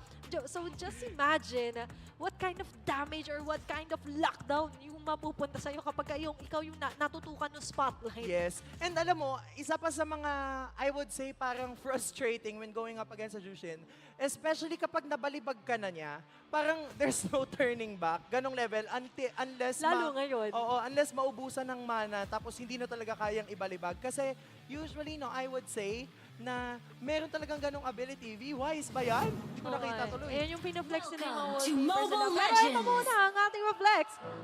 Let's head on over onto our game number 2. RSG Philippines versus Aurora MLBB. Now, as we head on to game number 2, ano nga ba yung klase ng adjustment na ipapakita sa atin ng RSG Philippines? They have opened and used this Hayabusa. Now, we all know, Irad is very proficient in using this. But then, ito na nga yung sinasabi natin eh. Yung Crimson, yung Lantern Flare rather, ng isang Jushin, ito yung nakakainis talaga. Ito na, sasampulan na nga. Tapos ibabalibag pa ng ejector, tapos mapipilitan na lang mag-flicker out. Diba? Kaya nga, Nilalapit na ang kay Light. hirap talaga ng mga ganong kaganapan. Si Renny J ay mabubuhay pa rin naman. Kaya naman, yun yung kailangan nilang i-watch out for, especially later on. At gusto ko nito yung idea din kasi na pwede niyang iusog nga pala yung Nightmaric Spawn. Diba? Na Yes. nakikita nyo, kaya niyang ilipat yung trajectory. Oo. Diba? And aside from that, ito nga yung sinasabi po natin na yung combination kasi talaga ng Jushin and the Jawhead is quite scary. Kasi in paper, grabe na eh. What more na ngayon na we-witness natin, diba? Bilis din na na-eliminate yung mga tinuturing natin pang vision din ni Yue here on to the middle lane. And aside from that, Antianara, syempre, tutok din tayo sa naging draft and lineup dito ng Aurora MLBB. Is it still snappy? Yeah, definitely because they have the implosion play. Tapos kapag nagkaroon na ng implosion play, magiging madali for Edward to cast his final slash. So kapag gano'n ang naging kaganapan, magiging parang perfect yung combination and layering ng kanika ng mga skills. Pero ito na yung sinasabi natin, the displacement capability, Irada makakakuha ng first blood. It's going to be a first blood for RSG Philippines. That's quite scary. Yung sabi mo nga kapag ka naiangat ka na, parang medyo tatanggapin mo. Oo. Especially here to the earlier parts of the game. One-on-one, parang hindi naman super powerful ng mga base damages. Pero pag pinagsama-sama kasi, that makes a huge difference. Tapos may penalty zone pa, makukonekta yata kay Demon Kai, kaya siya ang babagsak. Hindi pa rin naman nagkakaroon ng pagbagsak mula sa side ng RSG Philippines. Pero yun na nga, naging sagot ang Aurora Gaming. Kasi isa na rin nawawala ang kupunan ng RSG, 2 para sa 2. And ang naging bonus lang nun ay may nakuhang pagong ng RSG. But for Aurora MLBB, the way to counter that out is magsabay-sabay kayo para hindi niya alam kung sino siya yung iaangat. And of course, the addition of what Edward can do na nga lang din kasi just so they could counter set up doon sa ginagawa sa kanila ng RSG Philippines. Hindi lang naman ng RSG ang may pang double dribble, kumbaga, sa mga kalaban. Ng Aurora naman, meron silang implosion and final slash, as you've mentioned, na combination na kailangan din i-watch out for dito ng RSG Philippines. Pero kung titingnan din po kasi natin ngayon, sa top lane naman tayo tututok. It's a battle of Kusei and Domeng, a Harit and a Roger. Diba? You have the mobility. Check yan. And of course, you have the survivability and the damage. Pero kasi mag-play the vital role later on is how will Light enable Kusei to unleash the potential. Hindi na lang dito for Aurora MLBB na inaasahan natin si Rene J mag-unleash ng potential. Pero RSG Philippines needs to do that as well. Oo, kaya nga, ang ganda din ang ginagawa din naman na every time nagkakasa ng Nightmaric Spawn, binibigyan agad both ni Aqua and ni Light. Kasi may extra 15 gold din yata yan, tas may extra XP din for the roam. So definitely, good thing yon. Pero kasi looking into the bigger picture, ito na yung nag-breaking turn up. Implosion play, kakasa na lang din naman. Pero nandun si Irad, at nandun din ang mga ibang miyembro ng side ng RSG Philippines. Kaya despite that implosion play, sabi nila hindi muna natin itutuloy kasi makamatugin tayo kapag pinilit natin. They're trying to set up the stage kaso it's still not ready yet. Pero ito yung magiging ready in a few seconds. It's going to be a turtle, second turtle for this round, Antianara. Pero kung titignan naman natin dito, maaga punctual ang ating mga players. And there's going to be Nats trying to set up stage here. Pero, ayun ni Halhook. Tapos natamaan pa doon si Edward. Gusto mo kanya mabuhay pero si Irad ang makakakuha ng pagong. Isa-isa nang bumabagsak ang kupunan ng RSG Philippines. Tapos yung Ugi, shadow kill, kinasa na rin naman. Tapos sabi nila, wag na muna natin talagang ipilit. Okay na yon. Kasi nakuha na natin yung turtle. Nakakuha pa tayo ng isang kill. Gusto ko yung may bonus silang mga recall dito for Light and Rene J. 4 members of RSG Philippines sa kaabang. At grabe yung hindi siya difference. Grabe yung pros na idadagdag talaga dito ni Aqua with fluidity yung ginagawa niya doon with the Crimson Flare or rather the Lantern Flare. Pinagkasama ko na naman. Kasi nakikita natin yung halos hindi makagalaw masyado si Edward. Diba napupunta siya sa spot eh. And when you're put onto a spot, minsan medyo nakaka-pressure yun. And this kind of situation, yung pressure na yun is hindi ka makaset up. Hindi natin mahanap yung kanina na snappy na sunod-sunod na combination for Aurora MLBB. Oo, kailangan gawin ni Rene J yung ginawa niya dito sa may Riverside nung kanina. Hindi man nila na-pick up si Light, but that's a very good way. Eksakto. Na gulatin ba yung kalaban na parang, ganun. Pag ganun na lang. Kasi hindi nila i-expect na mayroong setup mechanic, but also at the same time, magkakaroon sila ng ability to regroup. Kasi nga naman, yung sinasabi nating patong-patong ng skills both from Edward and Rene J is something that they need to capitalize on. But meanwhile, for RSG Philippines, itong ganitong movement yung kailangan nilang ipagpatuloy. Kasi apat lagi laban sa apat habang yung mga jungler nandun sa isang lane na hindi dinagalawan. Tsaka very safe sila sa mga attacks eh. Kasi the way that Aqua and Light checks every bush na madaanan nila dito, Andy, makes a lot of difference na ngalan din. Kasi yung sinasabi mo, kailangan ng bug, di ba, na pasabog, pang-surprise nila Rene J, hindi nila nagagawa. Kasi kita mo naman yung early na pag-vision out dito ng RSG Philippines. And with that naman, ang magiging answer ng Aurora MLBB is to try and put pressure onto other lanes. And ngayon, na ready na ulit ang isa pang pagong. As early as they can, nakaposisyon na sila agad dito. Oo, nakaposisyon na sila. Tapos wala na din namang final slash coming from Edward. Alam to ng kupunan ng RSG Philippines. Kaya habang apat sila laban sa 5, si Aqua, nandun yung balibag lantern effect niya, and Irad will be able to secure the last turtle of the match. Nakikita na natin right now, no, na unti-unti nang rumaragasa yung kupunan ng RSG. Yeah, and with the Jushin pick na nakikita po ninyo, that was Aqua eh. Medyo nakalalay syempre si Nats. Pero alam din ng Aurora MLBB, kahit sabihin mo parang medyo juicy na target to hindi rin nila i-go kasi nga pwede silang ilapit lang ni Aqua, baiting himself out. Right now, that's going to be Rene J. Tapos susubukan yata siyang ipato doon ni Light, pero buhay pa din si Rene J. Doming papasok yata pa loob, pero Edward! Kaya naman si Light ang babagsak. Edward lang din naman ang kasama nila. Pero nandun yung Crimson Deacon, tapos tuloy-tuloy pa sila. Kumakalmot na si Doming, si Demon kahit nandun na rin. Kaya lang ang sasabihin nila, okay na yon kasi nakakuha na tayo ng isa, unti-unti nang bumabalik ang group natin. Kalma muna tayo. Pero here is Edward. Parang gusto pa ng isa! Kasi yata ang kanyang magiging biktima nila pag na yung dance floor, yung penalty zone ni Nats ko connecta sa tatlo, pero mapapa-flicker out lang din siya kasi hindi na sila kompleto. Yung Irad, nandun lang din naman nag-ugi shadow kill, pero the rest of the members of Aurora MLBB will stay alive kasi shinare nila yung shadow. Ngayon, nagkakaroon ng mga counter punch ang Aurora MLBB. 8 minutes into the game, makikita natin lamang sa third takedown ang RSG Philippines as of now. But looking at the gold per hero or per role, mapapansin natin Kusei and si Doming hindi naman sobrang nagkakalayo in terms of farming up. Kasi kung mapapansin din naman natin, although nagkaroon na nga ng basagan ng Torre sa kanilang mga lane, is of course makikita rin naman natin na si Doming unti-unti lang yan, pero binibigay din sa kanyang iba sa mga wave na pwede niyang i-clear. Pero ito yung bibigay nila. Tapos kumonekta pa yung penalty zone, pero nandun din yung implosion coming from Rene J.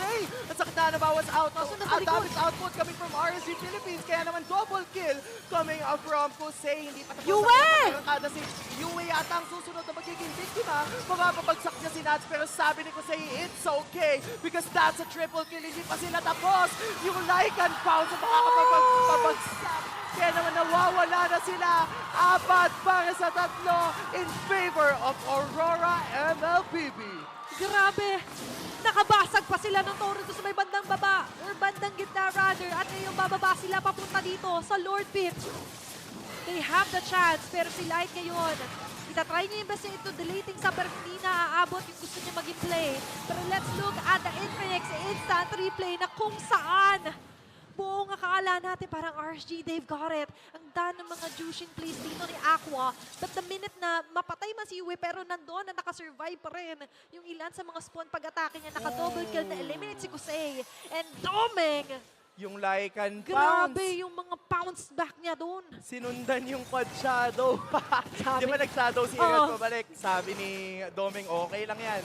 Susundan ka namin. Si Halberd has been bought by a Doming. Sniff out That's to counter out the Harit as well as Nats' Isla. Yeah. But also, mayroong bagong mechanic yung si Halberd na punish. Meaning kapag mas malaki yung health na meron yung kalaban, mas masakit din yung bawas na Bawas nagmumula from the Sea Halberd. Yeah, and definitely for Domeng, sabi niya, sino ba dito yung mga makukunan kanina? Sino ba dito yung mga kumukulit?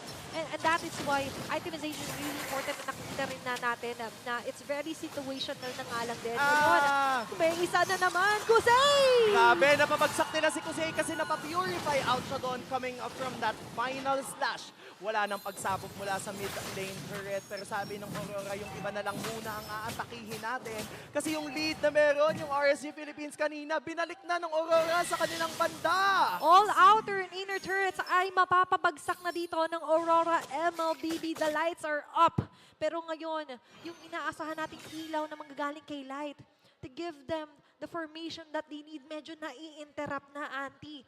Yung kaninang dalawang dribble or dalawang pagpasapasahan nila ni Aqua na ginagawa, medyo nakukontrol ng Aurora MLBB. Diba? Of course, with the help of Rene J, kung siya yung mapapalapit, much better, hindi niya na kailangan mag-flicker in just to do the explosion play. Ito na nga. At ito na si Nats, tumalon. Nandito na rin si Rene J. Nag-conceal play sila. Walang tatamaan yung penalty zone. Kaya naman sabi ng Aurora, alam nila na wala ng penalty zone coming from that Teresa. So far, Aurora ang nagdidikta ng tempo at momentum ng laban. No. And kung papansin niyo sa bawat talon din kasi ni Nats, nakaabang na si Yue. Sige, doon ko yung summon, yung spawn ko. And aside from that, kung mapapansin niyo rin yung nagiging movement ni Demon kahit up until the very end, parang sige, bawasan niyo muna. Diba? Halos same naman sila ng tinatry i-attempt din naman dito ni Irad. But the difference is, mas malawak kasi yung nagiging pagpasa-pasa ni Irad when it comes to balancing it out sa formation niya because of the shadows. Pero still, ngayon, maaasahan pa rin natin yung pag-clear nila in each and every spawn na nakikita nga nila. Diba? Kahit naglalatag ng mga hive clones yan si Yue, as much as they can or as much as they can allow na parang medyo wala naman nakaabang dito, ginagawa nila, kini-clear na nga lang din nila. But speaking of clearing out the wave, syempre, halos ganun yung gagawin muna doon nila Doming on to the top whilst nag-respawn na ngayon ang isa pang Lord for this round. Grabe yung ginagawa ni Yue, no? Laging may nightmaric spawn sa mga brushes para walang nakukuhang brushes ang kupunan ng RSG Philippines. And that's a huge thing because in a game such as MLBB, yung posisyon ng mga kalaban mo is super essential. It's everything. Kailangan mong malaman kung nasan sila nakapwesto. That way, you won't be caught off guard. Maganda din ang pagkakasetup ng Aurora MLBB sa kanilang top lane. Kaya kailangang may mag-defend from the side of RSG because if not, mukhang mapupush ang kanilang inhibitor turret doon sa top. Nakikita natin yung beauty of Azaz onto a lineup. Sabihin na natin tinatanggal time and time again yung kanyang mga spawn. Pero for him, mag-wait lang naman siya ng mga ilang seconds and then there's another one. Pero ngayon, conceal for Rene J. Flaker! Mahuhuli nila doon si Nats Entertainment. Hindi na yata siya makakapag-provide ng entertainment kasi siya ang unang babagsak. Sinubukan doon ni Light na mag-unstoppable force pero yung unstoppable force niya ang siyang matutuldukan. Ang ganda na pagkakapwesto coming from Irad pero namataan yata siya ng Aurora. Nakita ka nila doon. May Kaya salubong! naman si Yue ang sasalubong sa kanya. Yung Ugi Shadow Play sinubukan niyang gawin pero yung Domeng na Lycan's Bounce ay sinubukang habulin. Si Irad kaya naman siya pa din ang mawawala. Tatlo para sa wala may kasama pang Lord. Grabe! Kahit saan pumunta doon si Irad, may nakabantay. Lalo na't may Domeng sniffing him out. And right now, for Aurora MLBB, each and every corner ay medyo na-checkmate na yata nila dito ang RSG Philippines. Kaya naman, let's take a closer look on their Infinix instant replay na kung saan ang ganda ng pagpasok doon with the flicker implosion play ni Rene J. And as much as Light was trying to divert the attention of the members of Aurora MLBB, hindi niya nakinayi, di ba? And now that Aurora MLBB has a level 2 Lord onto their hands, parang medyo malaking damage na naman yata ang pwede nilang ma-deal dito sa base ng RSG Philippines. And this is what we have been talking about kanina pa. Kailangan nilang ma-catch off guard ang kanika nilang mga kalaban. And speaking of catch off guard, si Demon kahit sinusubukan niyang bakbakan itong si Irad, kaya naman magiging low na ito. Yung Lord nandito pa rin laban sa lima. Isang matinding pagdepensa ang gagawin ng mga Raiders habang nandito pa ang Lord. 8.2k gold Edward! nila pero may nawalis doon si Edward. Yung penalty zone, kumonekta sa liba. Kaya naman isa-isa na lang sinusubukan pabagsakin naman kung muna ng Aurora MLBB pero hindi yata enough yung damage output kasi naman the lights are too blinding as Aurora MLBB sweeps RSG Philippines.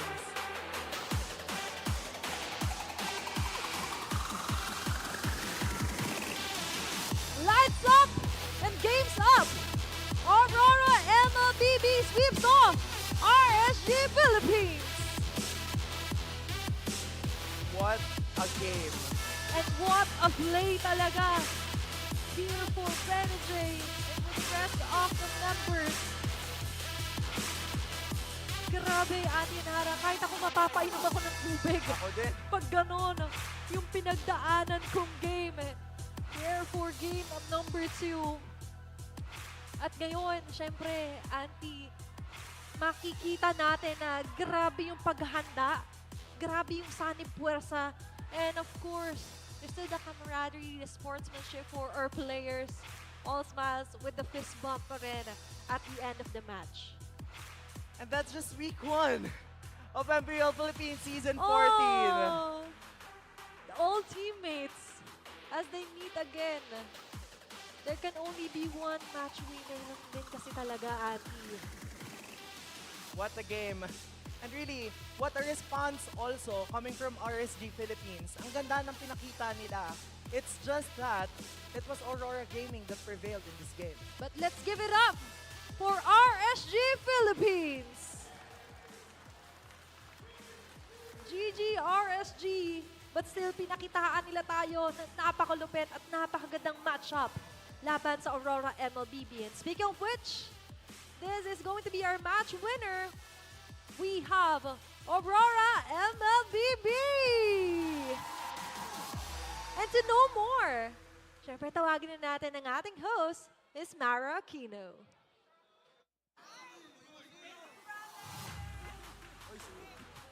Congratulations to Aurora MLBB!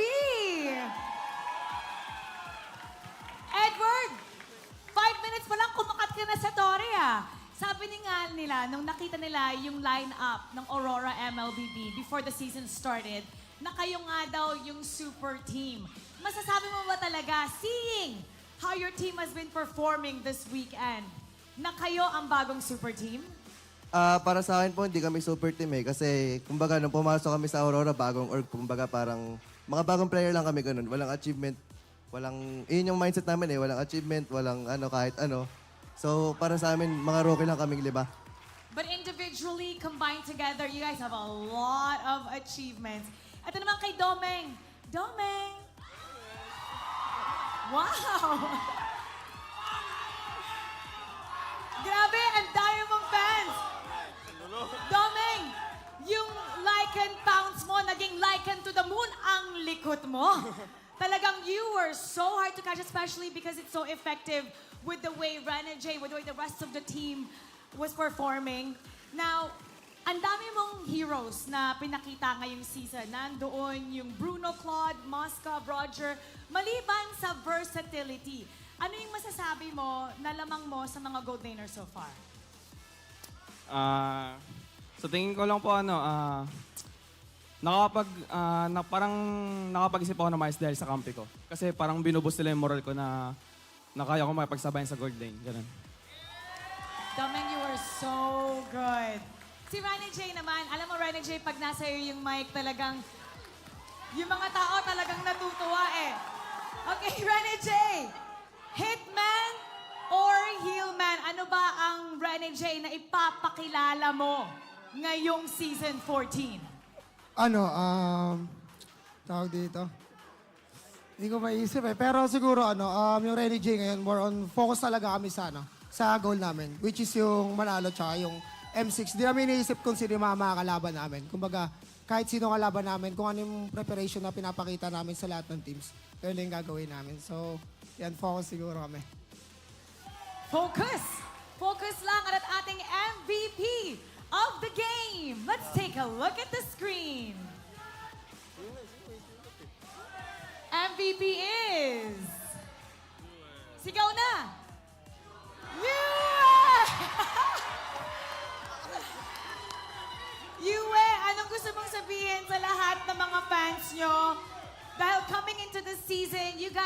are getting a lot of support every single game, palaging sold out.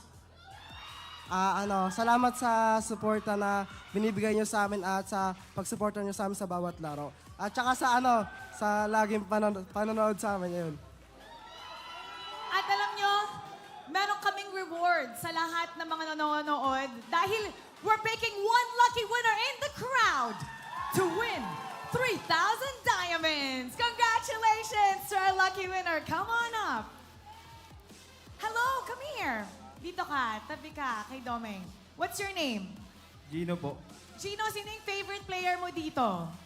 Hindi po naglaro si Bending. Si Bentings! Bentings, punta ka naman dito, Bentings! Tabi kayo. Okay. Bakit si Bentings? Nakalaban ko na po siya sa Torna. Sa Techno po. Nakalaban ka daw niya sa tournament. Naalala mo siya? Hindi ko masyado malala. Okay. Dito sa... Yung... Naalala ko. Naalala mo? Okay, bigyan mo siya ng 20 tips. Ano ba role mo? Anong role? Tank. Yung mga, ang dami kasi pag may mga, hindi pala madami. Pag may mga nagtatanong sa akin na kung ano yung tips ko sa tank, hindi ko na tinuturo yung parang sa in-game. Sabi ko, gamitin niya lagi puso. Kasi pag laging isip, mag-overthink ka kung i-go-go mo ba or hindi. Yung instinct kasi ng tank, depende yan sa experience. So pag marami ka ng bagay na na-experience, mas ma-apply mo na yung mga, di mo isipin, go-go ko na ba to? Hindi, based sa experience ko, go-go ko na to eh. Go daw. Go, go. Oh, okay. Anong gusto mo sabihin naman kay Bentings? Sana maka-M6 na sila. That's a nice wish. All right. Congratulations. Thank you so much. Bigyan ng diamonds. And now, once again, congratulations to Aurora MLBB. You may now take your bow. And take your walk of victory. Aurora MLBB always dominating their opponent with a great performance this weekend. And we're gonna break that down for you, so we're gonna go back to our panel. Pasok. No more introductions needed para sa Aurora dahil pinakita na nila kung ano talaga ang kanilang Wow! Kaya dahil they have they have won all their series for week number 1, and what a performance, of course, from the whole squad, especially coming in from the game MVP. Sabay-sabay tayo sumigaw! MVP of the game, back-to-back Zask games. At akala ko nga mas mahirapan dito si Yue up against the Jushin. Now, alam naman natin na the Jushin is the response to the Zask kasi yung isa sa mga main points dyan is that malalagay na naman sa ibang lugar yung hipon nung Zask na yun. Pero, naghintay lang yung Aurora, hinanap nila yung right timing nila. Kasi dahil dun sa mga early pressure na ginagawa ni Aqua. By the way, nung third turtle, si Aqua naging one-man zone na yan. Yung lantern lang, yung ilaw lang nung Jushin ginagamit niya para mag-zone out sa buong Aurora. So, Aurora respected the Zask at saka yung jaw head combo. But, one of the best things about the lineup of Aurora is that they have the Roger, they have the Arlot, and most importantly, yung Zask. Na eventually, yung RSG, mararamdaman nila pag sabihin natin, hindi nila nakuha yung pick-off, kagad na hinahanap nila, yung play na ginawa nila, hindi nila nahuli yung Julian, hindi nila nahuli yung Roger, and of course, the Zask. Tapos magtataka naman sila, ay, ginawa na natin lahat, but parang meron pa sila. The longer extended team fights of the abilities of Aurora that allow them to play that way is what they had over RSG Philippines. Since they had that with them, once they were able to make the most out of the error of RSGPH in the 9th minute of the game, they forced the team fight in the middle of the map. Aurora just said, let's go for it. Because Domeng was able to get away, Great itemization, by the way, picking up the winter crown there in the end.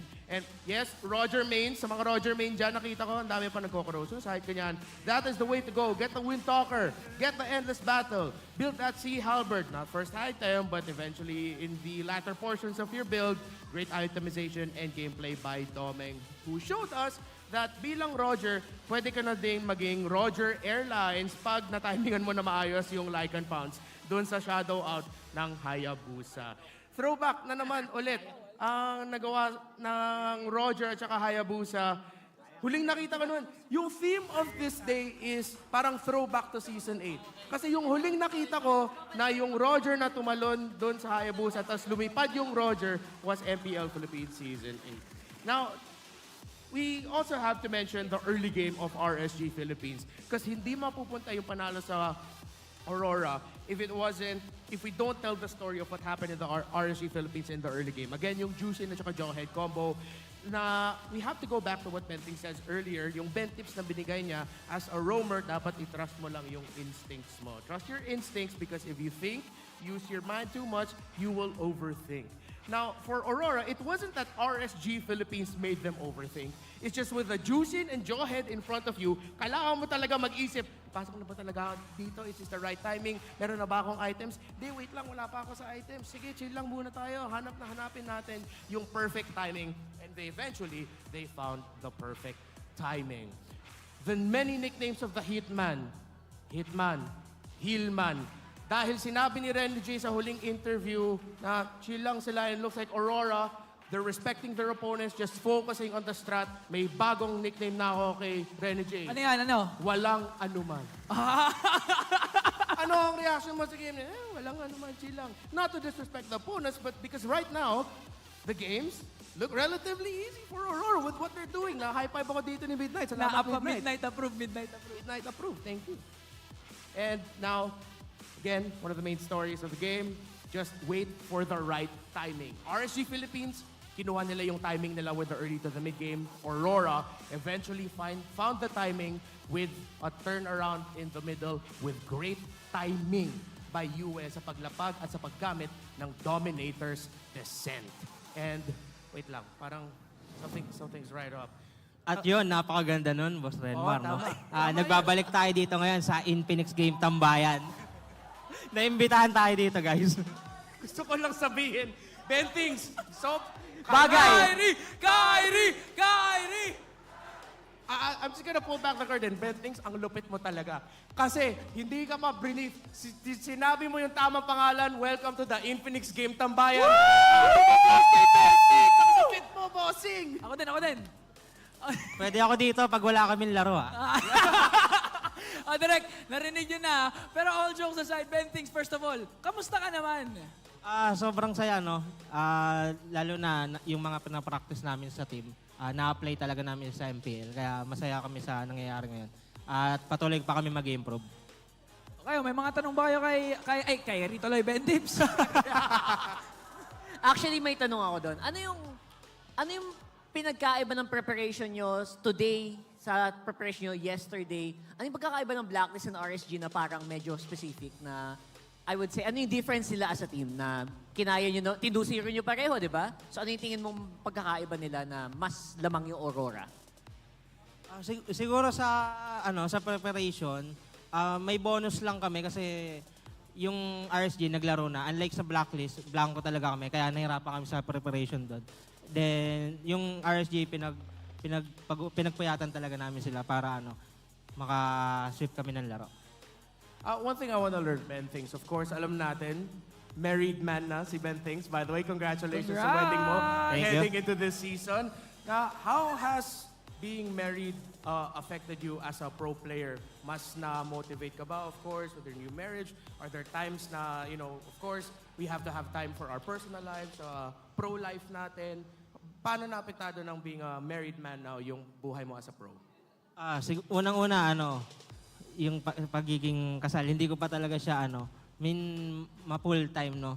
Ang ginawa nga namin adjustment doon, nagpakasal na kami nung off-season para focus na nga yung, MPL, no? Tapos, mas nakaka-motivate siya. Siyempre, pagkasal na kayo, kailangan nyo Siguro, pagtaas ng season, bili ng bahay, kotse, pag ganun. Ang sweet. By the way, pwede nyo i-clip yung moment na yun. Nung tinignan ni Bentings yung sing-sing niya, tapos sinabi niya yung married life. Grabe yung ngiti ni Bentings. Kinilig ako kay Inspired. Bentings. Inspired na talaga. inspired. Eto Sana, oh. si Bentings. So Bentings, matanong kita. Napanood ko kasi yung TikTok mo eh. Sabi mo na, pwede ka naman talaga maging influencer, hindi player. Pero what made you choose to pursue pa rin being a player up until now? Siguro yung simula nung college pa lang ako, nung nag-aaral pa ako, gusto ko talaga mag-pro player. Tapos, may nangyari hindi pa talaga dapat kami magpapakasal kasi ang sabi ko sa wife ko ngayon, tutuparin ko muna yung pangarap ko sa sarili ko. Para after nun, pangarap ko sa sarili ko mag-international. Tapos, after nun, pangarap naman natin yung tutuparin ko para focus ako sa mag-international, then focus na ako sa husband. Ganon. Kaya lang, baka magising pa. Baka mauntog Pinakasalan ko na. Feeling ko, Bentings, sa moment sa camera, ano mensahe mo kay Mrs. Bentings Yun, thank you lagi yung suporta. Simula nung una pa lang, nandiyan na siya. Siya yung unang nagtiwala. Tapos, sobrang bagay talaga kami kasi lahat ng needs ko na provide niya. Siyempre, sobrang busy ko. Naintindihan niya yun. And yun. Grabe, Bentings. Maraming salamat. Again, congratulations for an amazing win. MPLPH's first week, nanalong Aurora. Napakita niyo na sobrang lakas, hindi lang hype ang Aurora. Kaya naman, congratulations. Good luck sa mga succeeding games nyo. Good luck sa future, sa sarili mong goal. Kayo guys, last words kay Bentings. Idol kita, boss. Salamat. Idol ko din kayo. Maraming salamat. And you may now look at ang ating mga standings ngayon. Wow! Wow! Nagbago na po ang timpla ng ating standings after day number 3. Grabe, top 1. Ganon kabilis. And right now, obviously, the point system really is coming into play here. Aurora MLBB, Smart Omega at Fnatic Onyx. Magta-time muna yan. Sila ang mga naka 2-0 sa ating linggo ngayon. Man, what a surprising season so far ng MPL Philippines. Team Liquid PH, Falcons AP Brand, RSG PH, Blacklist, TNC right now. Sobrang crucial talaga yung new point system natin. The match point difference, not that high. Pero of course, andyan pa rin yung value at saka yung weight ng match win-loss and game win-loss. Because as the season goes on, the more ties we have, the more those will weigh because those are the numbers that will be compared. But of course, you gotta win those series. Get those match points right away. Look at our top 3. Aurora, MLBB, Smart Omega. Grabe. Iba na talaga yung ML ngayon. Sobrang bilis mag-change ng panahon. Napapansin ko lang ngayon na dalawa yung hawak mong mic. Reminiscent of your Banana Challenge. Sa mga hindi nakakapanood, sundan nyo na lang dyan si Renmark. Pero Thanks for reminding me. More MLBB actions coming your way dahil kasado na ang semifinals at finals ng UAAP Esports MLBB. Punta na sa Arete, Ateneo de Manila on August 21 and witness collegiate esports history. Finally, may esports na sa iyo. Bakit tagal ko nang graduate at ngayon lang ako graduate? Sayang. Animo Lasal. Animo Lasal. Ateneo kasi ako Lasal, ikaw, ano ka? Ako sa Dominican College, San Juan. Shoutout. Shoutout din naman sa ating community dahil you can assemble your own community tournament, be a part of E-Project Esports for everyone, and show the world your impeccable esports prowess. Enjoy tournament access mode, free in-game items, diamonds, and more. Can register. Rakart, turo mo yung QR. Nasaan yung QR? Scan it. We'll give you a few seconds. Go, scan it. Scan nyo the bago QR mawala. code. Scan nyo bago mawala. O Rakart, sige. Do it. Ayan. Ayan na. Ayan, nandiyan pa rin. Pwede nyo pa i-scan again for the community. We want to invite you not just to be part of MLBB, of course, but to be here present with us. Mobile Legends is also nominated at the Esports Awards. Head on to esportsawards.com and vote for Mobile Legends as the best esports game of the year and the best mobile esports game of the year. Kayo ba guys, bumoto na ba kayo? Hindi pa, pero boboto na ako. We're breaking viewership records for major international tournaments. Huwing. Teka, tanong ko lang dito guys Oh. The best ba MLBB? Yes! Boto na. Pwede na. Oh. Napaos kasi sila sa mga pinakitang magandang performance ng Aurora. Again, maraming salamat. This has really been a successful week number 1 for MPL PH S14. And I'm really excited to see what we have or what we can expect for week number 2. Dahil next week na yun. Yeah, we have a lot of awesome action for the viewers watching. And of course, the viewers na want to play because we have a little tournament, if I'm not mistaken, Ay, oo, paborito. for each fan base. So you can represent your team as a group of 5 in Yun. the Infinix Funsik Laban. So ito, parang may sarili silang standings. Yung mga audience natin dito sa venue, naglalaro din sila. Tapos, i-represent nila yung mga teams na ano nila, fanbase nila. All right, I think we gotta show some love to the Raiders who are Wow. currently top 1. Grabe. GG! Thank you. Thank you guys. Audience participation, napakaganda dito. And of course, nandiyan din naman ang Aurora, Fnatic, TNC, Omega, Black, TLPH, and surprisingly, FCAP's team, community team is at the bottom. Nakausap ko din yung community manager nila si Brent. Sabi nila, wala, mataas daw talaga ang laban. Kaya kung gusto niyo supportahan ang mga paborito niyong teams, syempre, punta na kayo dito and experience din naman our official mobile partner, GT20 Pro. Dahil yun yung ginagamit sa Funsik Laban Sa 5v5 Sasabihin ko lang, I'm willing to offer my coaching services for the team sa Funsik Laban. Ang charge lang ay kape. Salamat. Wow. So marami again tayong aabangan for next week. Kaya naman magkikita tayo muli dito lamang sa MPL PH Season 14. Once again, ako si Ingan, kasama si Renmar, Rockart, and we'll see you next week. The first week of the season has come to an end. The standings are as clear as day, but that won't stay the same. I told you when it first began that change is inevitable, and the tournament has just begun. Kita-kits po tayo next week dahil sinisigurado ko sa inyo dito sa MPL Arena, mas magiging mainit pa ang ating labanan. Once again, my name is Mara Aquino, and you've been watching MPL Philippines Season 14, a tournament where we are challenged to unleash the hero within. Keep it good vibes, everybody, and see you next week.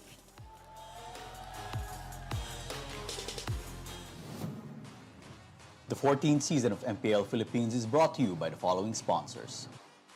Smart, the official telco partner of MPL Philippines Season 14. The official tournament phone of MPL Philippines, Infinix GT20 Pro. Official suppliers, EMC Asia and Index Salon. Experience the MPL PH Season 14 action live at Green Sun, Makati City. Grab your tickets now via official MPL PH website. Don't miss any MPL action by following our official Facebook and subscribing to our YouTube channel. Follow MPL PH on TikTok for more content. And to ensure the equality and fairness of our games, MPL Philippines is also monitored and supervised by the Games and Amusements Board.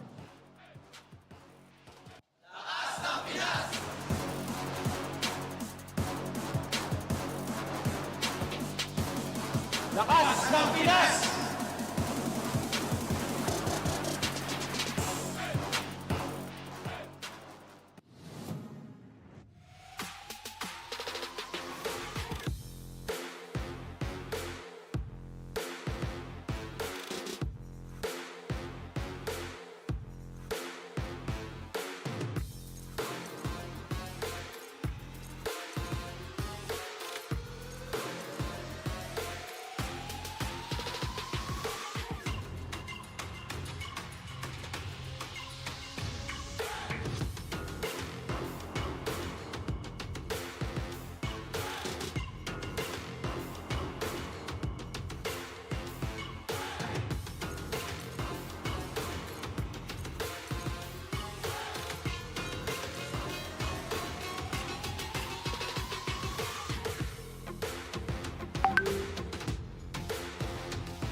हमारी वीडियोस सिर्फ और सिर्फ लिखित मूल महाभारत पर आधारित होती हैं। हम किसी प्रकार का बदलाव नहीं करते। इस भाग में आप विस्तार से जानेंगे कि महाभारत के इस रात्रि युद्ध में नकुल का युद्ध शकुनी से, शिखंडी का कृपाचार्य से तथा सात्विकी का कर्ण से किस प्रकार हुआ। पिछले भाग में आपने जाना था कि इस रात्रि युद्ध में किस प्रकार अश्वत्थामा और घटोत्कच का युद्ध हुआ था तथा किस प्रकार सहदेव और कर्ण का युद्ध हुआ था। पिछले एपिसोड का लिंक आपको डिस्क्रिप्शन बॉक्स में तथा चैनल के पेज पर मिल जाएगा। अब आगे द्रोण पर्व अध्याय 169। संजय बोले, हे राजन, वीरवर नकुल आपकी सेना का संहार कर रहे थे। उनका सामना करने के लिए वहां क्रोध में भरा हुआ सुबल पुत्र शकुनी आया। उन दोनों वीरों ने पहले ही आपस में वैर बांध रखा था और वे एक दूसरे का वध करना चाहते थे। इसलिए कान तक खींचकर छोड़े हुए वेगशाली बाणों से वे एक दूसरे को घायल करने लगे। हे राजन, नकुल जैसे जैसे बाणों की वर्षा करते, शकुनी भी वैसे ही वैसे अपनी युद्ध शिक्षा का प्रदर्शन करता हुआ बाण छोड़ता था। हे महाराज, दोनों के शरीरों में एक दूसरे के अनेकों बाण लग रहे थे। सीधे अग्रभाग वाले बाणों से उन दोनों के कवच छिन्न भिन्न हो गए थे। दोनों ही खून से लथपथ हो विचित्र कांति से उस युद्ध की शोभा बढ़ा रहे थे। हे महाराज, जैसे कांटों से भरा सेमर का वृक्ष सुशोभित होता है, उसी प्रकार वे दोनों शूरवीर बाणों के लग जाने से सुशोभित हो रहे थे। हे राजन, वे अत्यंत कुटिल भाव से आंखें फाड़ फाड़ कर एक दूसरे को देख रहे थे और क्रोध से लाल नेत्र करके एक दूसरे को ऐसे देखते थे मानो भस्म कर डालें। तदनंतर अत्यंत क्रोध में भरकर हंसते हुए से आपके साले शकुनी ने एक तीखे कर्णी नामक बाण से माद्रीपुत्र नकुल की छाती में गहरा आघात किया। उस आघात से अत्यंत घायल हुए नकुल रथ के पिछले भाग में बैठ गए और भारी मूर्छा में पड़ गए। हे राजन, अपने अत्यंत बैरी और अभिमानी शत्रु को वैसी अवस्था में देख शकुनी जोर जोर से गर्जना करने लगा। इतने में ही पांडुनंदन नकुल होश में आकर मुंह बाए हुए यमराज के समान पुनः उस सुबल पुत्र का सामना करने के लिए खड़े हो गए। नकुल ने कुपित होकर शकुनी को 60 बाणों से छा दिया, फिर उसकी छाती में अनेक नाराज मारे। तत्पश्चात नकुल ने शकुनी के धनुष को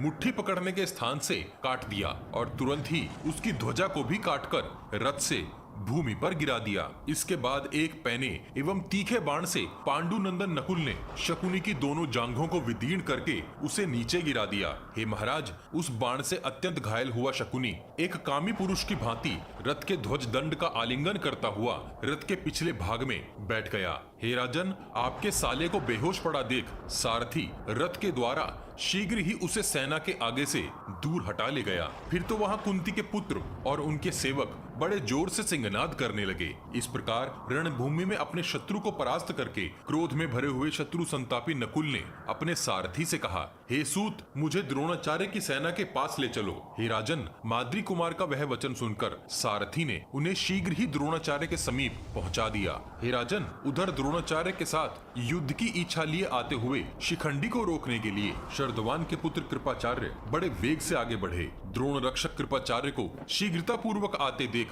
हंसते हुए से शिखंडी ने उन्हें 9 भल्ल बाणों से बींध डाला।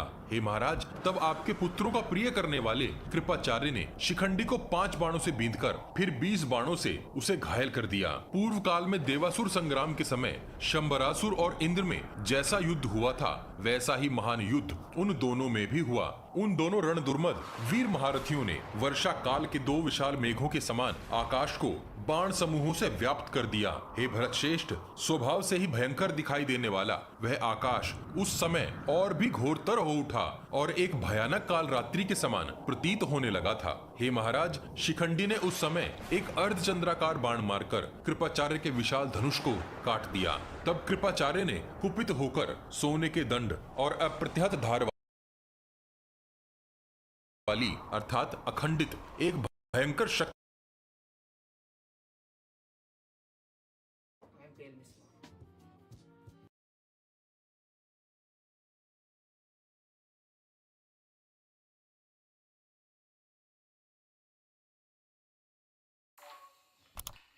We're all